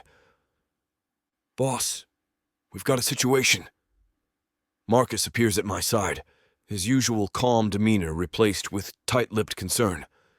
He clutches his tablet like it contains bad news he'd rather not deliver. What kind of situation? I scan the site for any obvious problems, safety issues, structural concerns. Marcus glances around, lowering his voice. Not here. Let's step into the trailer. Inside the temporary office, Marcus closes the door behind us. His dark eyes meet mine with an intensity that makes my stomach drop. I was reviewing our competition's latest marketing materials, he he begins, swiping through his tablet. Look familiar? He turns the screen toward me. The layout for Blakely Hospitality's newest luxury hotel across the county line is nearly identical to our unique floor plan, right down to the signature curved bar in the lobby and the rooftop infinity pool with mountain views. What the hell? I grab the tablet, zooming in on details that couldn't possibly be coincidental. This is our design. These are our ideas. Exactly. Marcus crosses his arms. And they announced breaking ground next month, which means they'll open before us. The realization hits like a sucker punch. Someone leaked our plans. That's not all. Marcus hesitates, clearly uncomfortable. Their press release mentions partnering with exclusive vendors, the same ones we've been negotiating with for months, vendors who suddenly pulled out of our deals last week. My mind races through possibilities, but one name flashes like a neon sign. Melissa! That's my guess too. She had access to everything. Designs, vendor contacts, timelines. I slam the tablet down on the desk, rage boiling through my veins. Get me her number. Already dialed. Marcus hands me his phone. The line rings 3 times before her syrupy voice answers. Marcus, what a surprise. It's Jacob. My voice comes out deadly calm, a stark contrast to the fury churning inside me. A pause. Jacob, I was wondering when you'd call. Cut the nonsense, Melissa. You leaked our plans to Blakely. She doesn't deny it. Instead, she laughs, a tinkling, self-satisfied sound that makes my jaw clench. Prove it. You're the only one who had access and motive. Maybe I just saw an opportunity after you so callously discarded me. Her voice hardens. Business is business, Jacob. You should understand that better than anyone. This isn't business. This is sabotage. Potato, potato! I can practically hear her shrug through the phone. Consider it my severance package. My grip tightens on the phone. I'll sue you for this. Corporate espionage, breach of contract. Go ahead. The smugness in her voice makes my blood boil. My father's lawyers would love the challenge. Just imagine how it would look. You suing your ex while playing happy families with your waitress and her bastard. The mention of Laura and Cameron ignites something primal in me. You've crossed a line. No, you crossed the line when you chose them over me. All pretense drops from her voice, revealing the raw bitterness beneath. I warned you, Jacob. And I warned that brat, too. I told her not to mess with what's mine. I was never yours, I growl. And if you ever mention my family again... Your what? She laughs again. Face it, Jacob. You've lost this round. Better luck next time. The line goes dead. That brat, I mutter, resisting the urge to throw the phone across the room. Marcus watches me carefully. What do we do now? I take a deep breath, forcing myself to think clearly through the rage. Call our lawyer. I want options on my desk by morning. Lawsuits, cease and desist, whatever it takes. And in the meantime, we adapt. I turn to the blueprints spread across the table. If they want to steal our ideas, fine. We'll come up with better ones. Get the design team here tomorrow. We're going to completely reimagine this project. Make it so innovative that Blakely's knockoff looks exactly like what it is. A pale imitation? Marcus nods, already typing notes. What about the vendors? Find new ones.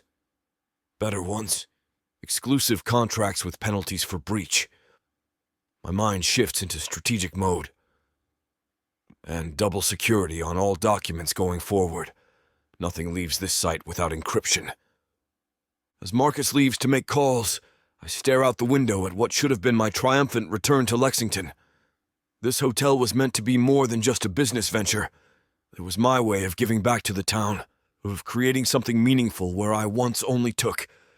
Now Melissa has tainted even that. My phone buzzes with a text from Laura. "Dinner tonight?" Mom's taking Cameron to a movie. The simple message grounds me, reminding me what really matters. Melissa can try to sabotage my business, but she can't touch what I've built with Laura and Cameron. That's the real victory. I text back, "Wouldn't miss it. Love you both. Whatever Melissa throws at me, I'll handle it. I've got too much at stake now to let her win. This hotel might be delayed, altered, challenged, but my family is the foundation that can't be shaken. And that's something Melissa will never understand." Chapter 23. Laura.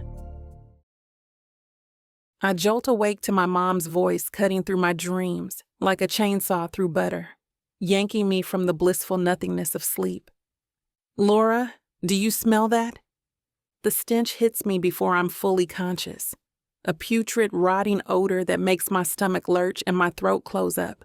It's the kind of smell that crawls into your nose and sets up camp, refusing to leave. I sit up, covering my nose with my hand, blinking hard in the dim pre-dawn light, filtering through my cheap blinds. "What the hell is that?" I swing my legs off the bed, already dreading whatever we're about to discover. The ancient floorboards creak under my feet as I stand, my tank top and shorts offering little protection against both the early morning chill and whatever horror awaits us downstairs. After yesterday's 12-hour shift at the diner, the last thing I need is some new disaster to handle. Mom stands in my doorway in her faded nightgown, her silver-streaked hair sticking up in all directions.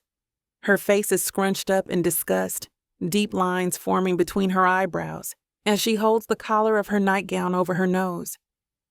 The worry in her eyes matches the knot forming in my gut.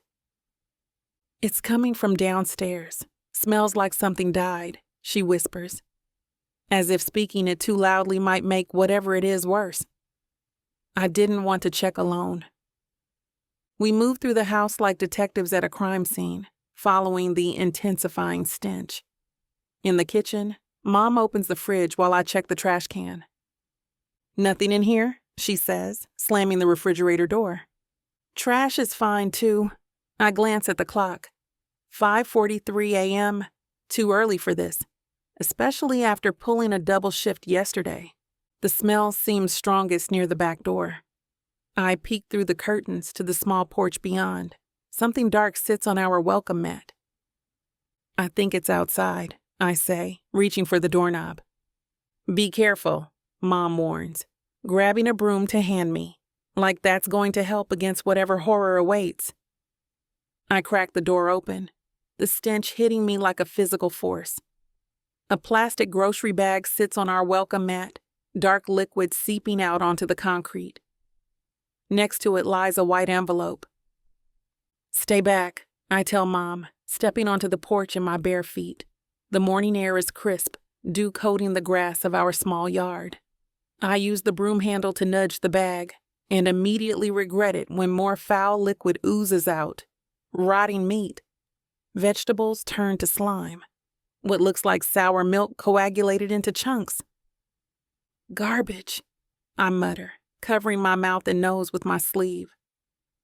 Someone dumped garbage on our porch. I reach for the envelope, my name scrawled across it in sharp, angry handwriting. The paper is expensive, thick under my fingers. My hand shakes slightly as I tear it open. The note inside is brief, typed rather than handwritten. "Leave Lexington once and for all, or your dirty little secret gets exposed to everyone. This is your only warning." Ice slides down my spine despite the warm morning. I read it twice, confusion mixing with dread in my gut. "What is it?" Mom asks from the doorway. I fold the note quickly, shoving it into my pajama pocket. "Nothing, just trash." I force my voice to stay steady. "Can you grab me some gloves and a garbage bag? I need to clean this up before Cameron wakes up." Mom disappears inside while I stare at our small front yard, scanning for any sign of whoever left this disgusting gift. The street is quiet, houses still dark in the pre-dawn light. My dirty little secret What the hell is that supposed to mean? But even as I wonder, I know exactly who's behind this. Melissa. This reeks of her brand of petty intimidation, literally. Mom returns with cleaning supplies, and together we scoop the rotting mess into a garbage bag. I scrub the concrete with bleach while Mom sprays air freshener around the porch. "Who would do something like this?"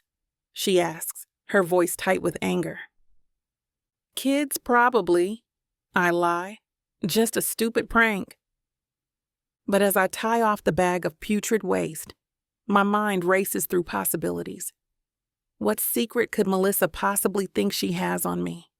Does she seriously have something that would ruin my life and reputation? Or is she making empty threats, hoping I'll run scared? Either way, the message is clear. Melissa isn't done trying to drive a wedge between me and Jacob. She's escalating, moving from rumors to actual intimidation. My fingers tighten around the garbage bag. I've built a life here for Cameron, a good life despite the struggles. I'm not about to let some spoiled, vindictive woman chase me away from my hometown. "I'm going to take this to the dumpster," I tell Mom, lifting the bag. "Then I'm calling Jacob." "Good," Mom nods, her eyes sharp with concern. "This isn't a prank, is it?" I hesitate, then shake my head. "No, it's Melissa." "That woman needs professional help," Mom mutters, following me inside. As I wash my hands in the kitchen sink, I stare out the window at the lightening sky. The note burns in my pocket, its threat hanging over me like a storm cloud. Whatever secret Melissa thinks she has, whatever game she's playing, she picked the wrong woman to intimidate. I've survived worse than her petty threats. I dry my hands and reach for my phone. Jacob needs to know just how far his ex is willing to go. "Just call him," Mom says, setting a cup of coffee in front of me. "He should know what's happening." What if he doesn't answer? I hate how small my voice sounds. The uncertainty in it makes me cringe. "Then leave a message. That's what voicemail is for." I take a deep breath and hit the call button. The phone rings once, twice, 3 times. 4, 5. My heart sinks with each unanswered ring until his voicemail picks up. "Hey, this is Jacob. Leave a message." The beep sounds, and for a second I consider hanging up. But the image of that rotting garbage, the threatening note in my pocket, steals my resolve. "Jacob, it's me." I close my eyes, trying to organize my thoughts. Something happened this morning. Someone, Melissa, I'm pretty sure, left a bag of rotting garbage on our front porch. There was a note, too, telling me to leave Lexington or my dirty little secret gets exposed. Mom gives me an encouraging nod from across the kitchen. Cameron's still asleep, thank God. I lower my voice anyway. I don't know what she thinks she has on me, but she's escalating. This isn't just spreading rumors anymore. "She came to our house, Jacob." My voice catches. I'm not scared of her, but I'm worried about Cameron. What if he'd been the one to find that disgusting mess? I pace across the small kitchen, phone pressed to my ear. "Anyway, I wanted you to know. I'm handling it, but..." I trail off, unsure how to finish that sentence. I'm handling it, but what? But I'm worried? But I need you? Both are true, and the realization makes my chest tighten. "Call me when you get this. I hope I will see you soon." I pause, the words I've been holding back suddenly demanding to be said. They rise up from some deep, honest place inside me that I can't ignore anymore. "I love you, Jacob." I hang up quickly, like I've confessed to a crime. My heart pounds in my chest. "Did you just say what I think you said?" Mom's eyebrows nearly reach her hairline. "Shut up." I set the phone down, ears burning. "About time," she says, hiding her smile behind her coffee mug. "I didn't mean to say that in front of you. It just came out." Mom doesn't look convinced. Those things don't just come out unless they're true. She's right, and we both know it. I do love Jacob. I never stopped, not really, even when I wanted to, even when it would have made my life easier. We need to figure out what to do about Melissa, I say, changing the subject. She's not going to stop. No, she's not, Mom agrees, her expression hardening. But neither are you. You didn't let anyone run you out of town when you were 19 and pregnant. You're sure as hell not going to let some spoiled brat do it now. Her fierce confidence in me is exactly what I need. I straighten my shoulders, pushing away the momentary vulnerability. You're right. I pull the threatening note from my pocket and set it on the table. Whatever secret she thinks she has, I've survived worse. Mom nods, a warrior sizing up the battlefield. We both have. The sound of small feet padding down the hallway signals Cameron's awakening. I quickly tuck the note away as he appears in the doorway, hair sticking up in all directions, eyes still heavy with sleep. "Morning, baby," I say, forcing brightness into my voice. As he climbs onto my lap for his morning cuddle, I hold him a little tighter than usual. Whatever Melissa throws at us next, she's going to learn what happens when you threaten a mother's child. I may have just told Jacob I love him, but there's another message I need to deliver to Melissa. She picked the wrong woman to intimidate.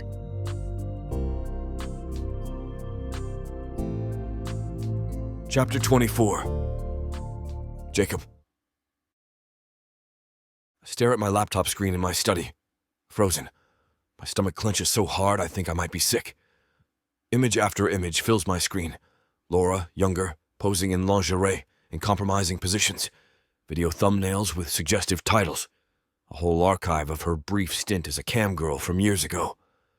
Damn, I mutter, slamming the laptop closed. But closing it doesn't erase what I've seen.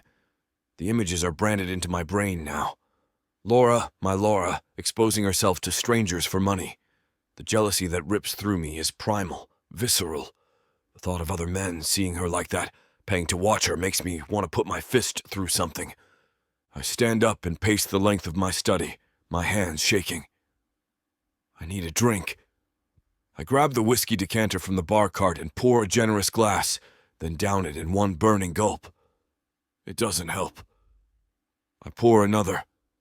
My phone pings with a text. I already know who it's from before I look. Now you know what kind of woman you're really with. Still think she's Mother of the Year material? Dash him. My grip tightens around the phone, rage coursing through me. That brat. Of course, Melissa would dig this up, package it neatly, and send it to me like a bomb meant to destroy everything I've built with Laura. I throw my phone onto the couch and run both hands through my hair, trying to sort through the storm of emotions. Jealousy, anger, betrayal. But beneath all that, something else is forming. A crushing sense of guilt. Because this is my fault. All of it. I abandoned Laura when she needed me most. Left her pregnant and alone while I went off to Oxford to become the man my father wanted me to be. What did I expect her to do? She was a college student with a baby, trying to get her degree, trying to make something of herself. Damn, I whisper, the realization hitting me like a punch to the gut.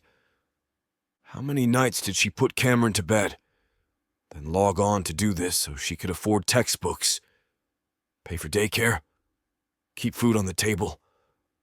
While I was partying at Oxford, spending my father's money without a second thought, she was doing whatever it took to survive. I pick up my phone again, tempted to call Melissa and unleash hell, but that's exactly what she wants. She's trying to drive a wedge between Laura and me, hoping I'll react exactly the way I almost did, with jealousy and judgment. Instead, I dial Laura's number. It goes straight to voicemail. She's probably at work or with Cameron. I hang up without leaving a message. This isn't a conversation for voicemail. I remember the message she left me this morning about the garbage on her porch, the threatening note, Now it all makes sense. Melissa wasn't bluffing when she threatened to expose Laura's secret.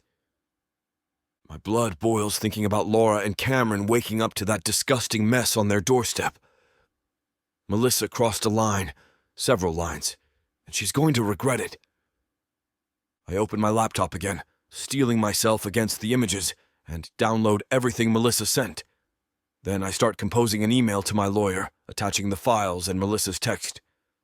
I need a restraining order against Melissa Stanley immediately. She's harassing my family and engaging in revenge porn distribution. I want her stopped by any means necessary. Cost is not an issue. I hit send, then close the laptop again. The jealousy is still there, a dark, ugly feeling in my chest. I can't pretend it's not, but the love I feel for Laura is stronger. The life we're building together matters more than her past, a past she was forced into because of my choices. I pace my office, stomach churning with disgust and rage. Each time I try to call Laura, it goes straight to voicemail. She must be at work, but she probably has an idea what Melissa is up to. If I saw those images of myself, I'd want to disappear too. Time to end this, I mutter, reaching for my phone. My fingers hover over Melissa's contact. What I'm about to do makes me sick, but it's the only way to protect Laura and Cameron. I need to draw Melissa out, get her to admit what she's done, and make sure she pays for it. I press call. Jacob, Melissa purrs when she answers. I was wondering when you'd come to your senses. I swallow my revulsion and force warmth into my voice. Hey, Mel. Can we talk? In person? Of course.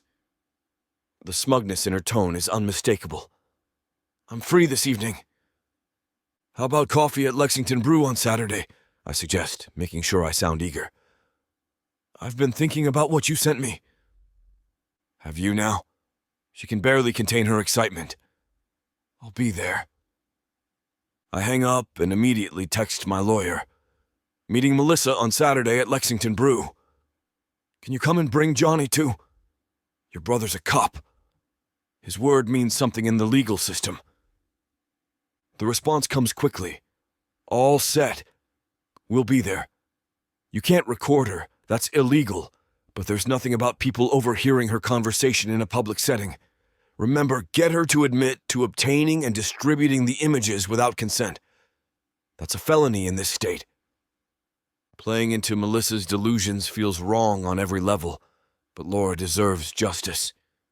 I slam my laptop shut and pace my office once again, adrenaline surging through my veins. Each step fuels my resolve as I map out every detail for Saturday's confrontation. This ends now. My lawyer's text lights up my phone. Everything's set. Johnny and I will sit 3 tables away. Recording devices are illegal, but we'll be close enough to hear her confession. Perfect. Now I just need to make sure Melissa incriminates herself thoroughly. I pour another whiskey, mentally scripting my approach. I need to stroke her ego, make her think she's won, that her little revenge porn scheme has worked exactly as planned. That's when people like Melissa get sloppy, when they think they've already won. The phone rings, breaking my concentration. Laura. My stomach twists with guilt when I see her name. I can't tell her about the plan. Not until I've neutralized the threat. She's already dealing with enough of Melissa's nonsense. Hey, I answer, forcing lightness into my voice. Jacob, is everything okay? You sound strange. I swallow hard. Yeah, just busy with work stuff. How are you and Cameron? As she talks about their day, I move to the window, looking out at the town I once abandoned. The town where I'm now putting down roots, building a life with the woman I never stopped loving, and the son I'm only beginning to know. Melissa's not taking that from me, not now, not ever. I miss you, Laura says, her voice softening. Cameron keeps asking when you're coming over next. Soon, I promise. Just need to handle something first. After we hang up, I check my watch. 3 days until Saturday. 3 days to perfect my strategy. I call Mariah at the local print shop, who owes me a favor after I funded her son's college tuition. Jacob Astor, she answers warmly. What can I do for you? Mariah, I need your absolute discretion on this, I begin, outlining what I need. 20 minutes later, I have everything arranged. Next, I text my PI. Need everything you can find on Melissa Stanley's financial dealings, especially anything related to revenge porn distribution or harassment. His response is immediate. Already on it. Got some interesting preliminary findings. She's been accessing dark websites for selling explicit content. We'll have more tomorrow. By Friday evening, I have a folder thick with evidence. Financial records showing payments to sketchy websites. Text messages to anonymous contacts discussing merchandise and payback. It's not a smoking gun, but combined with her confession tomorrow, it'll be enough. I review the plan one final time. Get Melissa to admit everything on record, how she obtained Laura's photos, that she distributed them without consent, that the garbage on Laura's porch was her doing. Make her think I'm impressed, maybe even turned on by her scheme. Play into her delusions until she's thoroughly screwed herself. Melissa has crossed too many lines to count, and now she's going to pay for that. Dearly. Chapter 25. Laura. I stir the pancake batter with more force than necessary, the wooden spoon scraping against the mixing bowl. The kitchen is quiet, except for the gentle hum of the refrigerator and the occasional bird chirping outside. 3 days. 3 days since I've heard from Jacob. You're going to beat those pancakes to death, Mom says, shuffling into the kitchen in her faded blue robe, the worn terry cloth fraying at the edges. Her silver hair sticks out in sleep-tousled wisps around her face. I don't look up, focusing instead on the swirling patterns in the batter. Just making sure there's no lumps. My wrist aches from the constant circular motion, but the physical discomfort is better than the emotional turmoil raging inside me. She pours herself coffee from the pot I'd made an hour ago, when sleep became impossible. Steam curls upward as she cradles the mug between her weathered hands, watching me over the rim with those perceptive eyes that always see too much. You've called him? Twice. I pour batter onto the hot griddle, watching it sizzle and spread into a perfect circle. The familiar cooking routine should be comforting, but it feels mechanical this morning. Texted him 3 times. Nothing. The silence on his end screams louder than any excuse he could offer. Maybe he's busy with work. Mom settles into her usual chair at our small kitchen table, the wood creaking slightly under her weight. I flip the pancake with more force than necessary, sending tiny droplets of batter flying across the stovetop. The golden brown underside stares up at me, perfect despite my agitation. For 3 days straight, nobody's that busy. Not even Jacob Astor, with all his fancy business meetings and important calls. He's avoiding me. The question is, why?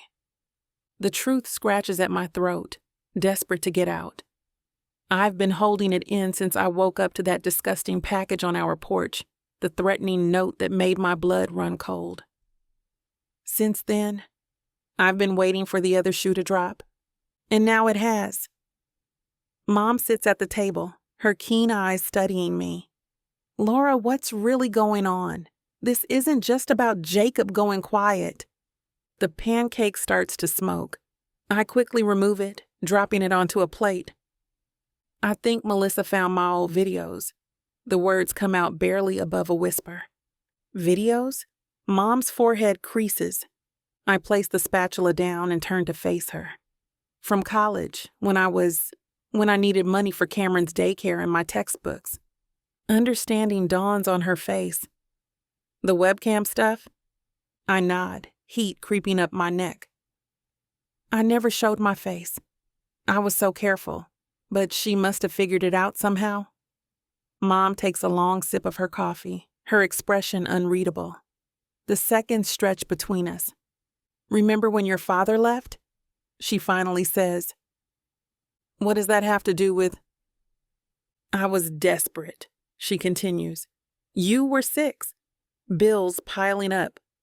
I took that job at the factory working nights, Some people in town called me a bad mother for leaving you with Mrs. Wilson those late hours. I pour more batter onto the griddle. That was different. Was it? She sets down her mug. You did what you had to do to provide for your son, to make a better life, just like I did. I was a cam girl, Mom. The words feel strange leaving my mouth in the bright morning light of our kitchen. I took off my clothes for money, and I nearly broke my back carrying metal parts for 12 hours a night. She shrugs. We do what we must to survive. The simple acceptance in her voice makes my eyes sting. If Jacob has an issue with that, then fine. Mom's voice hardens. That's his problem. But don't you dare feel ashamed. You're a dignified woman who can't be defined by the choices you made when backed into a corner. I flip the second pancake, blinking rapidly to clear my vision. I think that's why he's gone quiet. I think Melissa sent him the videos. Then he better be spending these 3 days tracking that woman down and having her arrested. Mom stands and takes over the pancake making. Not hiding from you. What if he's disgusted? What if he can't look at me the same way? Then he's not the man you thought he was. She glances toward the hallway where Cameron is still sleeping. You survived before Jacob Astor came back to town. You'll survive if he leaves again. I sit heavily at the table, suddenly exhausted. I don't want him to leave. I know, baby. She flips a perfect pancake onto the growing stack. But remember something. You are not the same scared teenager he abandoned years ago. You're a woman who built a life from nothing. Whether he stays or goes, that doesn't change. I nod and focus on flipping the last pancake onto the growing stack. The familiar routine grounds me. Butter, syrup, plates from the cabinet that's missing a hinge. Normal things. Safe things. I just can't figure out why he'd disappear, I say, arranging everything on the table. If Melissa sent him those videos, why not just confront me? Ask me about it? 3 days of silence is just cowardly, Mom finishes for me, her voice hardening. And if that's who he is, better to know now. The sound of bare feet padding down the hallway cuts our conversation short. Cameron appears in the doorway, hair sticking up in wild curls, eyes still heavy with sleep. His dinosaur pajamas are rumpled, one leg pushed up to his knee. Pancakes! He brightens immediately, all traces of sleepiness vanishing as he scrambles into his chair. With chocolate chips? Just the way you like them. I ruffle his hair and slide 3 pancakes onto his plate, trying to match his enthusiasm. The contrast between my inner turmoil and his innocent excitement makes my chest ache. Can I have syrup? Cameron asks, already reaching for the bottle.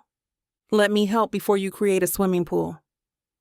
I take the bottle and drizzle a modest amount over his stack. Mom pours herself more coffee, watching us with a careful expression. She knows as well as I do that the question is coming. Cameron's been asking about Jacob every morning, ever since finding out the truth about him. I don't have to wait long. Is Dad coming over today? Cameron asks through a mouthful of pancake. He said he'd teach me to throw a spiral. The question lands like a punch to my gut. I busy myself cutting my own pancakes into tiny, unnecessary pieces. Not today, baby. He's really busy with work. But he promised. Cameron's face falls, his fork pausing midway to his mouth. He said Saturday for sure. Sometimes grown-ups have to change plans when work gets busy, I explain, hating the lie even as it leaves my lips. I'm sure he'll call soon. The disappointment on Cameron's face makes my throat tighten. He pushes his pancake around, creating swirls in the syrup. Is he too busy for us now? The question is so innocent, so painfully perceptive, that I have to look away. No, baby, not too busy for you. Never for you. I reach across to squeeze his hand. He just has a lot going on with his new hotel project. Cameron seems to accept this, returning to his breakfast with less enthusiasm. I catch Mom's eye across the table. She gives me a sad, knowing look.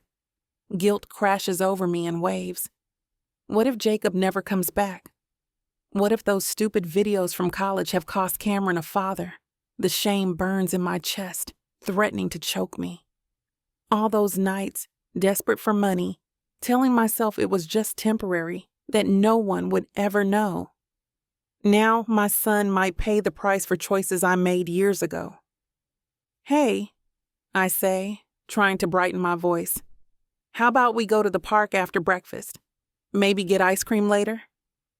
Cameron nods, but the spark doesn't return to his eyes. "Can we invite Dad for ice cream? Maybe he'll come. No one says no to ice cream." "We'll see," I say, which is parent code for absolutely not, and we both know it. My stomach knots as the words leave my mouth. The pitiful look on Cameron's face makes me want to promise him the moon, but I can't keep setting him up for disappointment. As Cameron picks at his remaining pancake, dragging his fork through the syrup to create little rivers and roads, I check my phone again. The screen mocks me with its emptiness. No calls, no texts, not even a single notification that isn't a spam email or app reminder. Nothing from Jacob. I wonder if Jacob is sitting somewhere right now in his fancy mansion, drink in hand, disgusted by what he's seen, unable to even look at me. Is he laughing about it with his rich friends, showing them the videos? The thought makes me want to crawl under the table and disappear, to shrink myself so small that nobody would ever find me again. But I can't indulge in self-pity. Not now. Not with those chocolate chip pancakes getting cold on my son's plate. Not with a 6-year-old who needs me to be stronger than my shame, who deserves a mother who doesn't crumble when life gets messy. Cameron needs stability. And damn it, I'll give him that even if it kills me inside.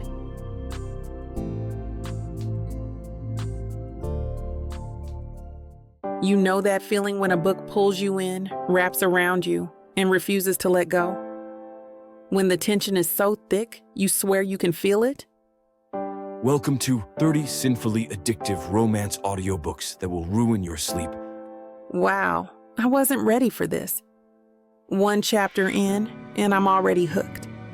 Oh, you thought this was just another audiobook collection. No, sweetheart. This is the Dirty 30. Forbidden love, dangerous desires, billionaires with secrets, bad boys who bite back. And every last word is dripped in temptation. I thought I could just listen to 1 chapter before bed. Now it's 2 a.m. and I need answers. Need. So what are you waiting for? Click the link. Start listening. Let the Dirty 30 ruin you in the best way possible. Escape your life with Miss Tyla.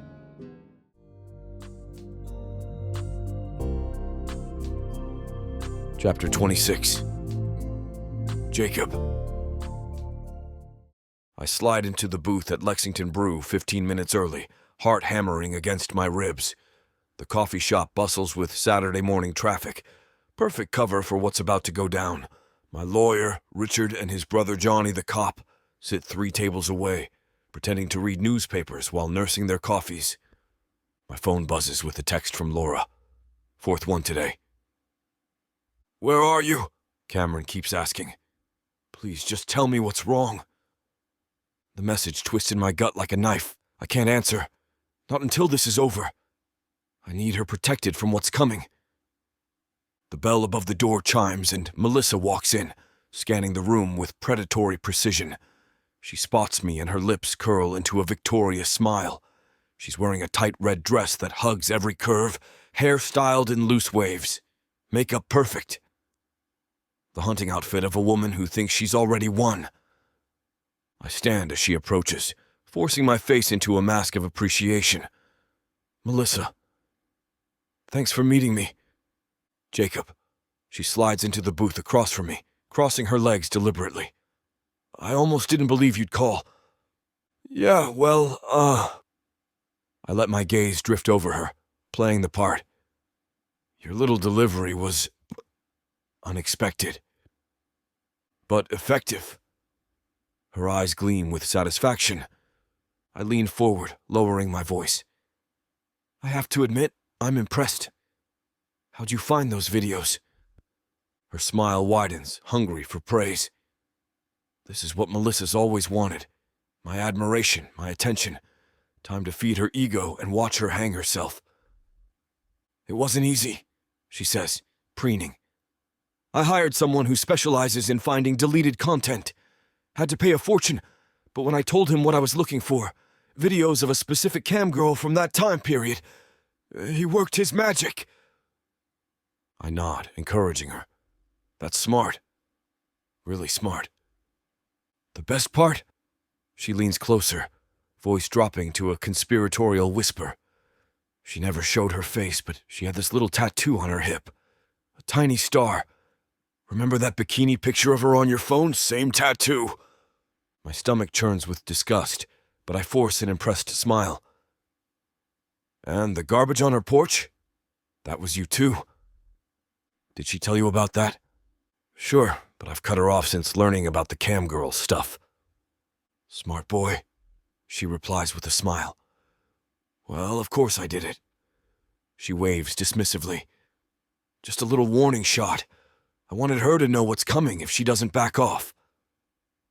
You're something else, Mel. I shake my head in feigned admiration. So tenacious. It's actually kind of hot. Her pupils dilate at the compliment. She reaches across the table, placing her hand over mine. I knew you'd see things my way eventually. She's not right for you, Jacob. She never was. And you found all this just to protect me? I turn my hand over, letting our palms meet. Every point of contact with her feels like touching something rotten, but I keep my expression hungry, interested. I did it for us. She squeezes my hand. I couldn't stand watching her manipulate you with that kid. Playing the perfect little family. It's pathetic. So what's your plan? Release the videos to everyone in town? She nods, excitement dancing in her eyes. I've already got them queued up to send to everyone in Lexington. One click and your waitress is ruined. No one will look at her the same way again. Cameron will be known as the cam girl's kid. She'll have to leave town. I clench my jaw so hard it aches, but I manage to keep my voice even. And you did all this for me? Because you still have feelings for me? I love you, Jacob. The declaration falls from her lips with practiced ease. I always have. We belong together. Not you and some trashy waitress who sold herself online. I let my thumb stroke across her wrist, watching her shiver at the contact. I have to say, I'm grateful. Thank you for finding the truth about Laura. You deserve better. She's practically glowing now, thinking she's won. One thing I don't understand, I continue, keeping my voice low, intimate. How'd you distribute the videos? That's pretty risky legally, isn't it? She scoffs. Please, I'm not stupid. I used a VPN and an anonymous email. Can't be traced back to me. But you did send them to people. Without her consent? Of course, without her consent. She rolls her eyes. That's the whole point. I sent them to you, and I've got them ready to send to everyone else. The school board, her co-workers, parents at Cameron's school. Once I click send, her life here is over. I lean back, the act dropping from my face like a discarded mask. That's all I needed to hear. Her brow furrows in confusion as Richard and Johnny stand up from their table and approach us. Melissa Stanley? Johnny says, flashing his badge. I'm Detective Jonathan Hayes with Lexington PD. You're under arrest for distribution of revenge pornography and criminal harassment. The color drains from her face. What? Jacob, what is this? I stand up, stepping away from the table, You just admitted to obtaining sexual content without consent and distributing it with intent to harm. That's a felony in this state. Richard steps forward, placing a file on the table.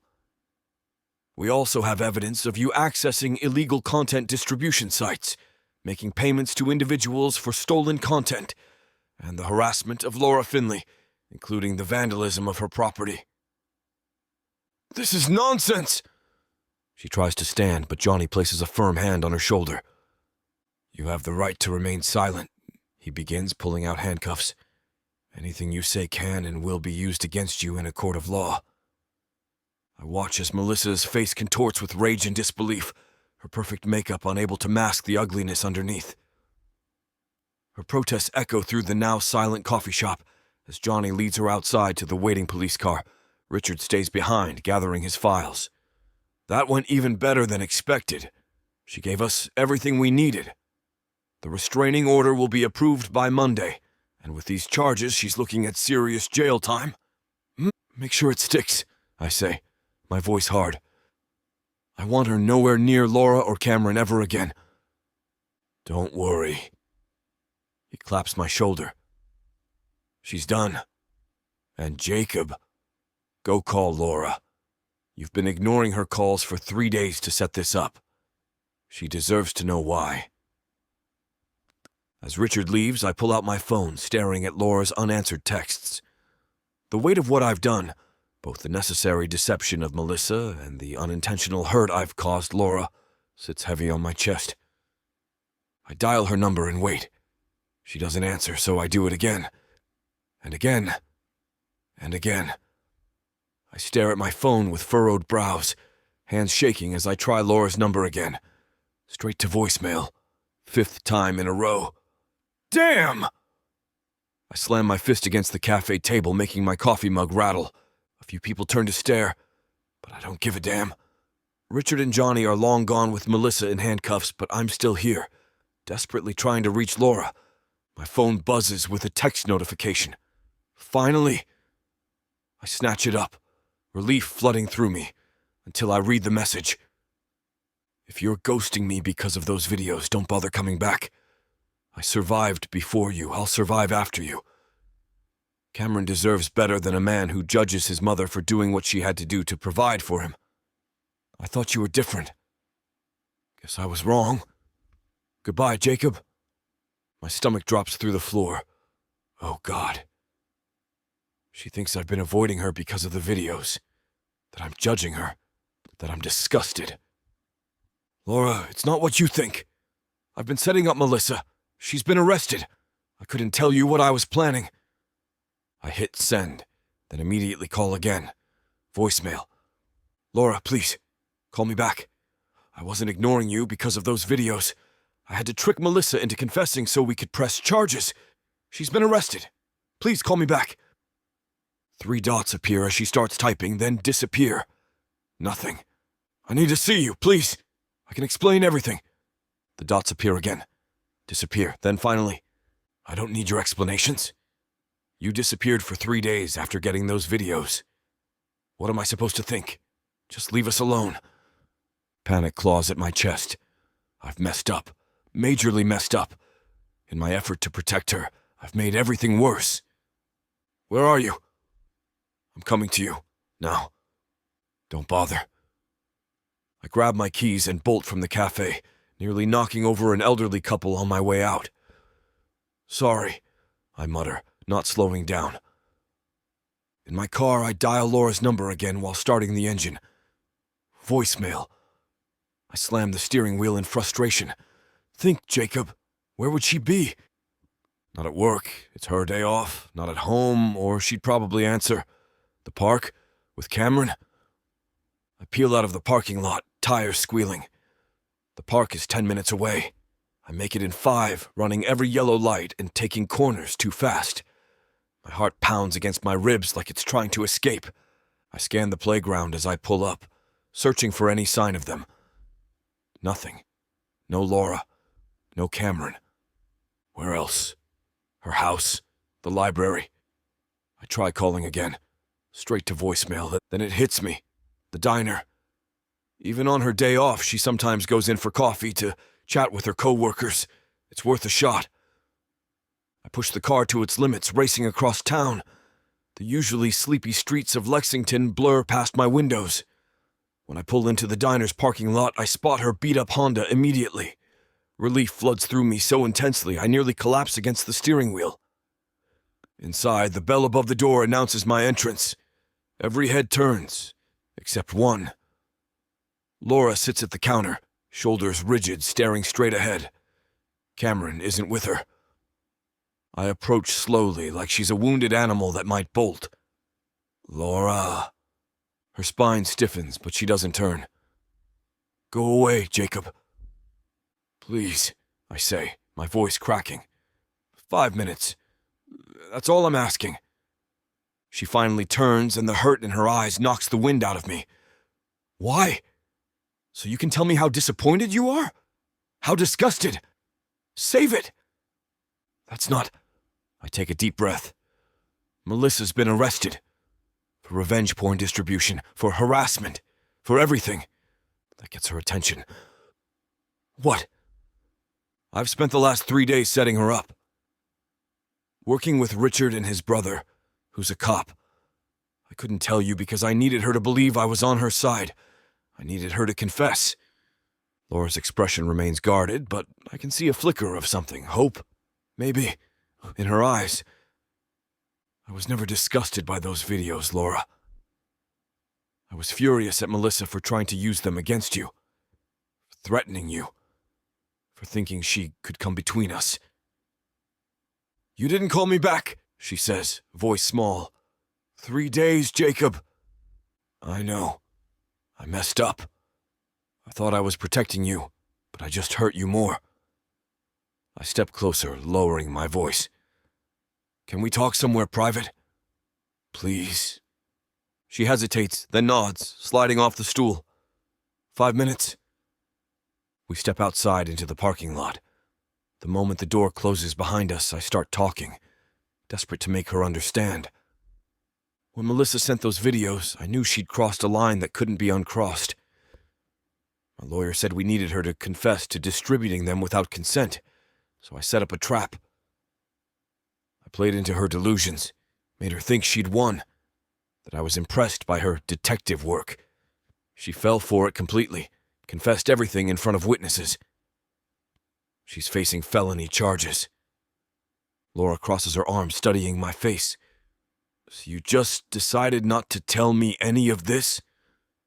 Left me thinking you were disgusted by my past? I thought if you knew, you might act differently around her. Or she might suspect something.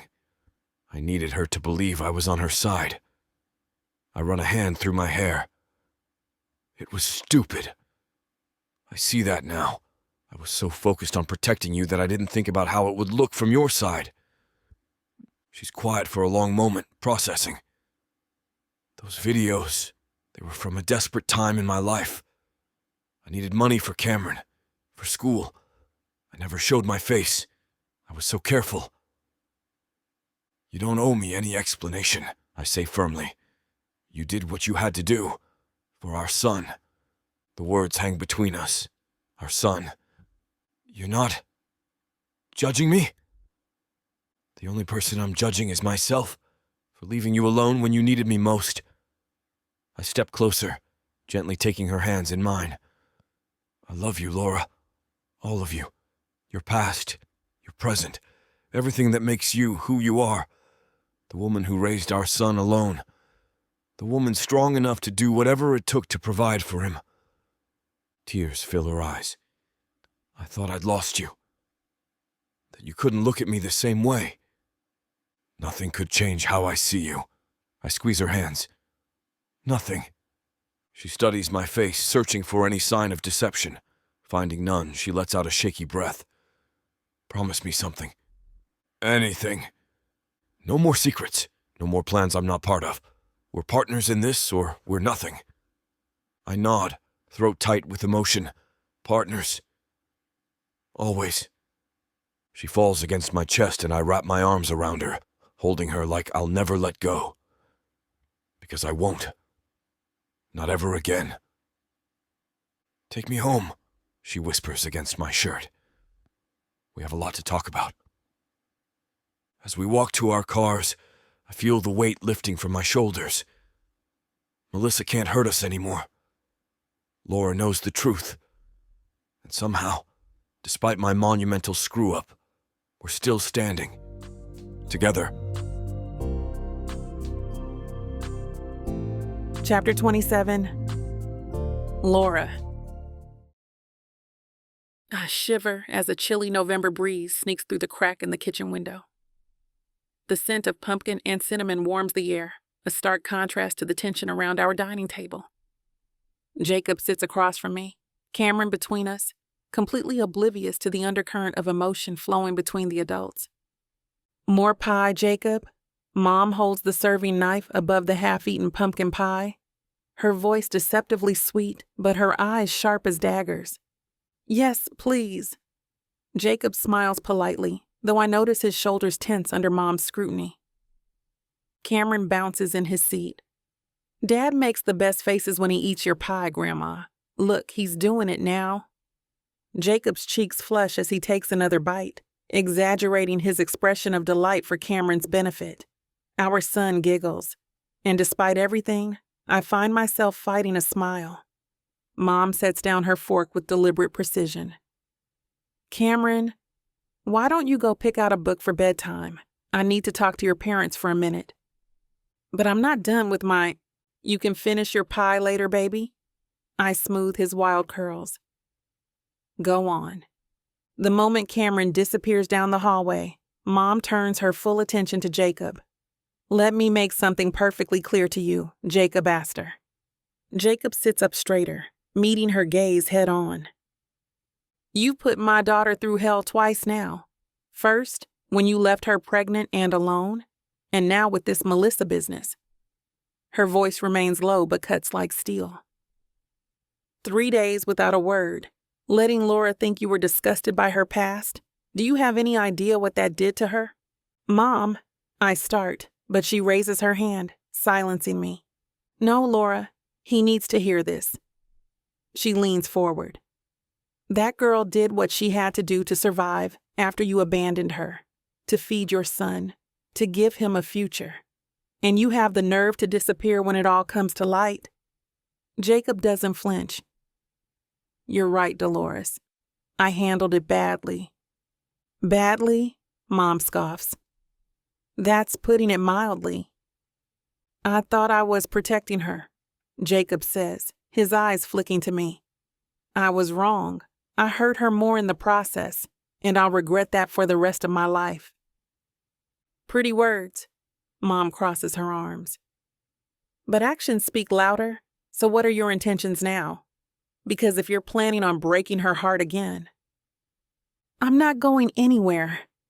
Jacob's voice is firm, unwavering. Not now, not ever again. I watch him carefully, searching for any hint of uncertainty. I love your daughter, he continues. I love our son, and I know I have a lot to make up for. 6 years of absence, mistakes I can't undo. But I'm here now, and I'm not running, no matter what comes our way. Even with Melissa behind bars, there will be talk, Mom warns. This town has a long memory. Let them talk. Jacob's jaw sets. I don't care what anyone thinks except Laura and Cameron. Mom studies him for a long moment. You sound convincing. But you sounded convincing 6 years ago too, didn't you? The barb hits its mark. Jacob's face falls, but he recovers quickly. I was a boy then, thinking only of myself. I'm a man now, a father. I understand what matters. I hope so. Mom stands, gathering empty plates. Because my daughter deserves better than broken promises and half measures. She pauses, her expression softening slightly. That pumpkin pie recipe is your mother's, you know. She gave it to me years ago, before you were even born. The revelation seems to catch Jacob off guard. Really? I didn't know that. She was a good woman. Eleanor was always sweet with everyone, no matter their background. would have been disappointed by some of your choices. Mom's voice gentles. But I think she'd be proud of the man you're becoming. Don't prove me wrong. With that, she carries the dishes to the sink, leaving us in a heavy silence. Your mom doesn't pull punches, Jacob finally says, his voice low. Never has. I reach across the table, taking his hand. She's just protective. She should be. His thumb traces circles on my palm. I deserved every word. I study our joined hands. Do you really mean it? About not caring what people say? I've wasted too much time caring what others think. His eyes lock with mine. All that matters is us. You, me, and Cameron. The life we're building. And Melissa? I can't help asking. What if she gets out? Tries again? She won't get near us. The certainty in his voice steadies me. The evidence against her is overwhelming, and even if she somehow wiggles out of charges, I've made it clear what happens if she crosses that line again. Cameron's excited footsteps approach, and Jacob squeezes my hand before letting go. I found one. Cameron races in with a worn copy of Where the Wild Things Are. Great choice, Jacob says, lifting him onto his lap. Want to start reading while Mom and Grandma clean up? Cameron nods eagerly, opening the book. As Jacob begins reading, their heads bent together over the colorful pages, I feel something shift inside me, like puzzle pieces finally clicking into place. Mom appears beside me, drying her hands on a dish towel. He seems different, she admits quietly. More grounded. He is? I watch my son and his father, their identical profiles illuminated by the warm kitchen light. We all are. I gather the dinner plates while Mom loads the dishwasher, both of us moving in the familiar rhythm we've perfected over years of shared chores. From the living room, I hear Jacob's animated voice as he reads the story, changing his tone for each character, and Cameron's delighted giggles in response. Wild thing, Jacob growls dramatically, followed by Cameron's squeal of laughter. Mom catches me pausing, dish towel in hand, watching them. He's good with him, she says quietly. Yeah, I can't help the smile that tugs at my lips. He really is. We work in comfortable silence for a few minutes, the sounds of the story and Cameron's reactions providing a soundtrack to our cleanup. As I wipe down the counters, Mom leans against the refrigerator, her eyes thoughtful. I've never seen Cameron this happy before, she says. The way he lights up when Jacob walks in the room, it's something special. I glance toward the living room again. Cameron is curled against Jacob's side, eyes wide with wonder, as he points to something in the book. Jacob's arm is wrapped protectively around our son, his expression soft and full of love. The sight makes my chest tighten with a flood of emotions I'm still learning to navigate. There's something so natural about the way they fit together, as if these 6 years of separation never happened. I catch the glint of the table lamp reflecting off Cameron's curls, while his curious brown eyes, the shape of his smile when he looks up at Jacob, are unmistakable reminders of his father. I know, I admit, my voice barely above a whisper. It's like he's been waiting for this his whole life without even knowing it. All those times he'd ask about his daddy, I never imagined they'd connect so quickly. It's almost scary how right it looks. Mom hands me a clean glass to dry, her movements deliberate as she studies my face. She's always been able to read me better than anyone. And what about you? She asks, her tone gentle but probing. What about me? I focus intently on drying the glass, avoiding her gaze. Are you happy, Laura? The question catches me off guard, making my hand still against the cool glass surface. Am I happy? After everything we've been through, the heartbreak, the rumors, Melissa's schemes, happiness seems almost too simple a word. There's something deeper stirring inside me, something complicated and fragile that I'm afraid to examine too closely, like looking directly at the sun. I search for the right words, folding the dish towel carefully. I'm terrified. Mom raises an eyebrow, waiting for me to continue. I've spent 6 years building walls to protect us, I say softly. To keep Cameron safe, to keep my heart safe, and now those walls are coming down, she finishes for me. I nod, swallowing the lump in my throat. What if it all falls apart again? What if I'm not enough for him once the excitement wears off? Mom takes the towel from my hands and sets it down. Laura, look at me. I meet her eyes reluctantly. That man in there isn't the same boy who left you. I'd tell you if he was. And you're not the same girl who got her heart broken. She squeezes my hands. Stop waiting for history to repeat itself. In the living room, the story comes to an end.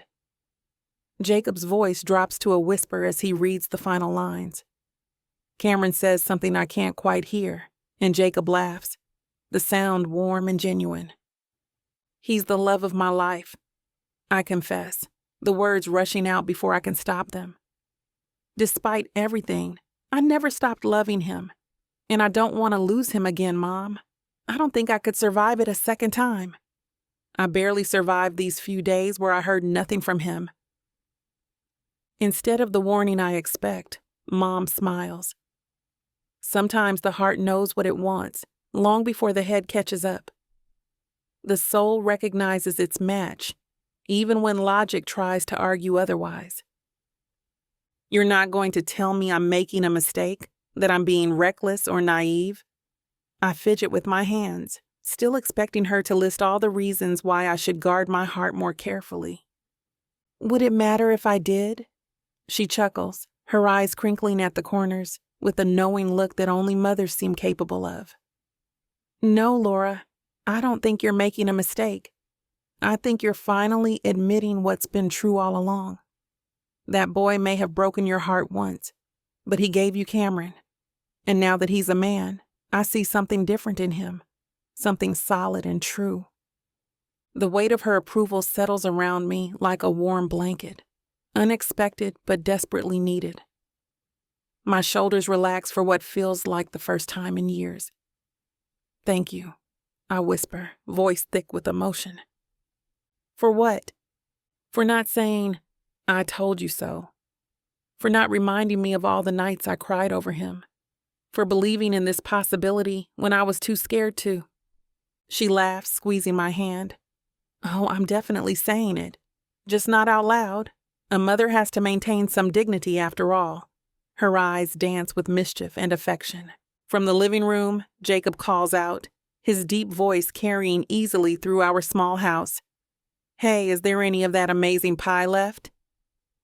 Cam says he's dying for another slice. His exact words were, death by no pie, which I think is pretty dramatic but valid. Coming right up, I call back, reaching for 2 clean plates. Mom stops me with a gentle hand on my arm. For what it's worth, I see how that man looks at you when you're not watching, like you hung the moon and stars. I don't think he's going anywhere this time. I blink back sudden tears. I hope you're right. I usually am. She winks, taking the plates from me. Go sit with your family. I'll bring the pie. I move toward the living room, heart full and aching in the best possible way. Jacob looks up as I approach, his smile widening, eyes crinkling at the corners. Cameron is already explaining the next book he wants to read, bouncing with excitement. Family. The word echoes in my mind as I settle beside them on the couch. This is what I've always wanted. Or rather, what I've been afraid to want. Maybe Mom's right. Maybe it's time to stop waiting for the other shoe to drop and start believing in the future we're building.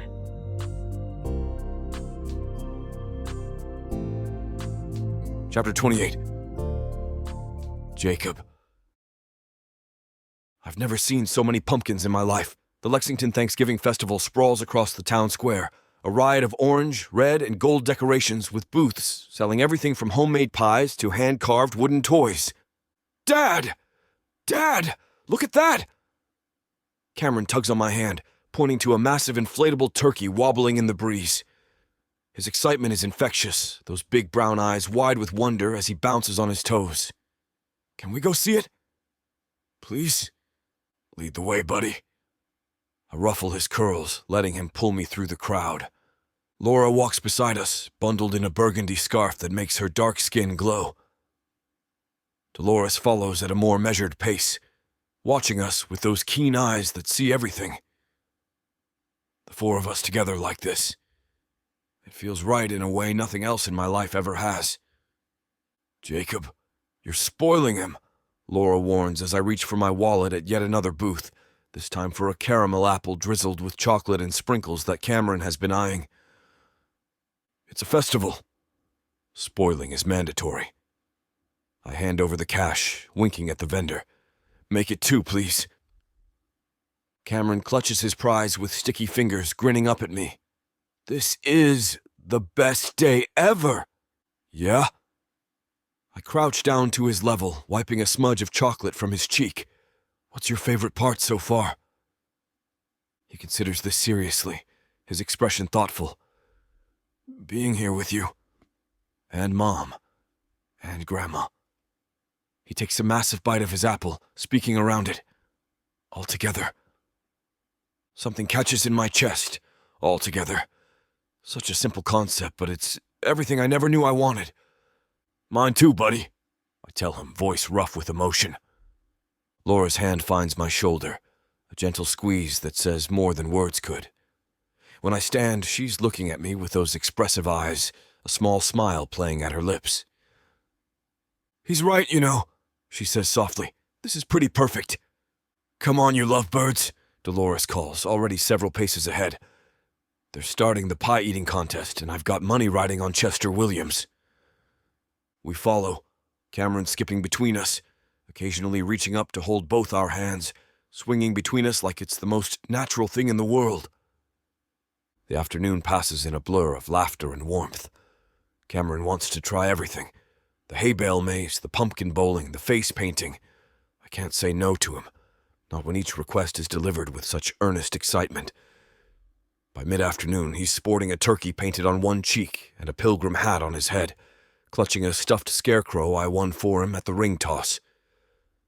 You realize you don't have to buy him everything he looks at, Laura murmurs as we watch Cameron and Dolores feeding ducks at the small pond. He'll still love you without all the gifts. I know, I admit, watching my son's delighted face as the ducks quack and jostle for the breadcrumbs he's tossing. But I've missed so much, Laura. 6 years of birthdays and Christmases. I just want to make him happy. You make him happy just by being here, she says, her shoulder warm against mine. That's all he's ever wanted. His dad. The weight of those lost years sits heavy on my shoulders. I'm never missing another moment, I promise. As much to myself as to her. Not a single one. Laura's hand slips into mine, our fingers intertwining. I believe you. Those 3 words, so simple but carrying the weight of everything between us. Her forgiveness, her trust, her willingness to let me back into their lives. I squeeze her hand, overwhelmed by gratitude. As the afternoon sun casts long shadows across the festival grounds, we settle at a picnic table with hot cider and roasted chestnuts. Cameron is showing Dolores his collection of festival treasures, arranging them in order of importance. Look at them. I nod toward our son and his grandmother. He never stops, does he? Laura laughs, the sound warm in the cooling air. Not until he crashes. And when he crashes, it's like someone unplugged him. 1 minute bouncing off walls, the next sound asleep mid-sentence. I watch them for a moment, struck by a sudden clarity that feels like stepping into sunlight after years in shadow. This is it. This is what matters. Not the fancy degree from Oxford, not the family fortune, not the status or expectations that followed me home to Lexington. Just this. Cameron's laughter, Laura's hand in mine, Dolores' grudging acceptance, the four of us together on a perfect autumn day. "Move in with me," I say suddenly. Laura chokes on her cider. "What? All of you? You, Cameron, Dolores. Move into the mansion with me." The words tumble out, urgent and certain. "It's too big for just me and my housekeeper, too empty, too lonely." She stares at me, eyes wide. "Jacob, we can't just..." "Why not?" I turn to face her fully. "Think about it, Laura. Cameron would have his own room. Hell, his own wing if he wants it. There's plenty of space for Dolores to have her privacy. The gardens for him to play in. The library full of books. It's not about space, it's about family," I finish for her. "Our family. Under one roof." Her expression softens, but I can see the hesitation in her eyes. "That's a big step." "I know." I take both her hands in mine, but I'm ready for it. I've never been more ready for anything in my life. She glances toward Cameron and Dolores, then back to me. What if it doesn't work out? What if we move in and then discover we're not compatible living together? "Then we'll figure it out," I say firmly. "Together. Like we've been doing with everything else. But I don't think that's going to happen." "Because you're so sure of us?" There's a hint of challenge in her voice. "Because I'm sure of how I feel about you. About Cameron. About the life we're building." I lean closer, making sure she sees the conviction in my eyes. "I love you, Laura. I want to wake up next to you every morning.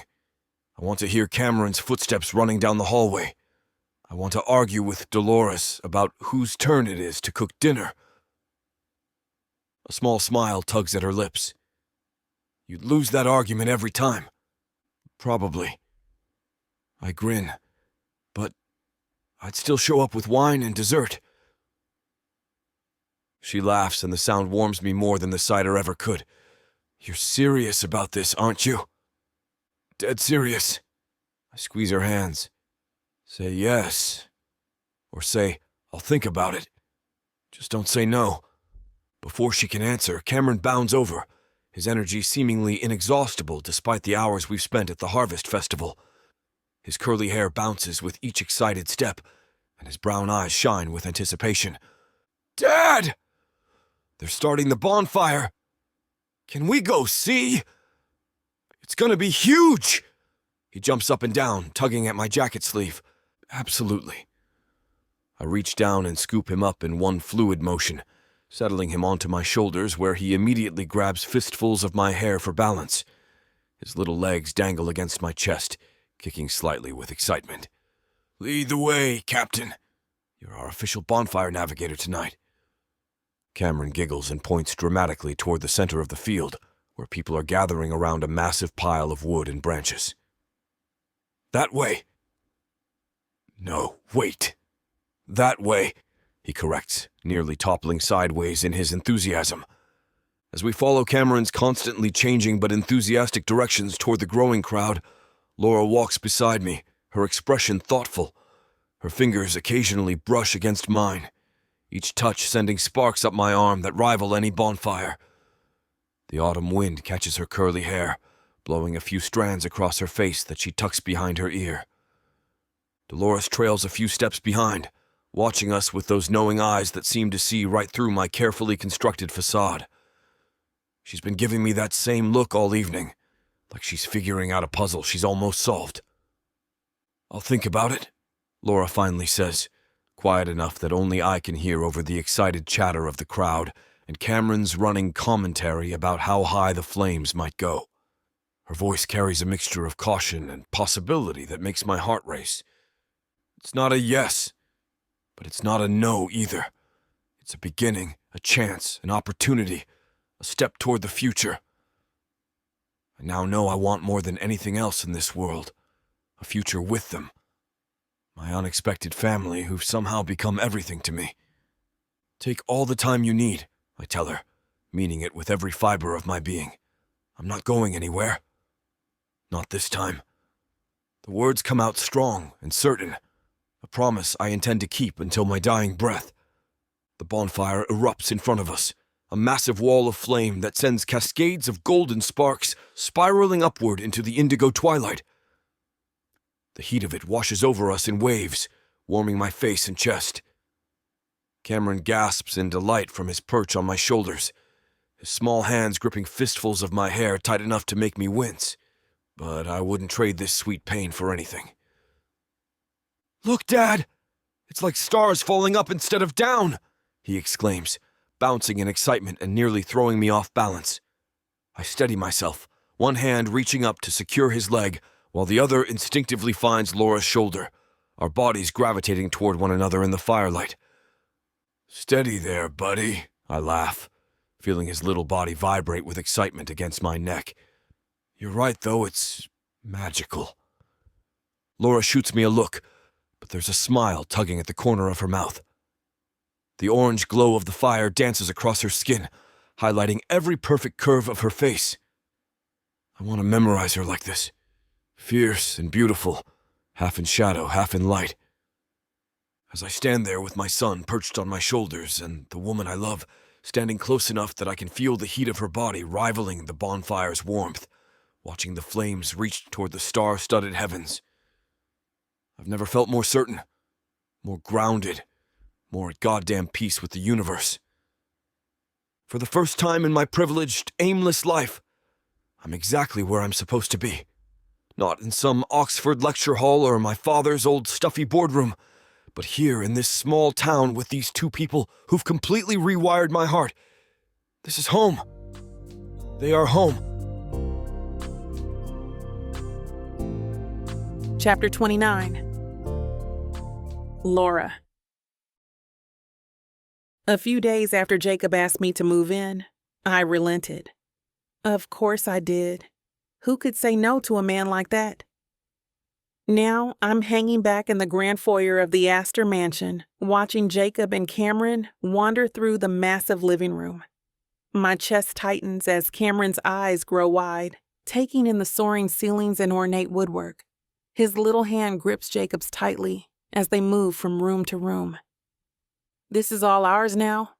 Cameron asks, his voice echoing slightly in the cavernous space. "All ours," Jacob confirms, crouching down to Cameron's level. "And you know what? This was my room when I was your age." They stop before a set of double doors, and Jacob pushes them open to reveal a bedroom 3 times the size of Cameron's old one. My son gasps, running inside and immediately climbing onto the window seat that overlooks the sprawling gardens. "I can see everything from here." He presses his face against the glass, leaving tiny fingerprints. "Mom, come look." I step into the room, still overwhelmed by the reality that this is our life now. Just 2 days ago, I finally said yes to Jacob's persistent request for us to move in. Mom surprised me by agreeing immediately. "This place has good bones," she'd said, which is the highest compliment she ever gives. Jacob stands in the doorway, watching us with a look so tender it makes my throat ache. His eyes meet mine over Cameron's head, and I see everything he's feeling: joy, relief, love, without him saying a word. "You okay?" he mouths silently. I nod, though okay doesn't begin to cover the hurricane of emotions swirling inside me. "Cameron," Jacob says, "want to see something special? Something that belonged to your grandparents?" Cameron jumps down from the window seat, practically vibrating with excitement. "Yes, yes!" Jacob leads us down a wide hallway lined with portraits. He stops in front of one showing an elegant couple. The man tall and blonde like Jacob, the woman with kind eyes and Jacob's smile. "These are my parents," Jacob says softly. "Your grandparents, Richard and Eleanor Astor." Cameron studies the portrait, his head tilted. "They look nice." "They were," Jacob confirms. "They would have loved you so much, Cam." "Why haven't I met them?" Cameron asks, with a child's innocent directness. Jacob kneels before him. placing his hands on Cameron's shoulders. They died in an accident recently. That's why I came back to Lexington. To take care of this house, their house. Were you sad? Cameron's brown eyes are solemn. Very sad. Jacob nods. But you know what? I think they sent me back here for a reason, so I could find you and your mom. My heart squeezes painfully in my chest as I watch them together, their matching profiles, the gentle way Jacob speaks to our son, the complete attention Cameron gives him in return. This bond that formed so quickly between them still amazes me. Would they have liked me? Cameron asks hesitantly. They would have adored you. Jacob's voice breaks slightly. My mom, your grandmother Eleanor, she loved to bake. She would have made you cookies every day.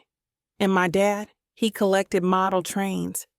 There's a whole room of them upstairs that I haven't touched since I got back. I was saving it for you. Cameron's face lights up. Real trains? Can we see them now? Later, Jacob promises.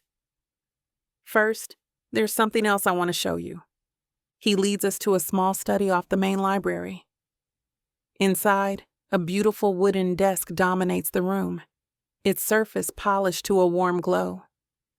This was my father's desk, Jacob explains. He used to let me sit here and draw while he worked. One day he told me it would be mine. And now it's yours too, Cameron. My son approaches the desk reverently, running his small fingers along the edge. Mine? Yours, Jacob confirms. For homework, for drawing, for whatever you want. I hang back by the doorway, suddenly overcome. Tears prick my eyes as I watch Jacob introduce our son to his heritage, to the grandparents he'll never meet, but whose blood runs in his veins. The past and present collide in this moment. My little boy finding his place in this grand house, connecting to a family history I once thought would always exclude him. Jacob looks up, catching my expression. He crosses the room to me, concern etched on his face. Laura, what's wrong? I shake my head, unable to speak past the lump in my throat. He takes my hand, leading me into the hallway where Cameron can't hear us. The grand corridor stretches out on either side of us, mahogany walls and antique paintings, a silent reminder of the wealth and history surrounding us. Jacob's fingers tighten around mine, warm and reassuring. Talk to me, he urges gently, his blue eyes scanning my face. His thumb brushes across my knuckles in that way that always makes my skin tingle. Nothing's wrong, I manage, blinking rapidly. It's just watching you with him, seeing you share your parents with him, showing him pieces of his heritage. I never thought. My voice cracks, and I take a deep breath to steady myself. The sound of Cameron opening drawers in the study floats out to us. You never thought this would happen, he finishes for me, stepping closer until I can smell his cologne. That we'd be here like this, the three of us together in this house. I nod, wiping away a stray tear with my free hand. I spent so many years thinking about what Cameron was missing. All those birthdays, those milestones without a father, those nights I'd watch him sleep and wonder if he'd ever know where he came from. I gesture toward the ornate surroundings. And now he's here, discovering parts of himself I couldn't give him. It's overwhelming. Now he has everything, Jacob says softly. Everything my parents would have wanted for him, for us. I wish they could have known him, I whisper. Jacob pulls me into a tight embrace.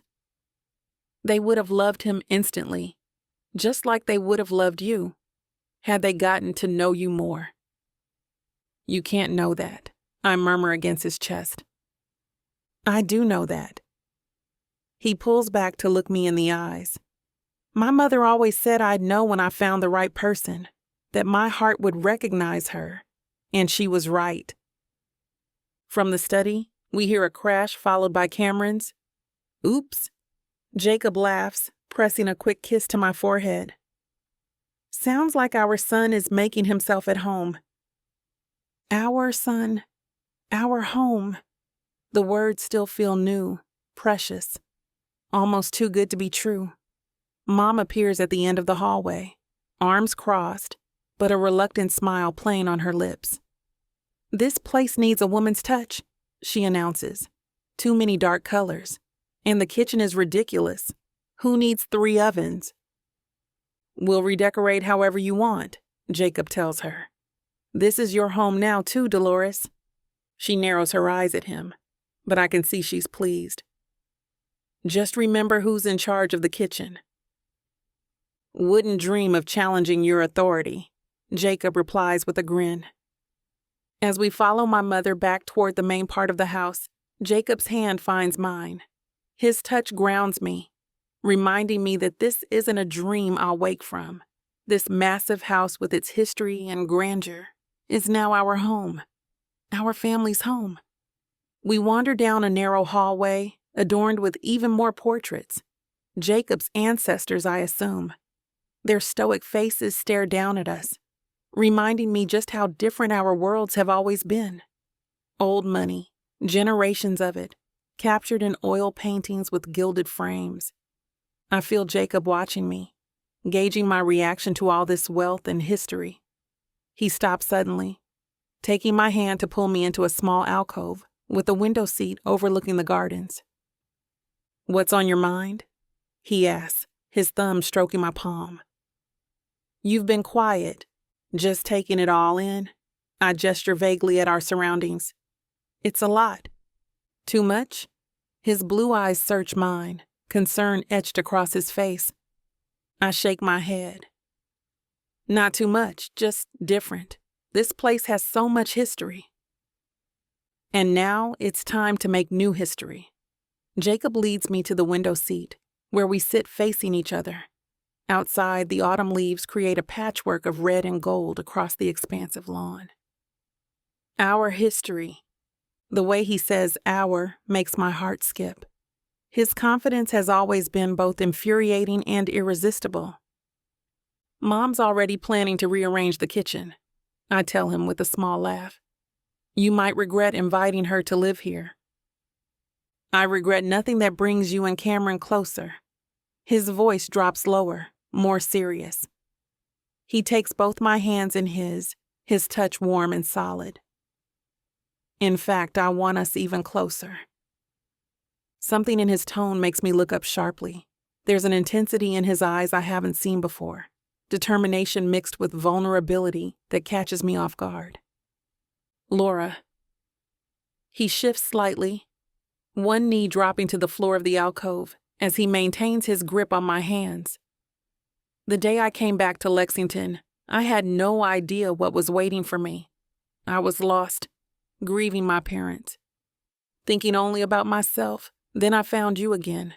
And Cameron? My breath catches in my throat as I realize what's happening. Jacob, let me finish. He squeezes my hands gently. You and Cameron brought me back to life. You reminded me what matters, what's always mattered. He pauses, swallowing hard. I messed up when I left you the first time, the biggest mistake of my life. But somehow, we got this second chance, and I'm not wasting it. Tears prick at my eyes as he reaches into his pocket and pulls out a small velvet box. I don't want to just live together, Laura. I want forever with you. I want to be Cameron's dad in every way possible. I want to build something real and lasting with you. He opens the box, revealing a stunning emerald-cut diamond ring that catches the light streaming through the window. Marry me. Make me the luckiest man alive, twice over. The world seems to stop, narrowing down to just us in this moment. Jacob kneeling before me, his face open and vulnerable, the ring glittering between us. 6 years ago, I would have said yes without hesitation. That young, naive girl who fell head over heels for Jacob Astor would have jumped at the chance. But I'm not that girl anymore. I'm a woman who's weathered storms, built a life from scratch, raised a child alone, and yet, looking into his eyes now, I see a man who's grown too, a man who fights for what matters, who's proven his commitment through actions, not just words. Yes, I whisper, surprising myself with how quickly and certainly the answer comes. Absolutely yes. Jacob's face breaks into a grin so bright it rivals the sunlight streaming through the window. He slides the ring onto my finger. It fits perfectly, and then he's pulling me into his arms, his lips finding mine in a kiss that feels like coming home. His mouth is warm and familiar against mine, one hand cradling the back of my head while the other wraps around my waist, pulling me closer. I can feel his heart pounding against my chest, matching the rapid rhythm of my own. When we finally break apart, we're both breathless. I love you, he says, resting his forehead against mine. I always have. I love you too. The words come easily now, all my fears and reservations melting away in the warmth of his embrace. Even when I tried not to. Jacob laughs, the sound vibrating through both of us. You're stuck with me now, Laura Finley, soon to be Laura Astor. Laura Astor, I repeat, testing how it feels on my tongue. It sounds right, like a piece of myself I didn't know was missing. Has a nice ring to it. Mom, Dad, Cameron's voice echoes down the hallway, breaking our moment.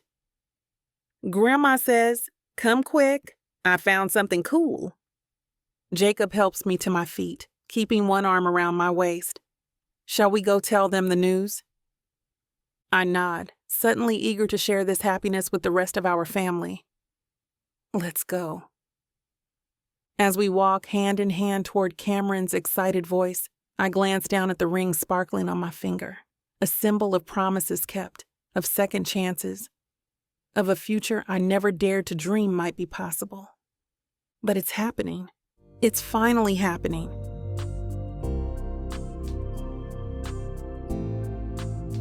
Chapter 30. Jacob. I straighten my tie for the third time, surveying the gleaming lobby of the Astor Boutique Hotel. 2 years of planning, permits, renovations, and stress have culminated in this perfect moment.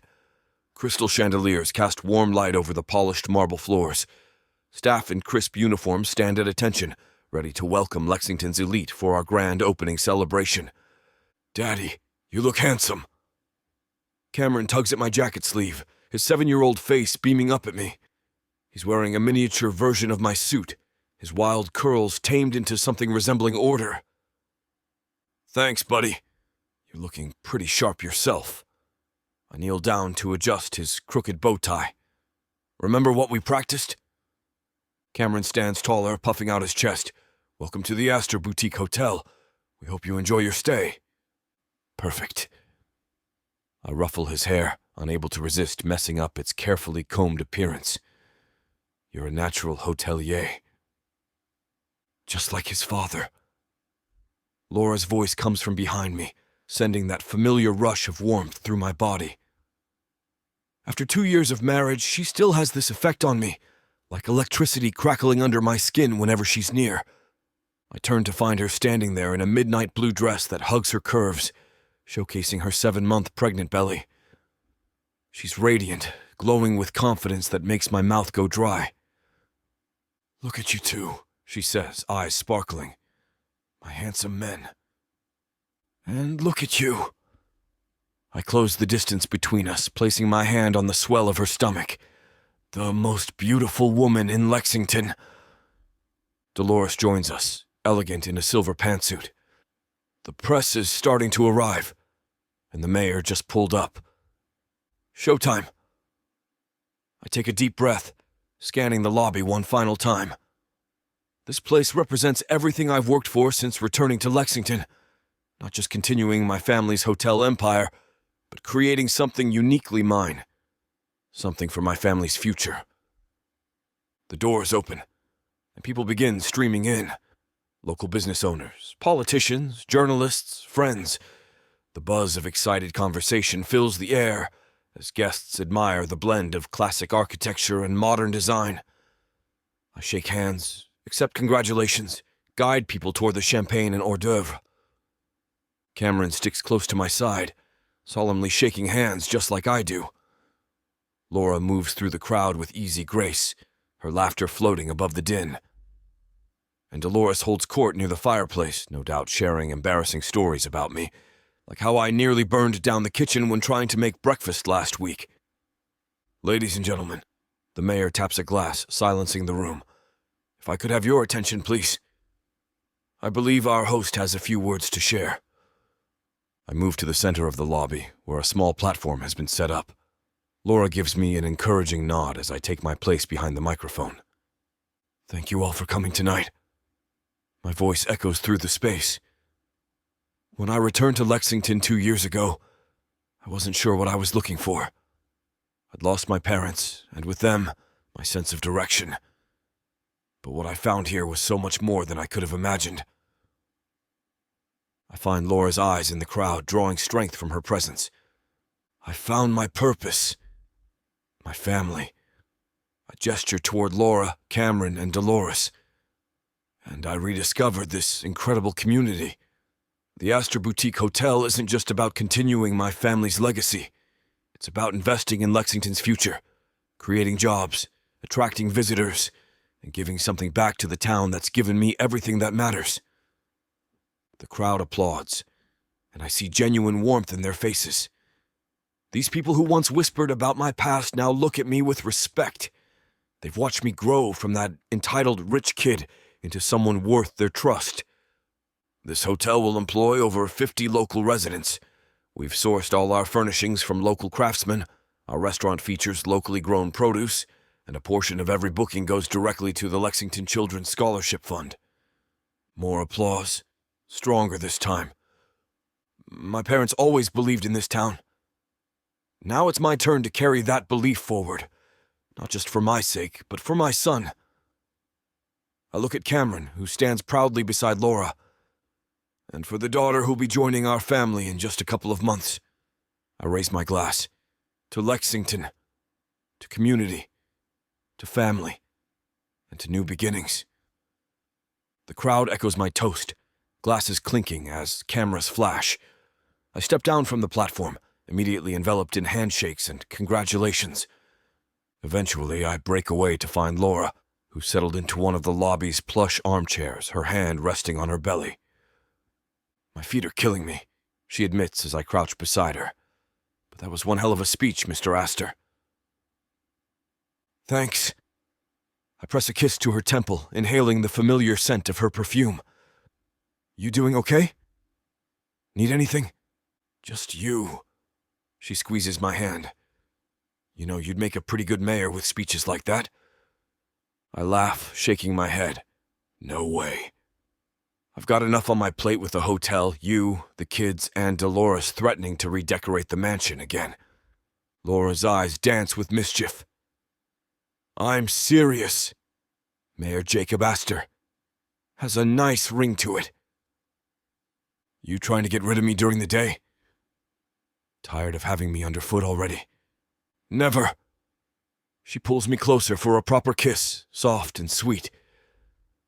I'm just saying, you've got a way with people now. They believe in you. Trust you. The only votes I care about are yours, Cameron's, and this little one's.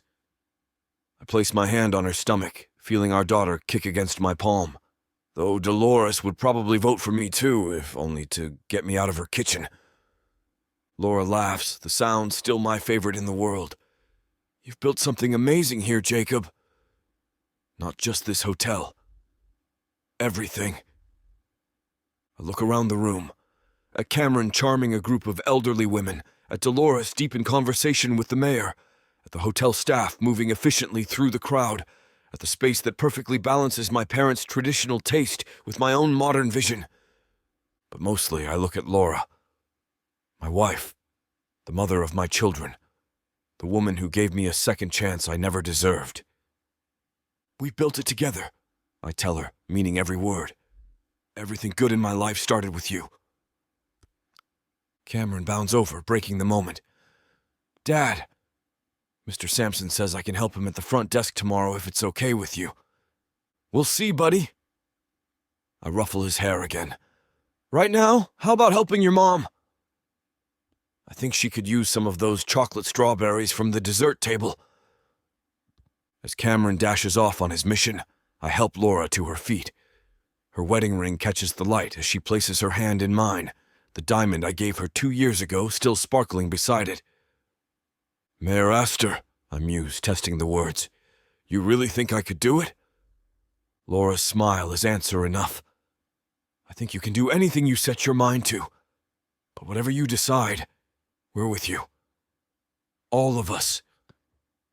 I pull her close, one hand cradling her belly where our daughter grows stronger every day. The noise of the party fades around us as I focus on this moment. This perfect, impossible gift of a life I never knew I wanted until I found my way back to Laura. I love you, I whisper against her hair. Always have. Always will. I know, she says simply. That's why I said yes.